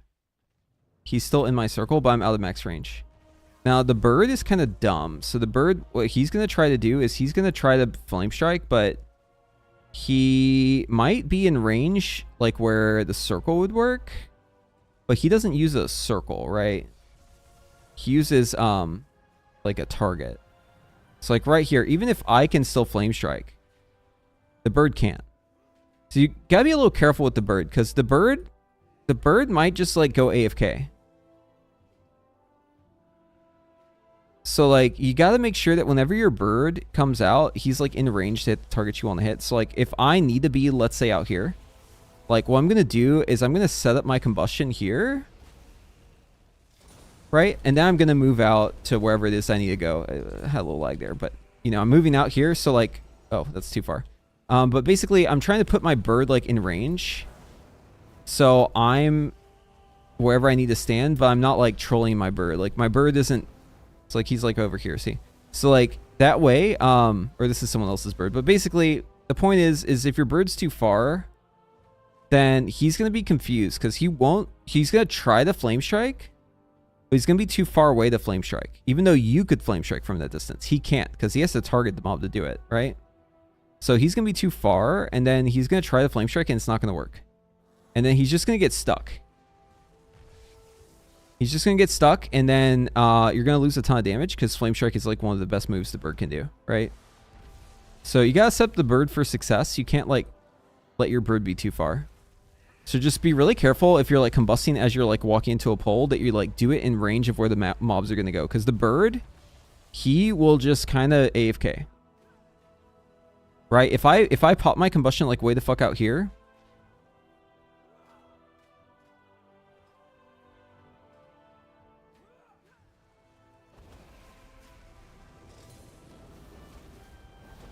see, the bird doesn't know what the fuck to do. See, he's casting, but he doesn't know what's going on. Look, bird's doing no damage. See, he's going through the motions, but he doesn't understand that his spells aren't doing anything. Right? So you gotta be careful, because if you do that, then the bird just does nothing. And he's trying his best. You could see him out there. He was like going through the motion, right? He was like casting spells. But the problem is like he doesn't understand that he needs to move closer or else the spells don't work. So he's just back there going through the motions and like nothing's happening. He's a little bird brain, you know? He's got a little fucking bird brain with like 2 brain cells, and yeah, you got to be aware of that. Why doesn't the bird shimmer with me? He doesn't have enough brain cells for that, man. The bird has 2 brain cells. One is casting Arcane Surge, the other is casting Flame Strike. There's no 3rd brain cell to cast Shimmer. Sorry.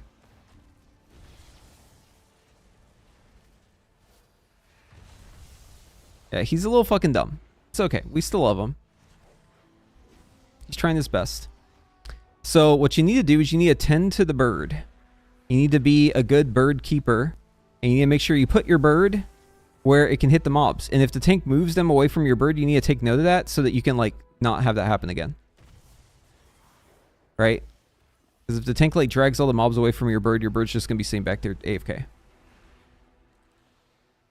And that's really not good. Make the bird follow you? Wouldn't that be nice? Wouldn't that be fucking nice, dude? Put the bird on my head. I want the bird to sit on my head.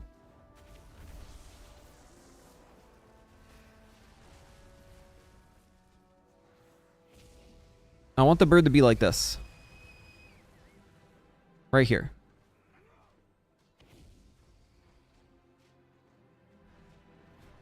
They should make a little Pepe version that is the Arlo. That'd be so cute. I want like an Arlo version of this Pepe bird.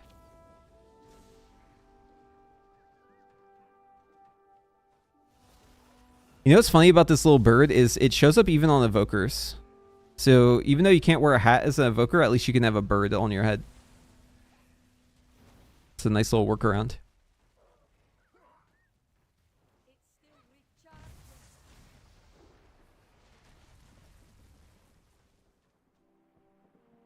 I put my bird wherever I damn please. All right, man. All right.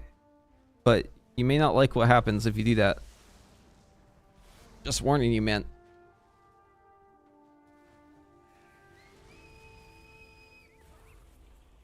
Isn't he cute though?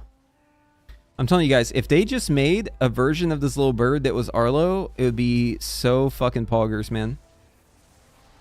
He's being like impaled by a spike right now though, which is kind of sad. Poor little guy. He doesn't seem to be bothered by it though.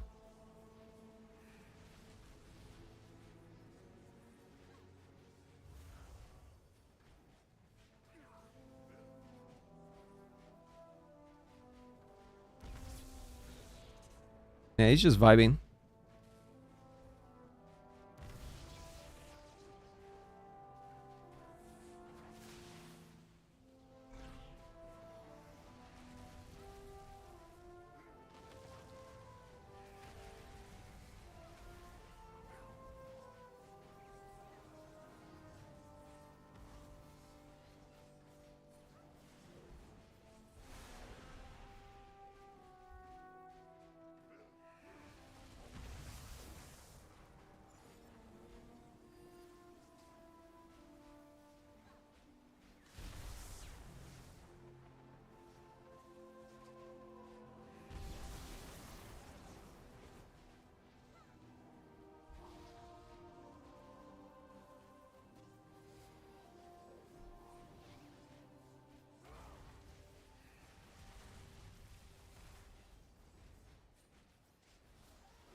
Okay.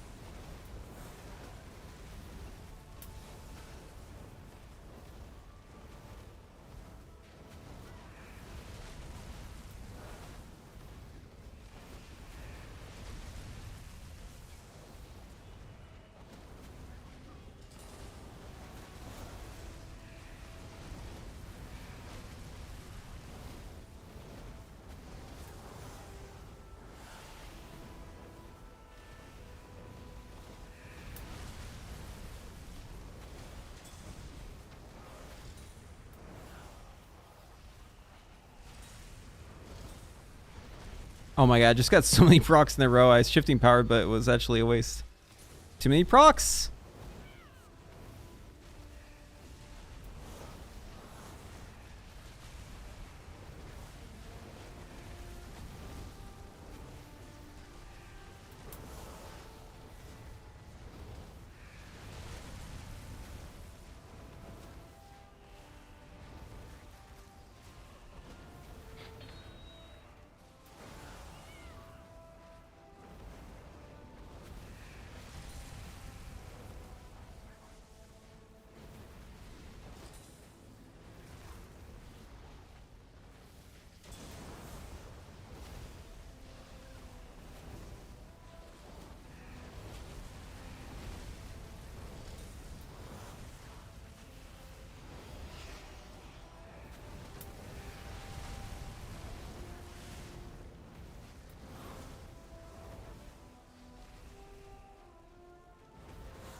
I need to track my bracers on my UI better.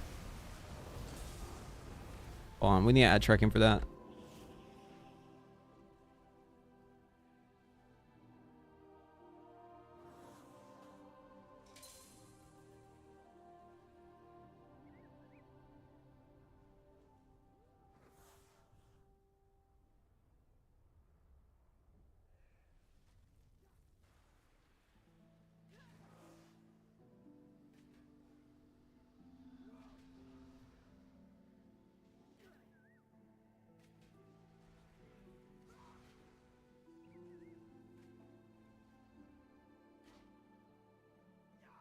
There we go.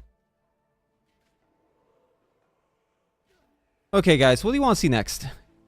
I'm gonna spin up a weak aura real quick.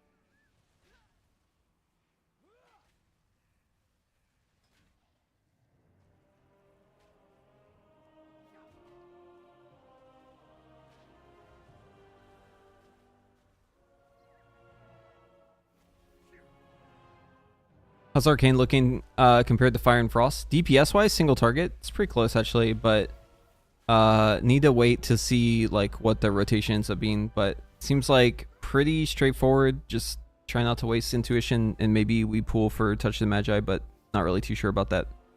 Have to wait. Seriously considering swapping from Warlock to Mage for Season 2. Mage is fun. Orb Slinger Arcane with Big Brain? Yeah, I don't know if I really want to even fuck with Spellslinger, to be honest with you. Spellslinger is not really my jam. All 3 mage specs got potential in Season 2. Comes down to tuning. Yes, that's right. That's exactly right. You want to see me do a chicken dance? What the fuck? I don't want to be a chicken. I don't want to be a duck. Okay, hold on. We gotta check and see if the bracers are working here.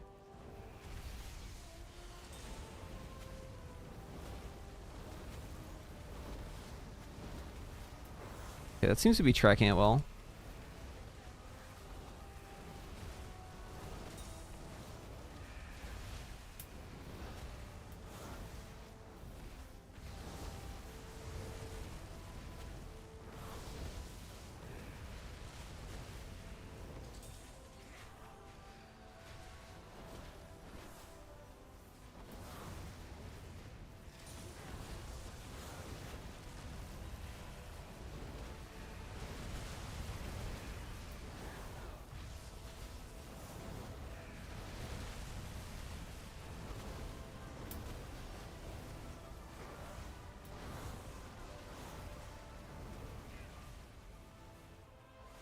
Okay, the weak aura seems to work.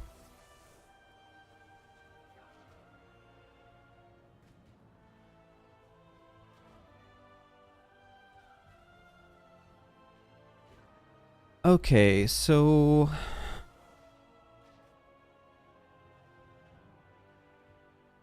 here's the lost single target versus the builds. Let's swap it over to 2 targets.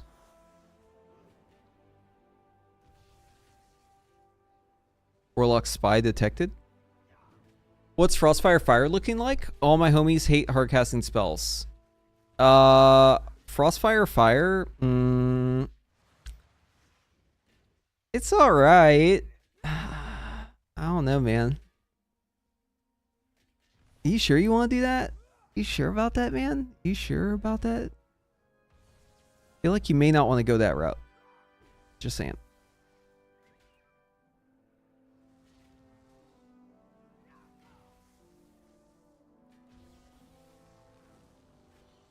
Listen, it's fine, but like I don't know. Like if you're like, oh, I don't want to hardcast, you're like signing up to hardcast SKBs.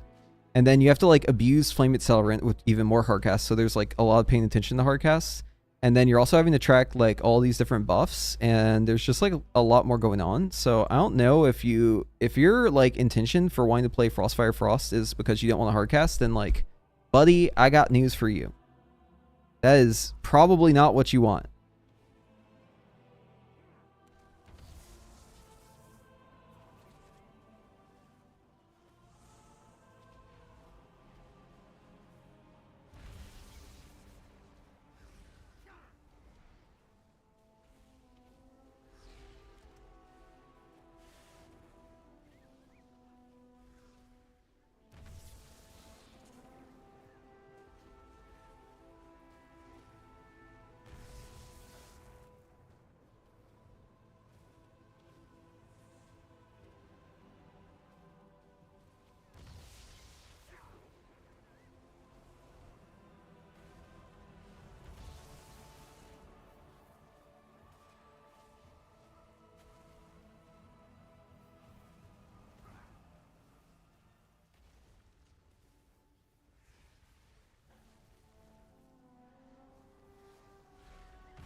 Just go Sun Fury. It has a bird. Worth it? Yes. From my short dummy test, it feels like hardcasting more on Frostfire than Sun Fury. Probably. Listen, there's science we can do. We can figure this out. We've already done the Sims. We just gotta look at the Sims. It's my... Here, let's take a look. So for Sun Fury Fire, time spent hardcasting is only 12 plus 10. I mean, dude, you're spending like no time hardcasting. This is nothing, dude. The rest of this is instant cast. Literally, you're spending like a fucking how much? This one plus this one together. Maybe you include Scorch in that. You're spending like no time hardcasting. The rest of the time is just fucking blasting. Yeah, like instant cast. If we go to Frostfire Fire. Oh, this is gonna be hard because SKB. A lot of these are gonna be instant cast too. Shit. There's probably a way to look at hold on. So it got 3 procs, so that's 3 hardcasts. So 3 of these are hardcasts. So I mean, it's not like that much more. So 3 of these are hardcasts. And then some of the Frostfire empowerments are going to be... Yeah, okay, so right here. Wait, no, this was average duration, not how many it got. It got 14 of them. Oh, so a lot more. So, wait, Frostfire Empowerment was procced 18 times. Let's just assume that that's how many they were spaced out. And then we casted 29. So about half of the Frostfire Empowerments are hard casts. And then we casted 173 Pyroblasts. Or wait, no, that's Phoenix Flame. No, this is Pyroblast. Okay, 173. And 14 of those were hard casts. So it's about 10%. So yeah, but they did take up a lot more time though. So let's just guess it as like this chunk and then half of this. So yeah, it's definitely more. It's like way more hard casting. Way more hard casting. Beacon Ice flows it, so it's not a big deal. Right?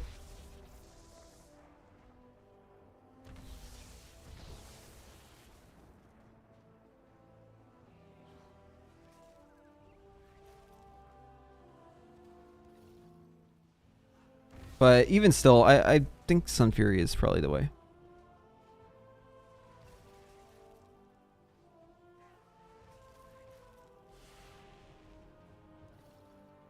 Yeah, I mean, I could tell you before hitting the target dummy or even looking at the sim that it was going to be more hard casting, but I wanted to have like a metric. It looks like about double the amount of hard casting.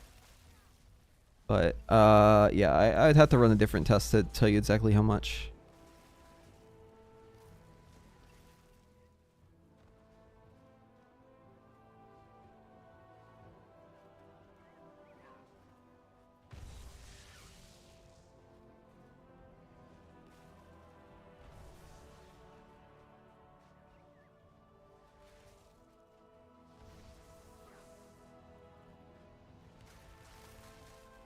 See, so this is like why I don't really like the hybrid build, because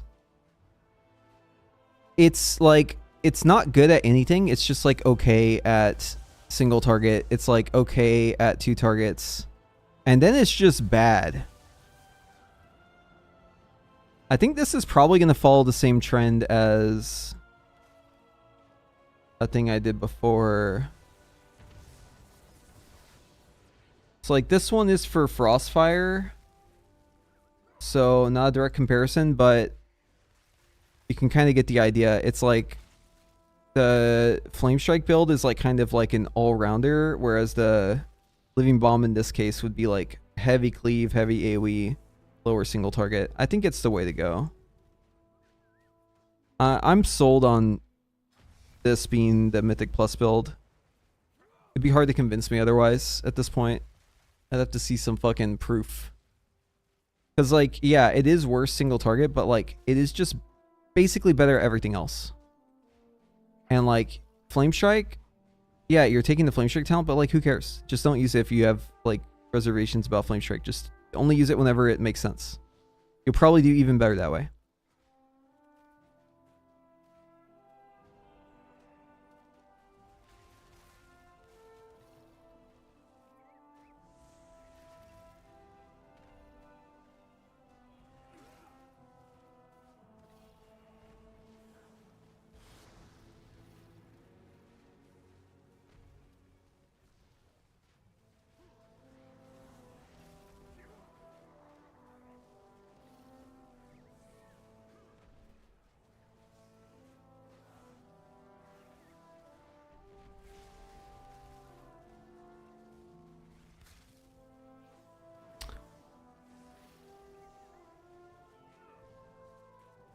SF Fire's acceptable alternative. I don't want to play Arcane again. Why is it that you don't want to play Arcane again? Is it that you've lost trust in the tuning and like the constant changes? I'd be curious to know. Hey chat, is there anyone in chat right now who played Arcane last year and won't play it again because of what happened last year? I know Trash Lemons won, but I'd be curious to see. Here, type 1 if you don't trust Arcane ever again after this last tier.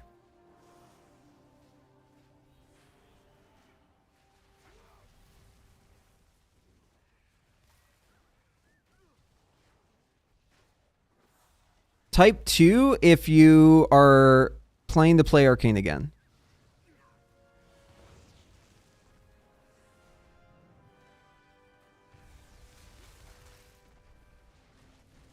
Oops.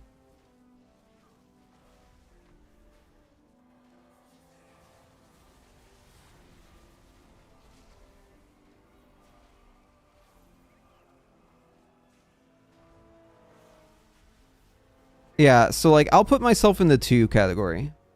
I think it could be broken. I think like Arcane is just always really good in progression for some reason or another. So like I'm not like closing the door on it.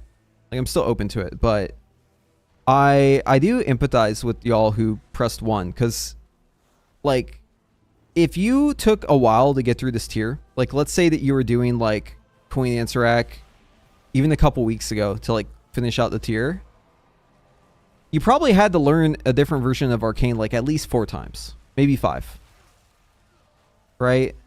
And that just seems like kind of dog shit. There's people I was coaching who I had to like coach over and over and over because they kept changing it. They're like, I want to know what the right way to play is, and they keep changing it on me, so I, you know, gotta learn it again. It's a lot, man. It's a lot to keep up with, and a lot of changes, lots of turmoil. So I totally get it if people are like, I'm out. I want out of this fucking crazy roller coaster. I want off of Mr. Bones' wild ride. Get me off. I just didn't like Arcane. The lottery aspect of Arcane charge refunds was tedious to manage. I could see that, yeah. Although I think Frost has the worst problem with that. Being partway through Prague and having the rotation change multiple times was nuts. Yes. Yes, exactly. I think that killed it for a lot of people.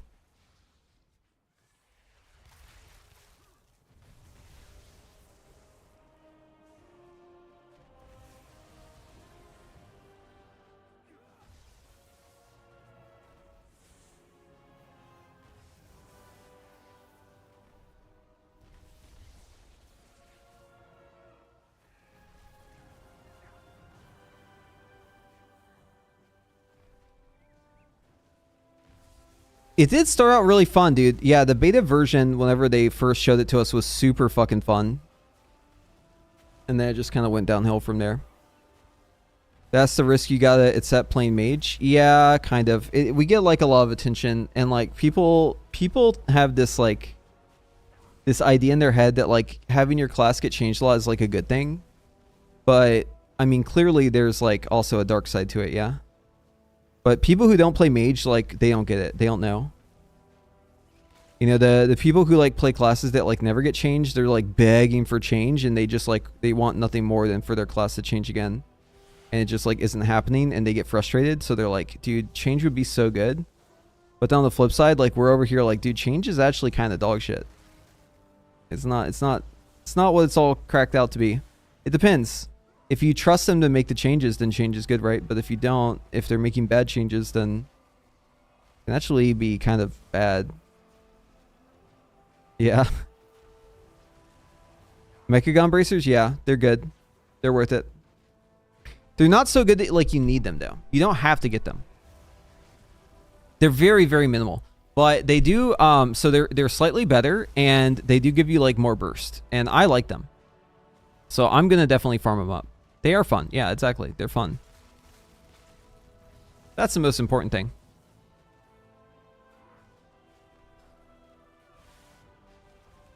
One thing for certain though is that Arcane's AoE is gonna be pretty straightforward, unless well, let's say instead of saying AoE, let's say funnel in AoE, like, because if we want a funnel, then we're gonna definitely make sure to make use of every intuition proc. We will want to get Orb Barrage. How do we get Orb Barrage? Oh, easy. I'm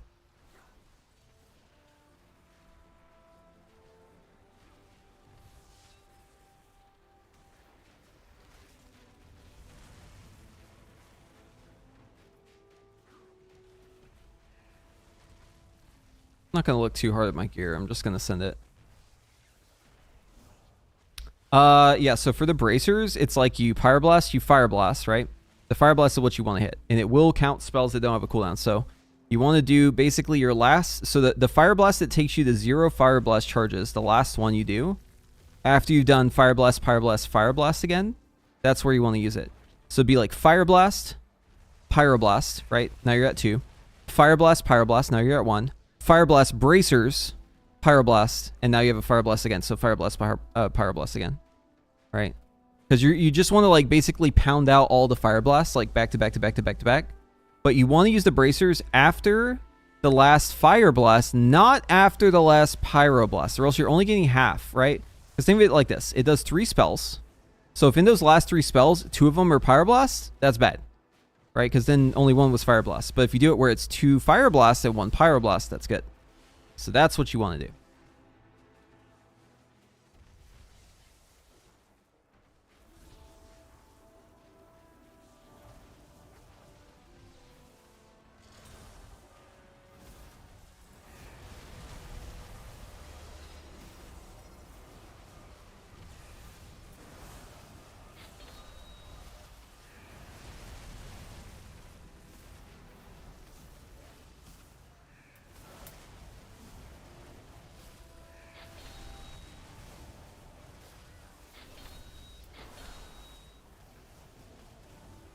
Dude, Arcane has some fucking nasty ass burst though, I will say that.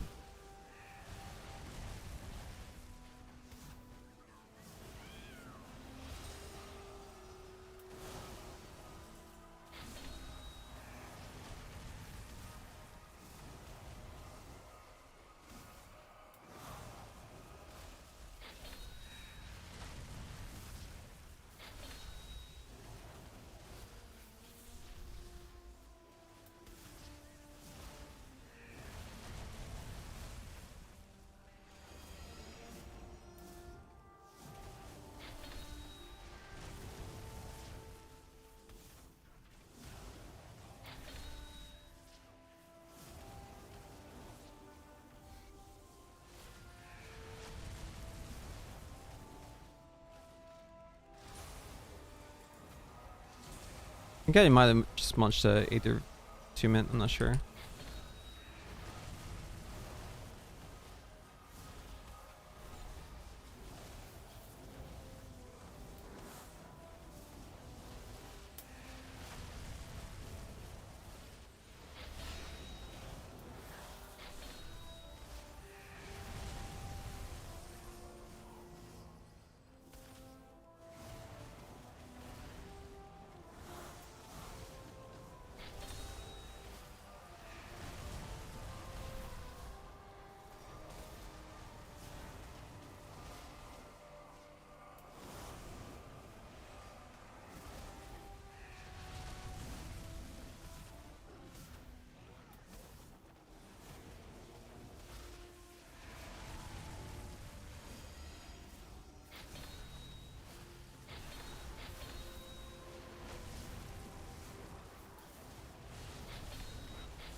We might want to barrage more. I'm just doing more of like a funnel kind of situation here. I want to use this Aether 2 mint. There we go.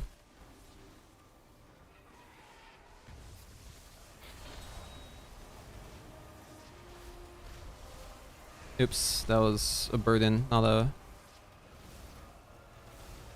glorious incandescence.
Damn, we had an 8 million non-crit barrage, dude. That feels like I got scammed.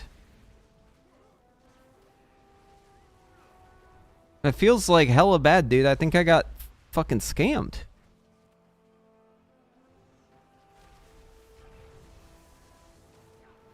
No, yeah, this will blast a Mythic Plus. This will absolutely fucking wreck. Depending on how many pull counts. If it's like lower pull counts, this is gonna fucking annihilate. Because I'm not even playing AoE. I'm playing funnel right now. This is gonna fucking annihilate. There's no doubt. I'm gonna fuck with this for sure. I like fire a lot too, but like this, I see the potential here.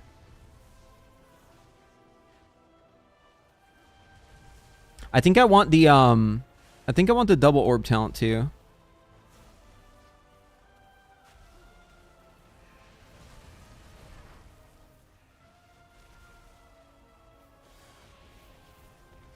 Maybe high voltage. Hold on, let's try high voltage out.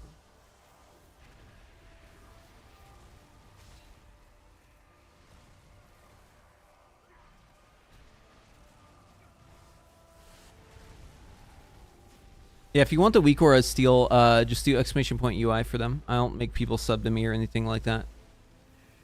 Which of these trinkets should we aim for? Probably this one. This one's just like good across the board, and then for the other one, lots of different options.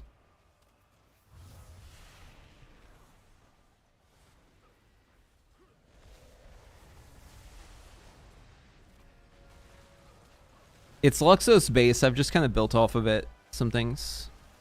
Are we in... Why am I seeing this? Am I in combat with a PvP dummy? I probably am.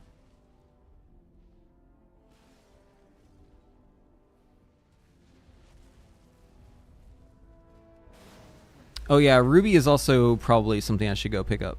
Huh.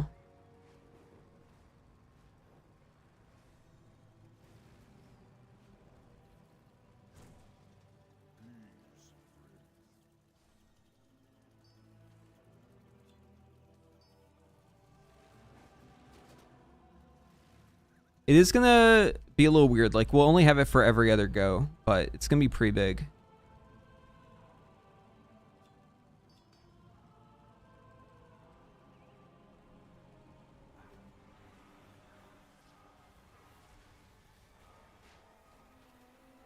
Yeah, Aug's damage is like really good. But we'll see if it ends up being that way once the patch comes around. These targets are also an execute, so you gotta keep that in mind too, though. We are getting a little extra juice that we shouldn't normally get.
Hold on.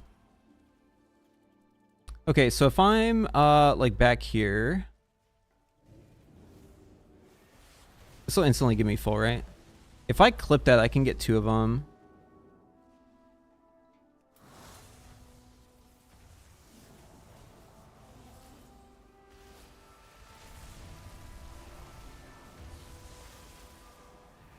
Oh shit! I guess I didn't get any from that. So I gotta be further back. All 3 specs are looking pretty good from what I've read. Gonna be assigned to experiment. Yeah, for sure. Well, I gotta read this talent again. So they buffed us to 15%. That's pretty good. So we need to make sure we always have like a missiles for like if we brush. So if I have a missiles and I have nether precision, then I want to brush.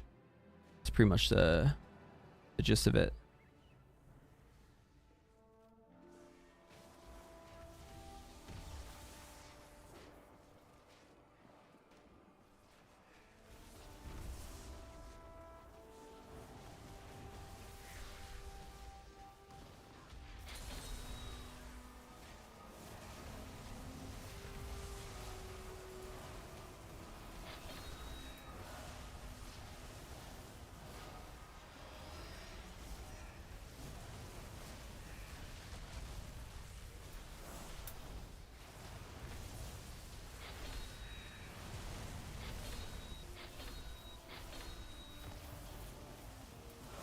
I think I want to be further back, because if I'm like back here and I cut this off to brush... Wait, why didn't I get charges back from that? See, I get 2. 3. Holy fuck, I just... Oh, that was the orb. Hold on. This is like old tech, but yeah, so if you're like max range and you like missiles, and then you barrage from it, you can get basically a refund on those. See, look. I got those before the orb.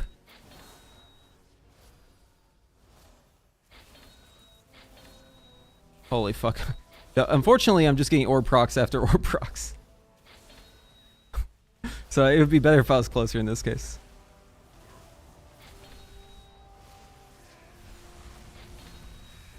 That's a lot of barrages. That's a good breakdown.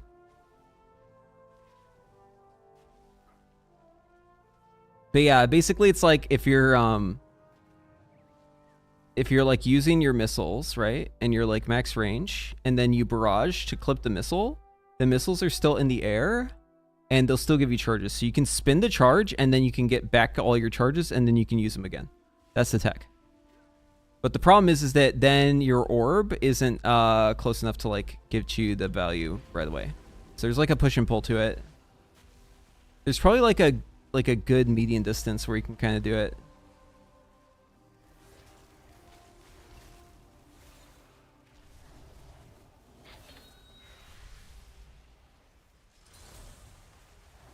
Right here.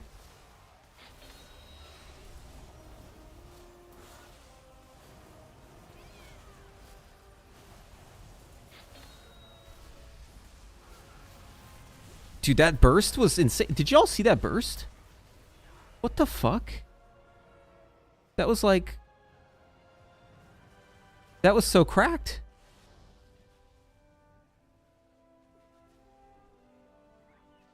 I mean, they are an execute, but like, holy fuck.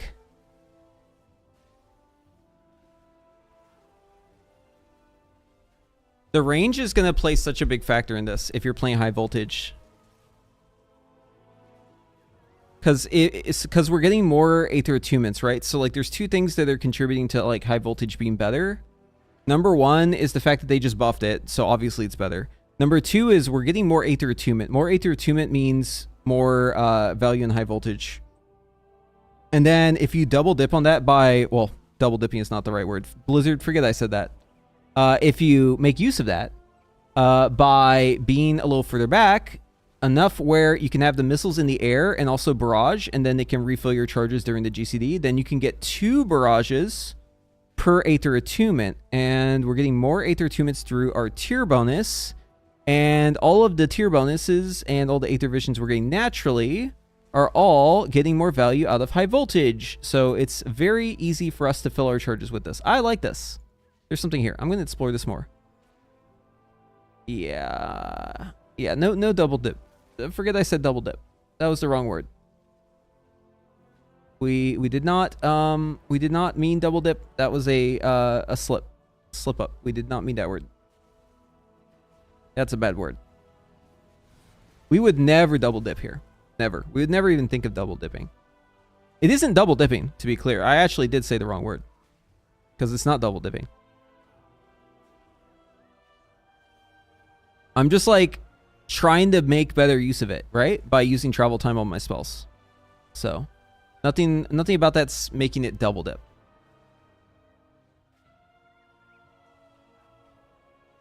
Okay, you know what? I was flaming chat earlier for like asking for the Arcane Mythic Plus guide, but you know what? There's something to that, man. We're gonna have to try it out a little bit more.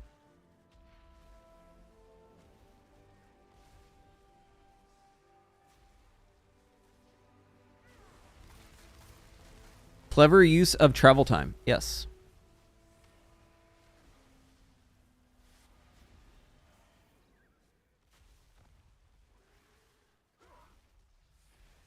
All right, cool. Well, we've been at it for about 5 hours here. Earlier I said I felt like I didn't really learn anything in the stream, but now I have to revise that. I did learn something in the stream. And I'm going to pull on that thread a little bit more, see what unravels. But not on stream. So, yeah. We'll be back again tomorrow. And we'll have Raid tomorrow as well if you want to watch that. And then more PTR stuff. And then on the horizon, Flame Shaper Devastation Guide is first up on the docket. And then Sun Fury Fire Mage Guide. And then from there, we'll figure out what is good, I guess. I don't want to plan too far ahead. But yeah. So that's probably it for today. I've seen you play Fire Arcane now. Did you do any Frost? Yeah, we did Frost in the stream earlier. I found it to be very boring, so I logged out of it. Yeah, I wasn't too engaged with the Frost gameplay. I kind of know what to expect with it. But anyways, that's going to be it for today. If you want to know when I go live next, the best way to know is just to click that follow button. It's really easy to know. You do that. And that'll be it for today. Thank you all for watching. We'll see you in the next one. All right. Bye-bye.